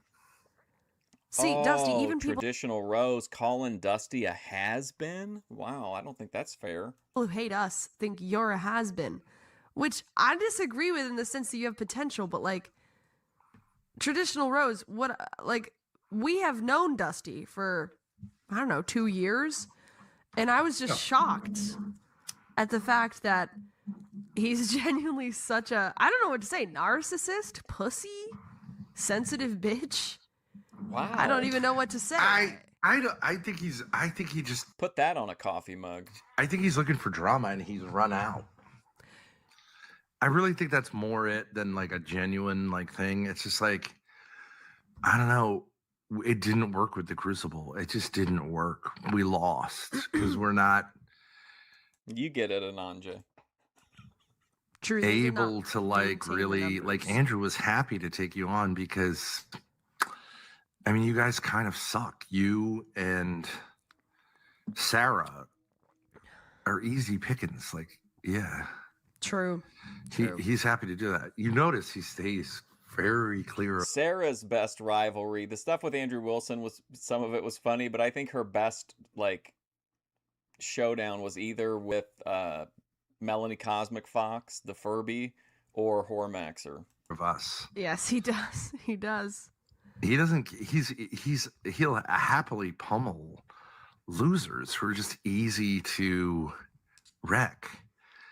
But he stays clear of us because while we are not in his league as far as like success, he knows I would personally and you would personally destroy him rhetorically.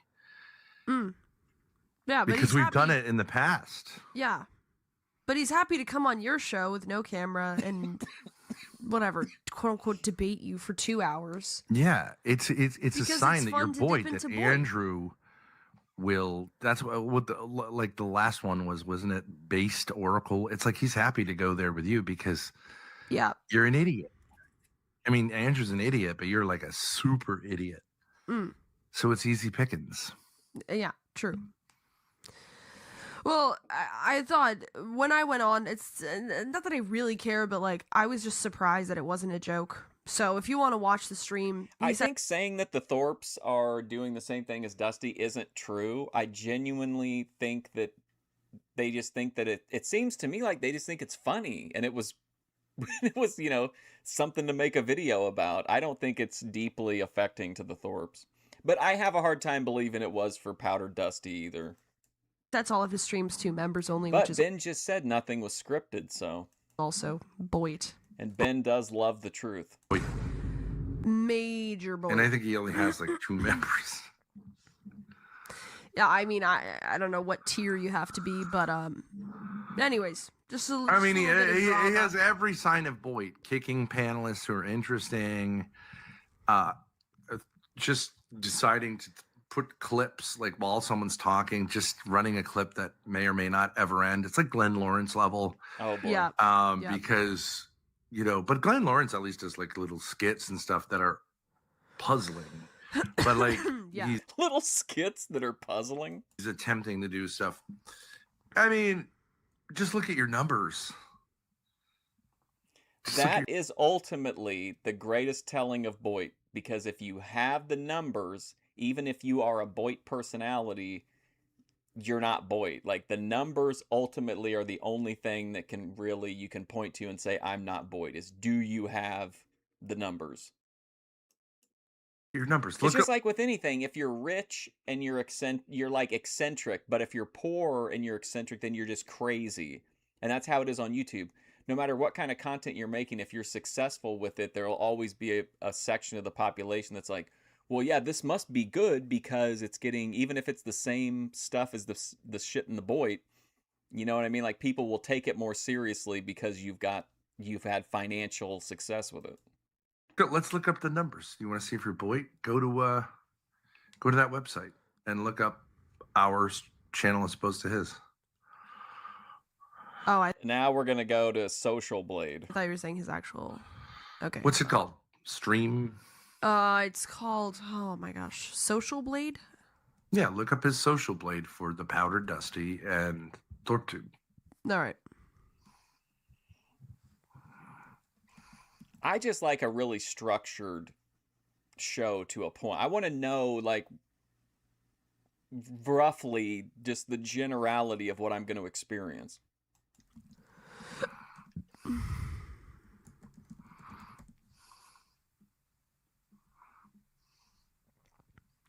It's actually the same ranking. Okay, so we got. I would not. It depends on what you're. Again, I don't know.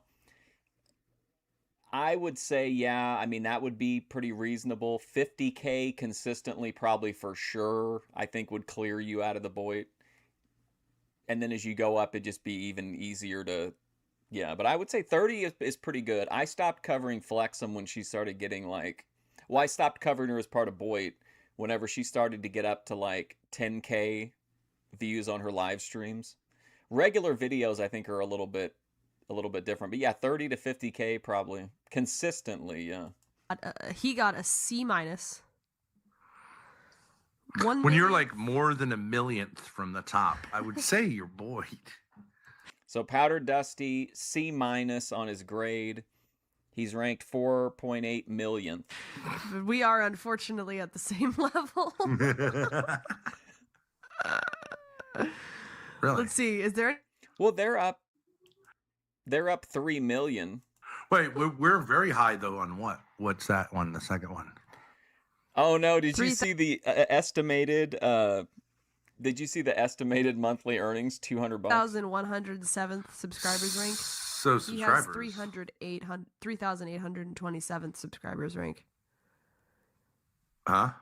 Oh. This is his. So I'm just coping. Well, what about future projections? Okay, let's see here. The future. I remember this. This is such a funny moment.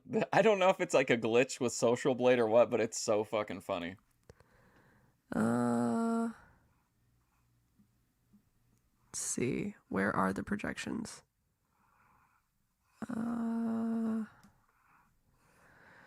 Gained subscribers weekly, gained views weekly. No, projections. I don't know where that is. Oh, sorry. It doesn't have it. Oh, well, what go up? It wasn't there something. This is projections. Don't see it. Channel metrics, creator statistics. Well, go up. There's a tab. Future projections. Oh, future projections. Oh, here we go. Man. Future projections. Oh, future projections. There we go. Fucking asshole. Projected subscribers. This is so funny. Projected subscribers through the roof. Hey, here's some hope for you, Dusty. Here's some hope for you. What do I have? 10.1. By May 21 of 2030, you're going to have the same amount of subscribers as I do. Let's go. That's only four What more are years. ours? What are ours? Let me see. Same date. Our projected subscribers are unchanged. What was it? 2030? Not much more. Not much better. Well, that's because you haven't asked for subscribers in forever. Once you reach 10K, you just gave up. I don't know. All right, but look at these Anyways. projected views. Look at these projected views, though. 4.1 mil. Oh, no, that's 2030. Wait, what? Oh, I guess it's all in 2030. 4.4 mil. Okay. His projected view. I'm not sure any of these figures are actually like. Ooh. Look at the projected views for the Powdered Dusty. I know that it's probably just a fuck up with a thing, but I just think it's really Kino. And it gives Grace a real opportunity to be a bitch. Ooh. 0 by 20. The end That's is not coming. good. They actually are saying, like, you are going to die. The end. 0 views. Ooh. 0 by 20. The end is That's not coming. good. They actually are saying, like, you are going to die. That's not a good projection, Dusty. That's not a good projection. I'm not gonna lie. They just said 0. 2 years, 0 views. You're dying. This is a dying channel. Well, whatever. I mean, and of course you could say, like, well. And again, they made up, and I think they're back on friendly terms now. We're not saying we've broken out of sort of mid to upper Boyd. But the whole stream he was reviewing was us articulating a major. Their views are mid Boyd, but like their profile, I think you could put, especially since they're in the spheres with some of the higher Boyd people. I feel like they have pretty high profile, even if the views don't always reflect that. Dynamic problem. Like, so that's why we're in Boyd. Yeah. True. No, I told have a him. major we are Boyd too. Dynamic problem. Yeah. We've had people who wanted to collab with us, and I'm like, I don't think you realize like how the powdered dust bin. Like we just have major problems. So if we don't resolve those Red Bull content, we won't get out of Boyd. I don't think his problems are more fundamental.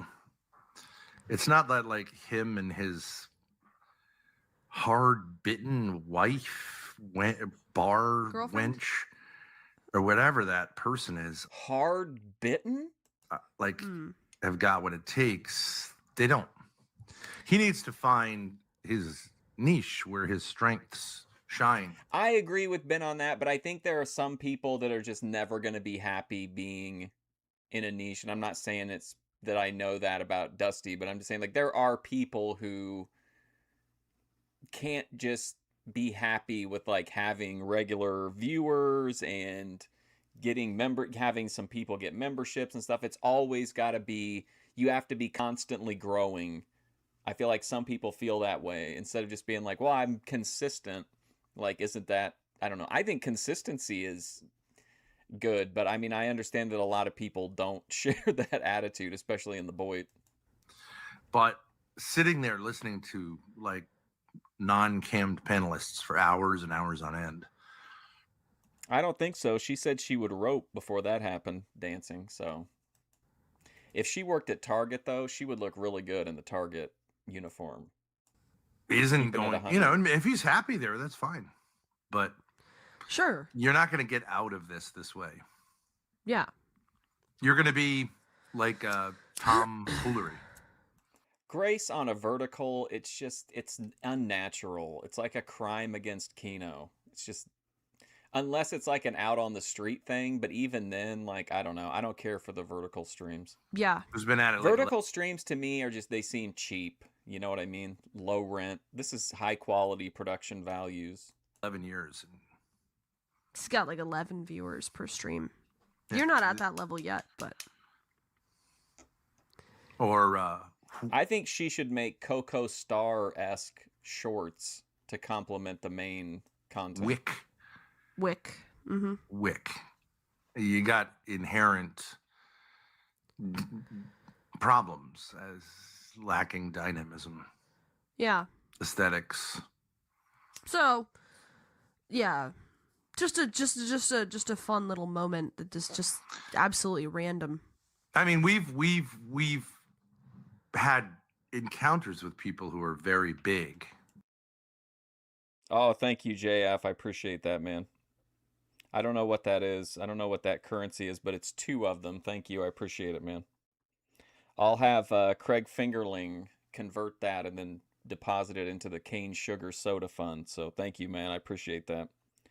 Dancing was supposed to email about a great big opportunity he had worked out for her, but he never did. I emailed her about a real big opportunity, and then she told me she was going to work on something and get back to me. Yeah. I'm having to keep this big fish on the line. I mean, I'm out here fighting for my life. He hasn't, you know. Andrew Wilson. Oh, well, thank you for the 2 British pounds. I appreciate it. She could do music. I mean, I like watching her perform music. You know, I don't know about her mainstream appeal. Probably apogee of his peak. She's pretty uncompromising in her musical performances. He's Andrew Wilson. Yeah. Andrew Wilson was the beginning of us, so yeah, you can kind of see the difference. We steamrolled Andrew Wilson like day one, and they've never gotten over it. No. So she needs to start doing like cutesy shorts that will get people that will get the attention of like that will like not goon bait, but like wholesomely goon bait. Like good morning and good night videos and stuff like that, like little shorts, and then use those to pull people to the stream. And then those people will, you'll have a steady flow of those like new people cycling in. And those people are probably likely to like have a higher, simp is kind of, I don't want to say that, but like fan potential, like to become returning people. Everyone has said like at some point they're gonna, because they'll immediately go through the whole cycle of like thinking that she needs the Captain Save a Hose, the the people that will think they can fix her, but it just hasn't happened. But I'm happy with it. It's good enough. Yeah, it's going well. It's like trying to run a marathon while you've got like a terrible. If Grace doesn't get back to you, I just always think it means she just doesn't want whatever it is you're doing. She's not bought into it, so she just doesn't respond at all. Disease. Once you get over the disease, it's amazing you show up at all for the marathon if you've got a terrible disease. Yeah, true. So people will say that's not true, or that it's a lifelong disease. But I don't really think so. I think it's temporary. Yeah, and that may be something Dusty, maybe he has some kind of unresolved issue that's holding him back. He has potential, unlike Sasquatch. Yeah. But, compliment sandwich. Start off the stream. We like Dusty. We've worked with him before. Bury him for an hour and 10 minutes. And then right at the end, well, hey, he's got potential, unlike Cock Squatch. Yeah, it's just a ridiculous. I think he has. I think the Boyd. difference You're obviously Boyd. He has never been successful really at anything in his life. So he has more foundational problems, I think, with maturity and. Yeah, I remember him in the bedroom, right? She used to do all the light show and stuff, and he would ask for like song after song after song. Self-esteem. Yeah. Those are more fundamental. True. Problems than this crazy situation which emerged in our family. That's relatively resolvable. I just want to find the last time I went on like 3 times, and it was just the last time I went on, he asked me to completely retract what I said, which I don't know how you can. But I just want to state my position is different than your position. I just think he's desperate for content, and he knows that beefing can be interesting, and I think he's Like I tried it with the A Crucible. $1,000 record deal? Come on, Grace isn't gonna bat an eye over that. I think it might have been Roger, yeah. Didn't really What about a collab with a 600,000 subscriber YouTuber? work, but I kind of want to start a new beef. I don't think there's really any personal animosity at all, which is why it comes across as so awkward because you can't even make it seem genuine. That could be true. But your thing is like, no, it's genuine hurt. Okay. I just would say, I just think he's sick of the bullshit. Could be. Sitting there with Beth and Squatch. I'd be sick of Beth too. Like I'm sympathetic. I think this was just this was a funny end to this mini saga. Conspiracy theory guy. Like I said, man, I think if she didn't get back to you, it was just probably like nothing personal. I just think I've brought up stuff to her before, and she'll just, I think if it's something she's interested in, she responds, and if it's something that she isn't, she just doesn't. I'm sure she gets a shit ton of messages. Or whatever. Mm-hmm. It was a friendly joke. I did not mean it. That's why I said no offense, because I thought you would take it as like a joke. That's why I thought you were referring to it as a joke when I first came in your chat. So, I literally thought you thought it was a joke. So my bad if that offended you. I did not say it. I'm sorry if it hurt your feelings. To like hurt your feelings or insult you. I really didn't. so is that a retraction? Do you retract the boys?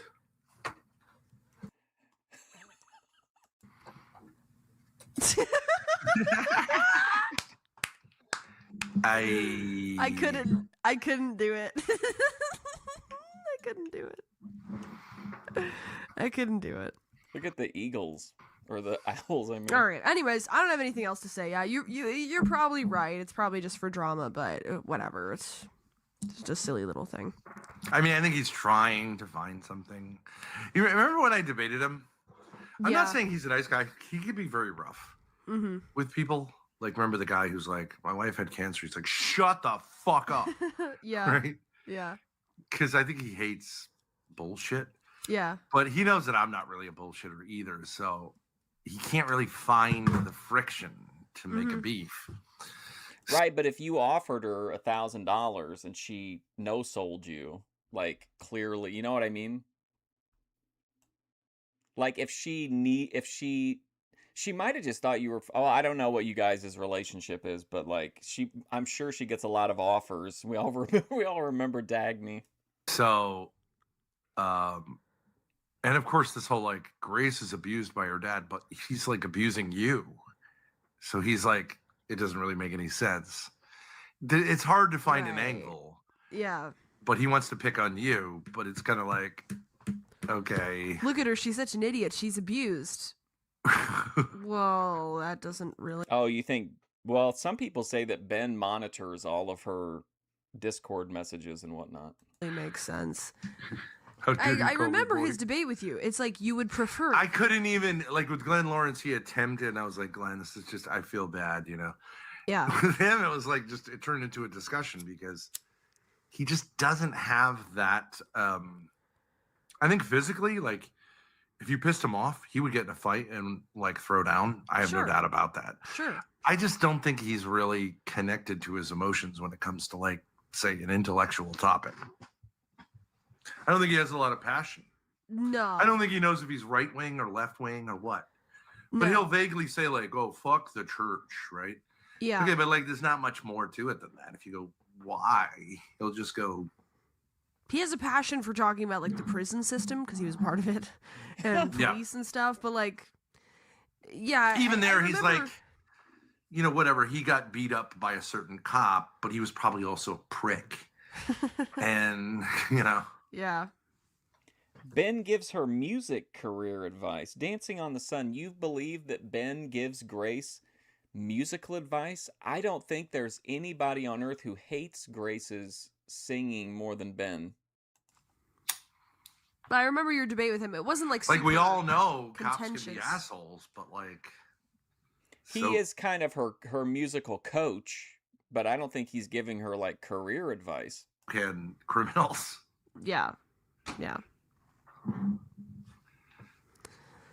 It's not like a great revelation that like some cops are mean. No. So, yeah. Do I run into a talk to? Well, I don't know about that, JF. Ben's on Discord. I mean, he does message people and exchange pictures with them and whatnot. So he could just maybe he had her sign hers in so that he could just like switch back and forth. That's just what a lot of people believe. To Chuckles? No, I haven't seen her online ever. I assume she's. How does it go? Chuckles, there was not much keeping her with us. Chuckles Chuckles always reminded me of that creature from Doctor Who. Well, bring us back the video, Danson. We want to see it. We want to support these young Irish upstarts. Who? I know I've made this joke before. Let's see here.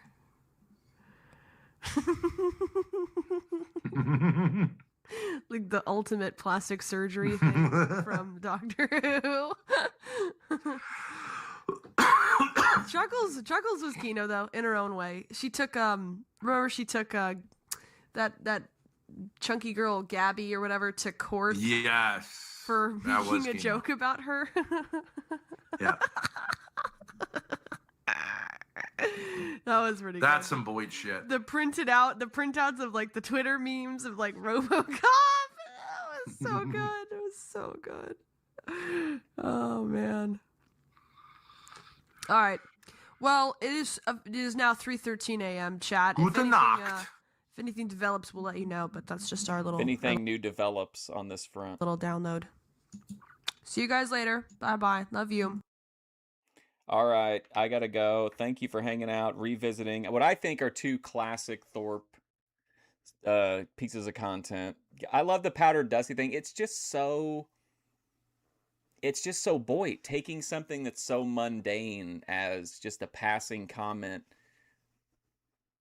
which I think most people, honestly, even if they're kind of don't want to think of themselves as Boyd, I feel like Boyd overall, like, people know what you mean in this area, you know, when you say it and aren't too offended by it. But, and then of course the Ben Glenn Lawrence debate is an all-timer. I mean, what a classic.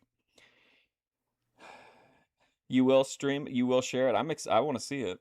But anyway, thank you for hanging out. I appreciate it. It was fun to revisit the Thorps again. I'm sure we'll do it again sometime. But tomorrow I will be here in the morning for volume 34 in the Eric McHenry deep dive. But thanks again for hanging out. I appreciate it. And all the gifts and memberships, deeply appreciated. Thank you for being here, Heathen. And I will see you guys later.